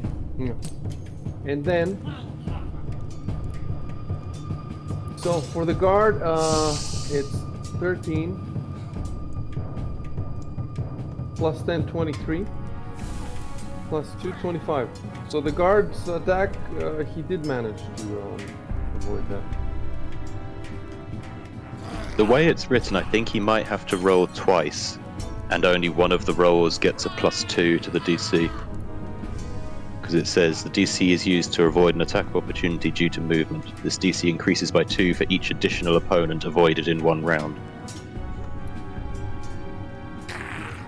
So if he was moving past another opponent later on who wasn't threatening his first square, that would also provoke an attack of opportunity, which would then be at +2.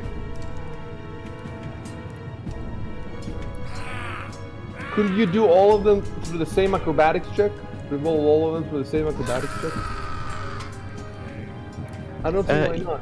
Yeah, I guess you could, but then the +2 would only apply to the second opponent evaded, I guess. So it would depend what order the guard and the other and Victor took their attacks of opportunity.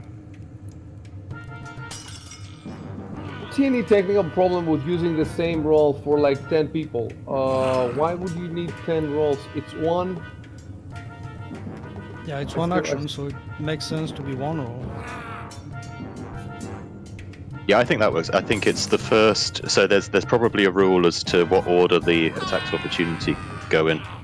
So the first one wouldn't have the +2 difficulty, but the second one would, and then if there was another one, it would be an extra +2 on top of that, etc. So the +2 that I gave to the DC for Shuben shouldn't be there, you say. But then we have to decide, like, who gets the +2? Is it the guard or is it the... Yeah, so it's whoever strikes second will get it. So I think there probably is a rule on who... It's probably an initiative order, right? But I'm not certain. I suppose whoever has the better initiative. The best initiative in this combat goes to Chuto. He rolled 23. because he has a huge plus for his initiative.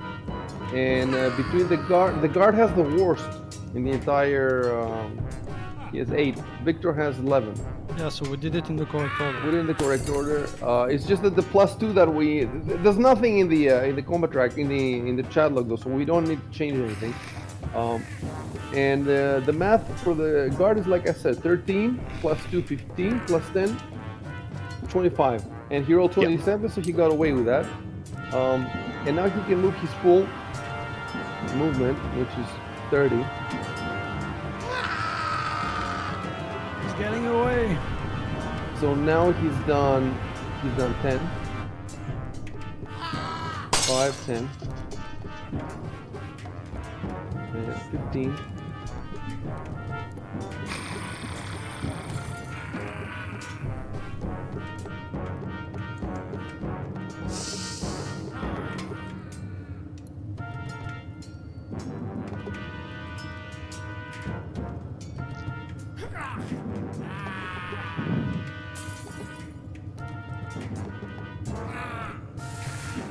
Yep.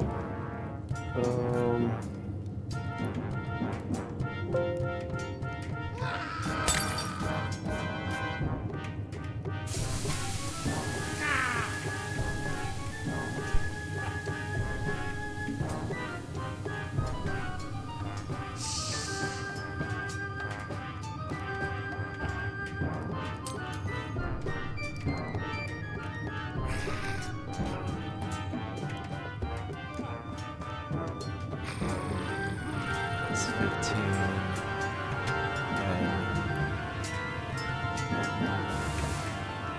Wait. I'm putting you back there. Okay. You know why? Actually, I'm putting you all the way back. You could have gone diagonally. Try again. Oh, through the door here. So like that's that? no. Go. No. Oh shit. Okay. Go here. Oh, okay. Yeah. Then one down. Then one diagonal. Right. And then one to the right.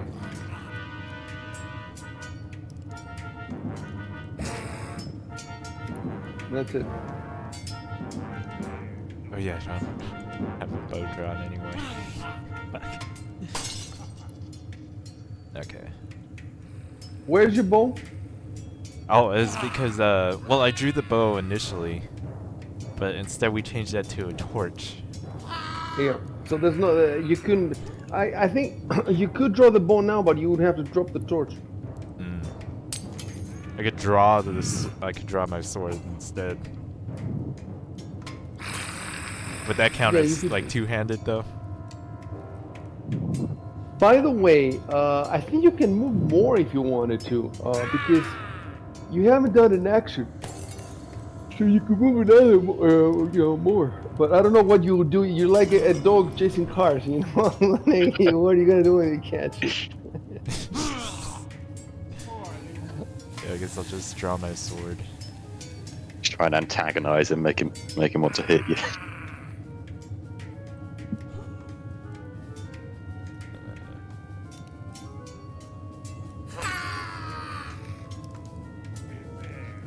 So drawing his sword is not an action, is it? Should be a like move it's- action, right? There it is, yeah. It wouldn't be an action if Till had a BAB of +1 or higher, because he could have done it as part of the move that he got there with. Alright, well, that's all I can do.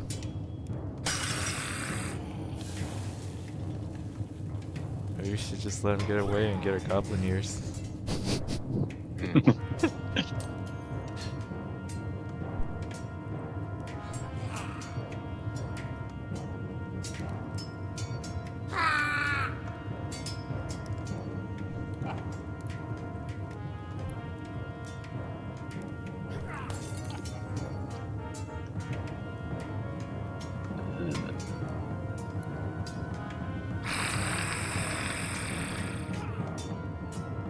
Wait. Why couldn't he have moved twice his movement rate? Since he opened the door in the previous round. He did the acrobatics. There's no reason why he couldn't move twice. In which case, I guess Recoil could also have moved twice without drawing his sword. Am I correct? Yeah, they both could have moved twice. All right, I'm gonna Google now Pathfinder chase because you're leaving the map now. So let me take a quick look. Chase rules. I know that one adventure, the Curse of the Crimson Throne, later on has detailed chase rules.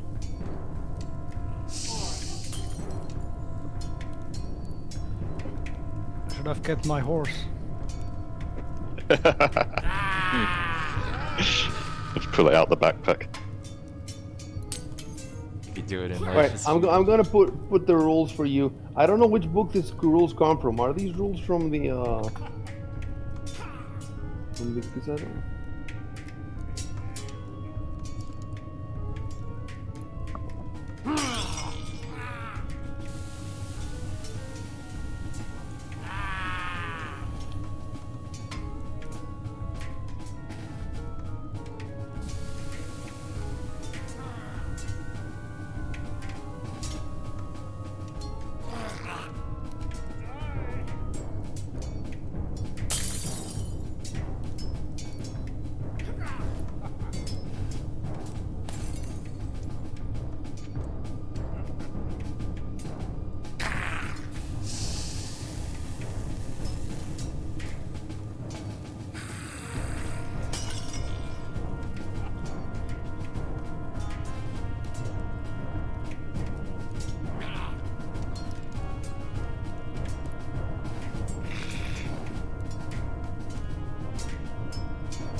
Alright, so what I'm going to do now is I'm going to remove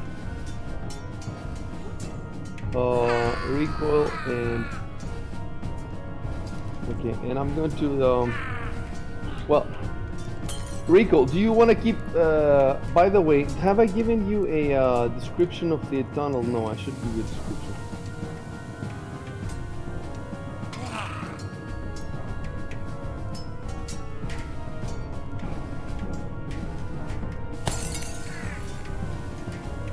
Alright, so obviously you're entering some kind of tunnel there.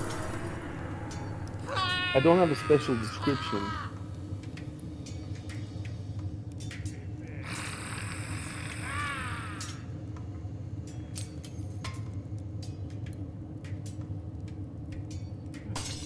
Actually, I do have something.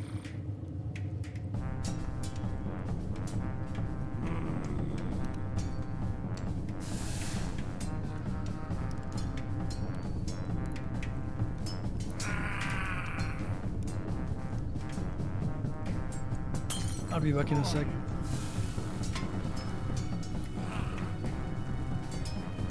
Actually, I'll take this opportunity to go to Lou as well. Yep, same here.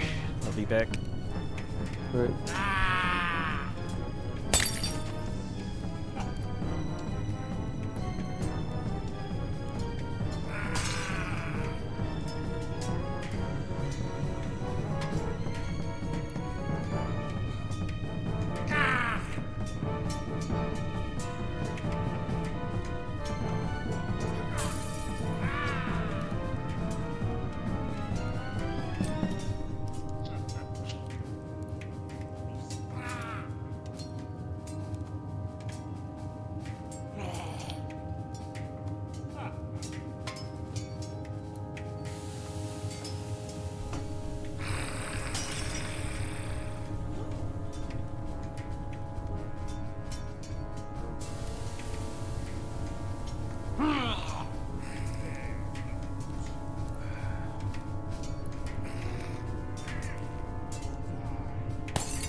Okay, I'm back. Alright, there's a little description there.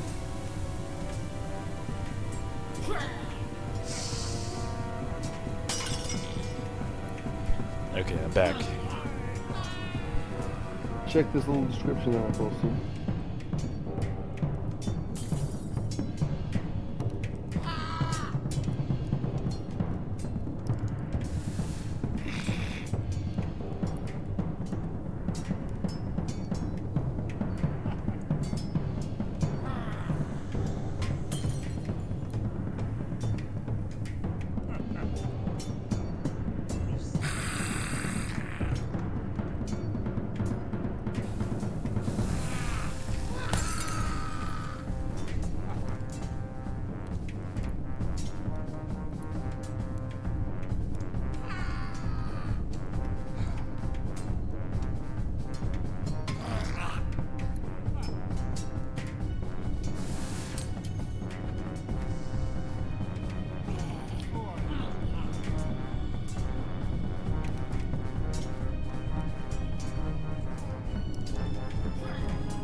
I'm back. Alright, check the little description that I posted. Mm-hmm.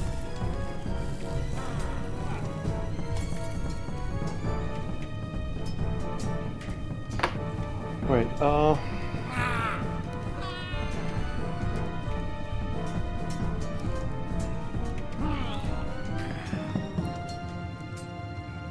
so we have to decide how to manage the. I had thought that he would either get away clean or you would kill him. Or, you know, if things have gone worse, you might have died if you had to face all 8 of them and him at the same time. That was a bit dangerous there. But it didn't happen. So I had not counted for like a long chase. If you looked at the from the Game Master again, okay. Oh yeah, I remember.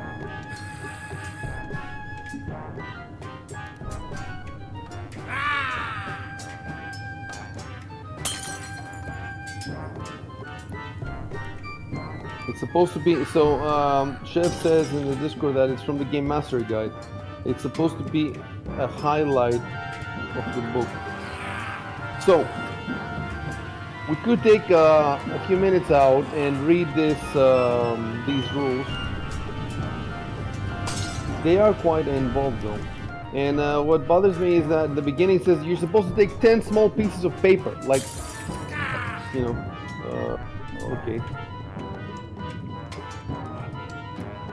Okay, first thing to determine is how much time do we have? Shub, how much time do you have to play? Yeah, it's an hour and a half. Hour and a half, okay. So let's take 15 minutes off to grab a snack and read these rules, and then we'll figure out if it's possible to apply them during this time. If it's not, we wrap the game now. If it is, maybe we can run the right. So in order to be able to read and think, I'm just going to take my headphones off so I don't listen to the music. And we're back here in 15 minutes, guys, okay? Okay. Okay. Got it.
Is anybody back?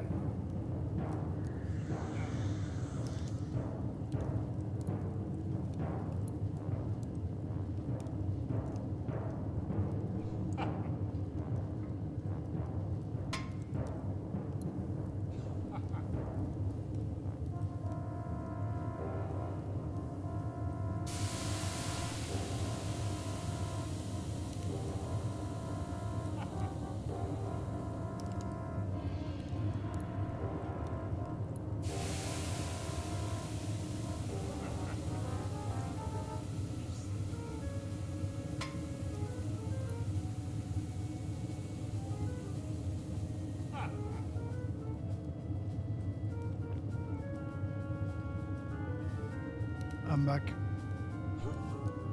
Okay, it's me and you. Nobody else is back. What we're gonna do is, well, we're gonna wrap up the game now, and we're gonna play this on Discord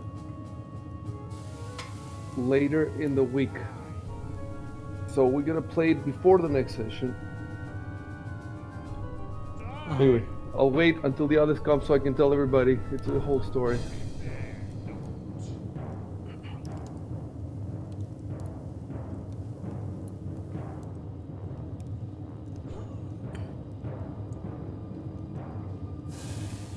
It's cool though because we'll figure out these mechanics.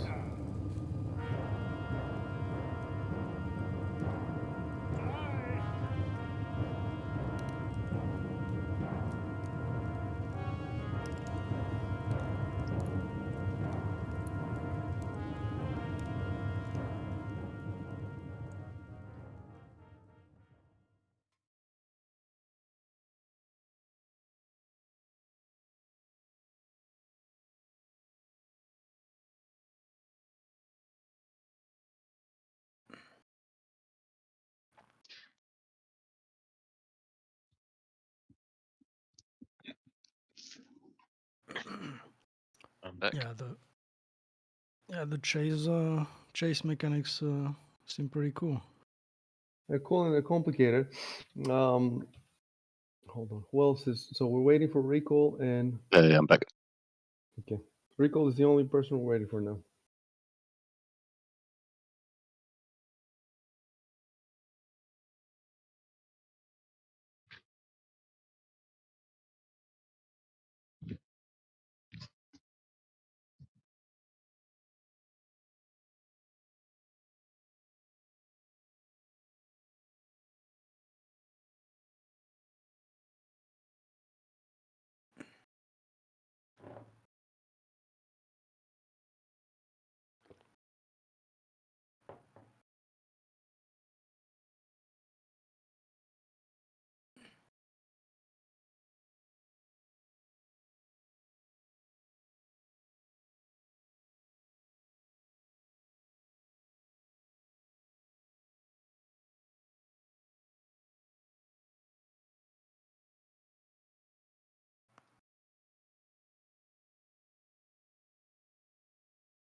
Huh. You know what we could do is I could even like wondering if I could leave the Fantasy Ground server online so that you just log in whenever you want and you do your roll. That way you can roll because there's gonna be skill checks. We can roll the skill checks on Discord. I don't think I can do justice. Well, we're still waiting for Rico. Hold on.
Okay, I'm back.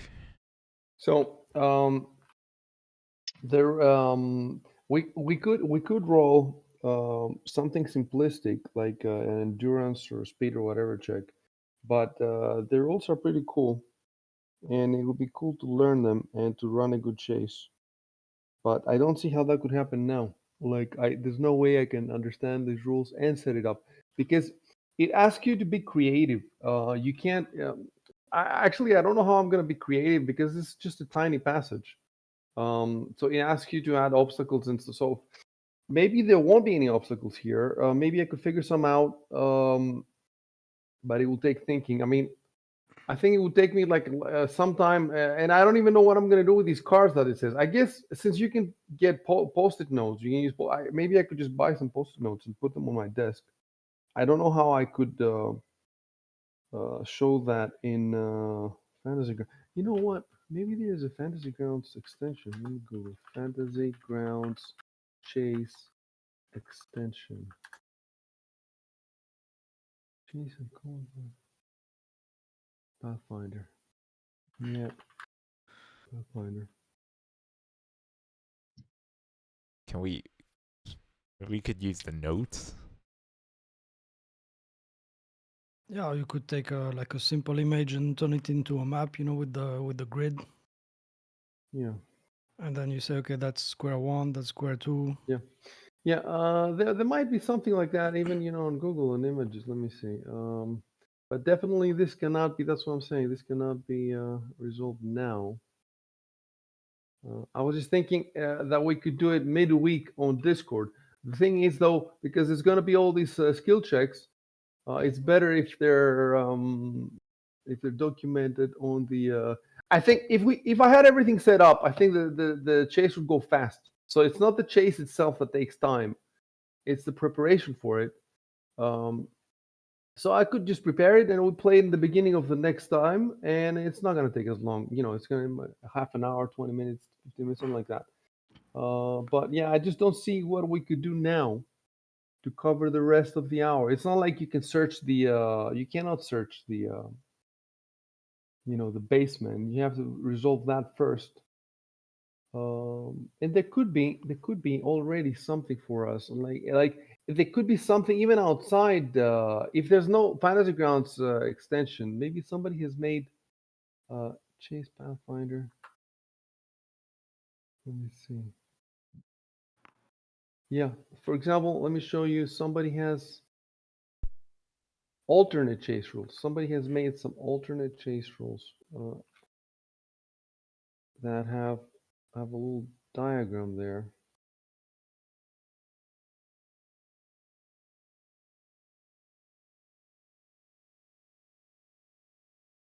Anyway, I don't care about the alternate ones. I just at this point, not before I've played the original ones. I see an image now. Is that?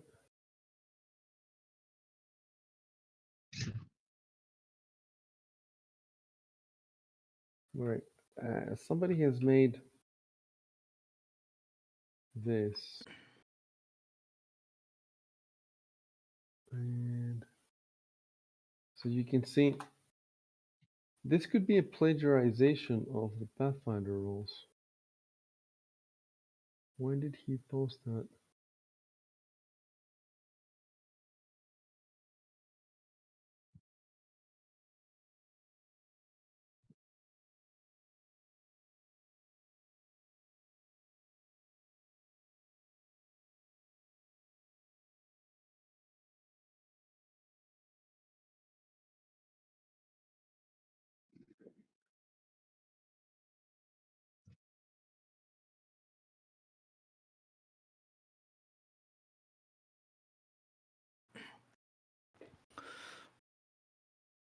Maybe fantasy Oh, grounds. dude! Oh, sorry. Dude! Check this out. Check this out. Of course they have a deck of cards.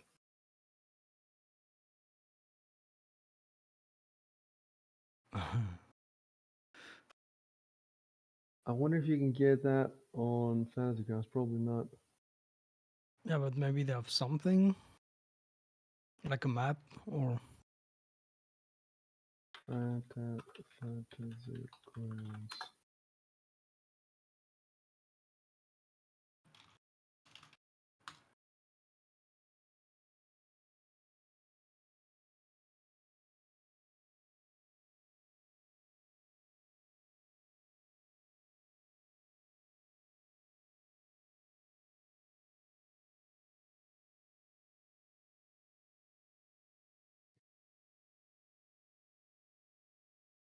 I'm gonna drop a couple more links for me to check later.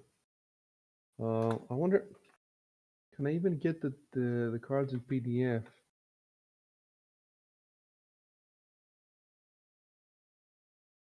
No, it doesn't exist for PDF. It looks like there's just a box.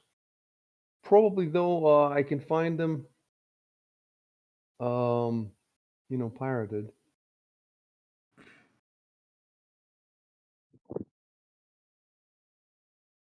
I mean, look, if I have the cards in PDF, all of them, right? 51 cards, then I could lay them out on Fantasy Grounds. We could lay them, like manually ourselves, just like you arrange all the images of the characters and the maps and all that. You could arrange a bunch of cards. You make them small, and then I don't see why not. Keep in mind, what I was looking for is an extension like for the Harrow deck. You guys haven't seen the Harrow deck, but the other group has the Harrow deck, and that's an extension you actually buy, and you can do Harrow, like a tarot reading. It's very well integrated.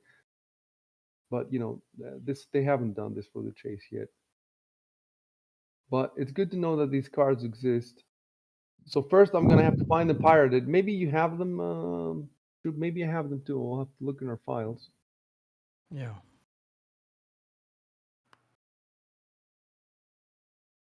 Yeah, so obviously it's work, and then I have to decide. And there's something even more. That passage that he's running down is not infinite, so it might have branching. And I don't have it as a map. I'll tell you what happened before starting the game. I looked on the internet because it was a bit confusing when they explain where that passage goes. It's a bit confusing. It runs under the town, and it has passages and it has stuff like that. But they don't give you a map in the adventure. And a GM has made a map. So I have this map. I have even imported it in Fantasy Grounds. We have it.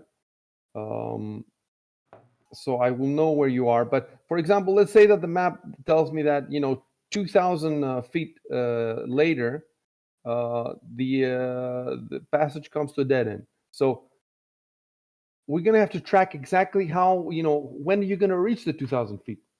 You see what I'm saying? And if he has branches, he has to decide which way to go. And are you going to be able to see him? Like, what if he runs fast and he ducks in a side passage and you guys don't see where he passed? Plus, you don't all have the only two of you have light sources, so that complicates things. It's complicated, Mhm. complicated. But I have Tinder Twig in my inventory, which I completely forgot about till now. anyway, you can buy stuff from the magical GM shop that drops it in your inventory, whatever you want. No, but if it's stuff that an adventurer would have, and that Yeah, I do have it in my inventory. Tinder Twig. what does that do then anyway? Yeah,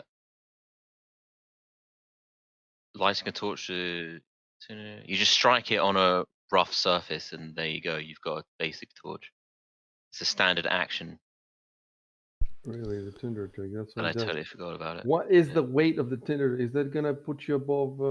It says I have 3 of them. and Why do you have 3, and where did you get them from? That was from my original, like, was making a character with Dan, and we were like looking through what I see. could buy, what little money I had. Though, those are 3 of the things I had. Also, Well, something else I could do is I could drop my torch for somebody else, and then I just rely on my low light vision. Uh, So somebody Yeah, else well, gets a I light could also, source. I could also, with my first round, I could cast light on Victor because there's no way I'm catching up in the chase anyway, right? I'll Tinder just be, Tweak has no weight. I just looked in. oh, okay. There's no weight.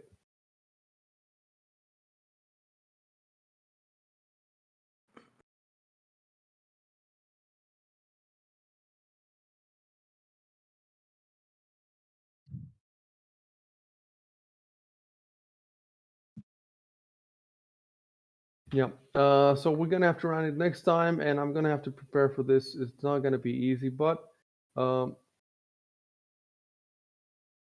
think the toughest part for me is figuring out what kind of obstacles you can have in the tunnel. But it will help when I look at so those cards. We're gonna. It's good to have the cards because you can see what your options are. If it's 51 cards, there's 51 options, so I can see instead of myself trying to figure out what the fuck could happen in the tunnel, I can just look at these 51 cards and see if any of them have anything to do with it.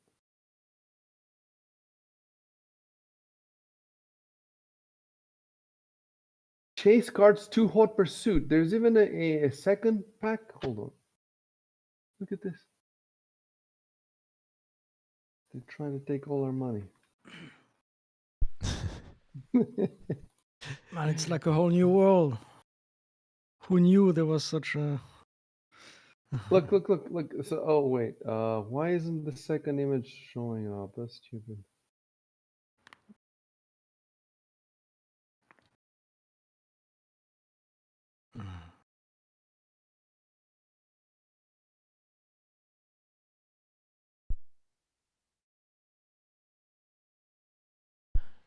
Oh, there's something for dungeon corridors. So this chase cards 2. Chase cards 2. So what do the chase cards 2 do? Is it just more obstacles?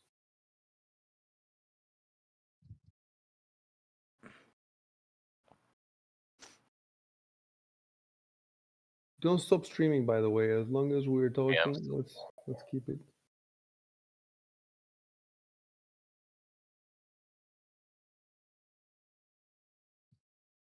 This deck presents complete rules, so it looks like it has rules, more rules as well, not just cards.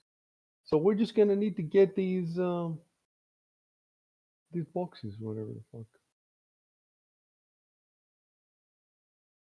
The second one seems to have been released much later because he has a different logo. It doesn't say Game Mastery. It says just Pathfinder cards.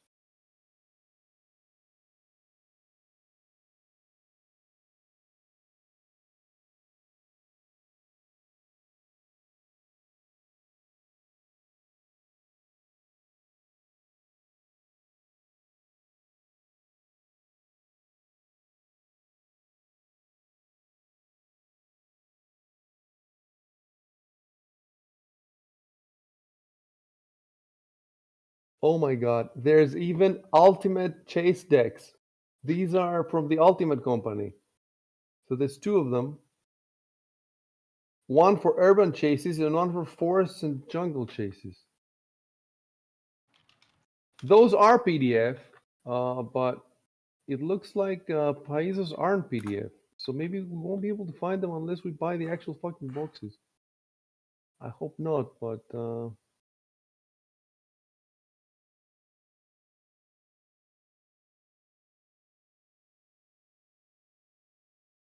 So I looked in my archive and I have some chase stuff, some cards. what does it look like? Can you throw some? Can you put it on Discord?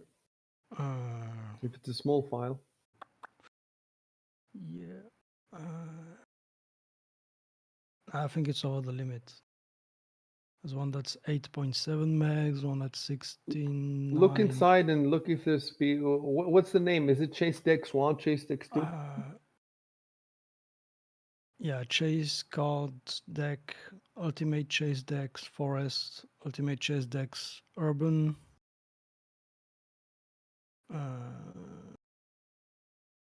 Yeah, Chase cards and Chase cards 2 are the most important ones. Chase cards and Chase cards 2. I have chase cards deck.pdf. The decks are the third party one.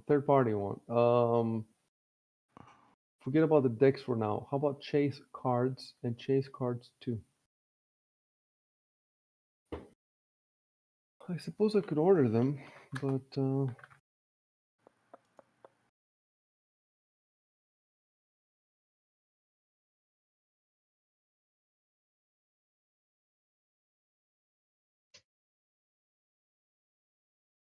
well, there's also one for the second edition, but we don't want that.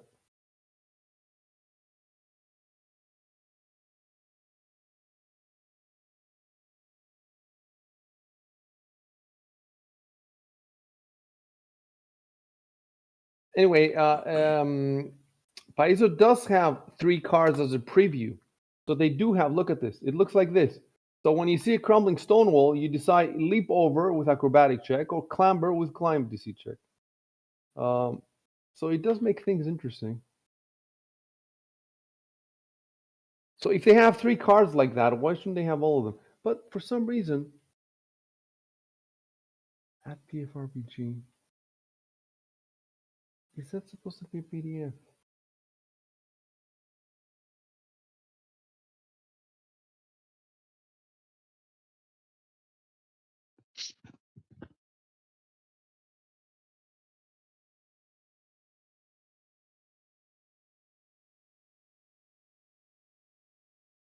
Yeah.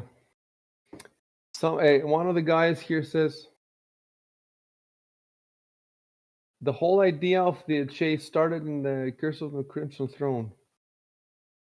Check on Discord what I posted.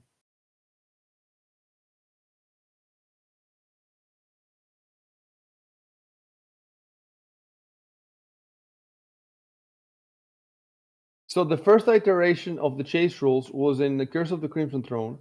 Then in the Game Mastery Guide later, they elaborated them, and then finally they made the cards. I'm gonna write that.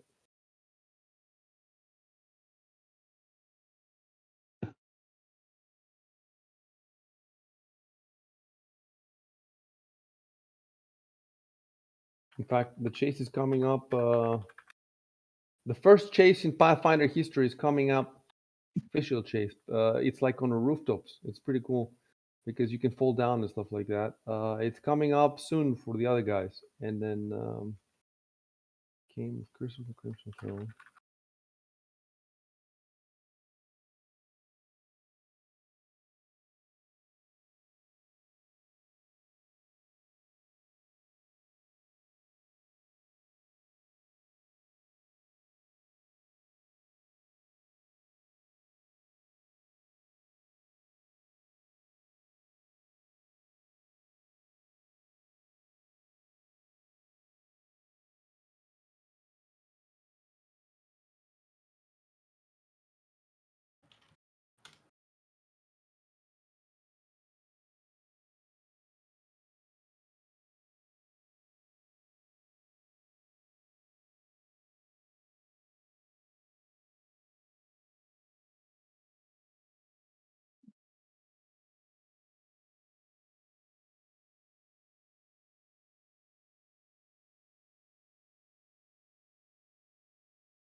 Oh, I was able to upload I forgot what the limit was. You see it, no? Yep. Chase deck. This seems to be the official one. Yeah, I think so. I think it's the official one. They're not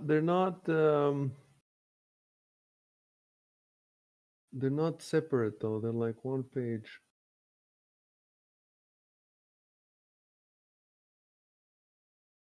So, and at the end, it does give you the rules.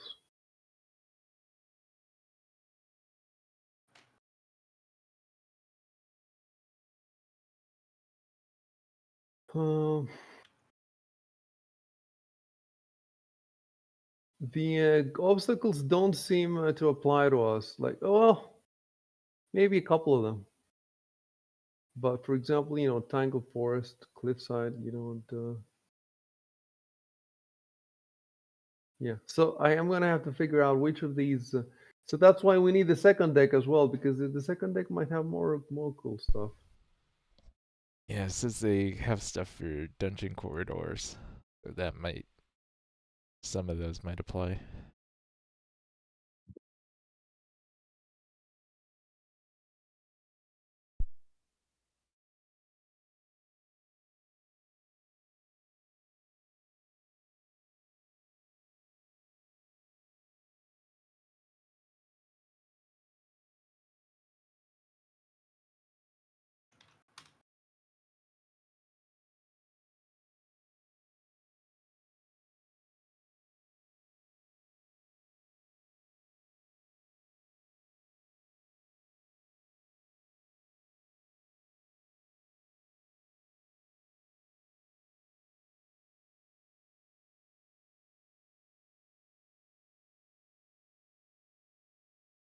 There's one guy at the thread that says that he would like a deck with higher level challenges or aerial challenges because his players are 10th level, and now these decks aren't as challenging. Very interesting. It's not a problem we're gonna have very soon. I do not like the idea, of course. Like, what? So if you're in this exact same passage but higher level, suddenly you get more difficult.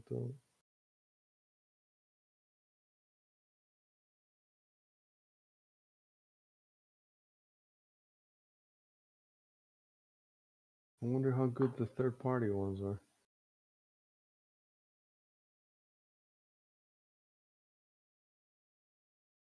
Yep. So I thought that this would go a bit faster, one way or another. But we have the chase, and eventually a chase was going to happen. So we've been playing for, I don't know, 200, 250 hours. Back in the second edition days, I don't even know how I would have. Basically, we probably have. You know what we have done? We would have rolled running. There was a running skill, and you just roll, and that's it. Whoever rolls higher, whoever rolls better. Actually, back then it was whoever rolls lower. It is extremely simple, but these guys they just gamify everything.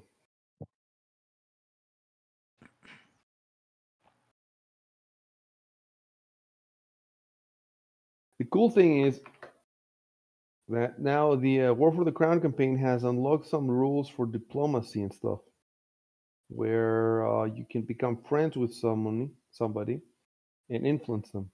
So in the beginning, I was planning. Remember the EP points where each player unlocks different stuff, right?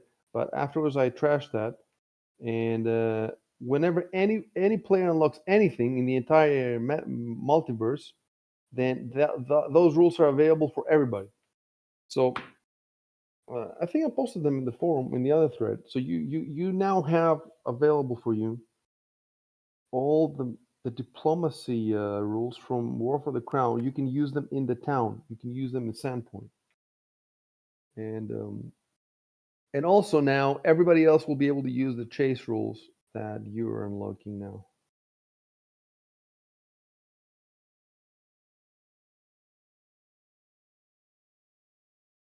Right, let's double the streams. I'm a little disappointed because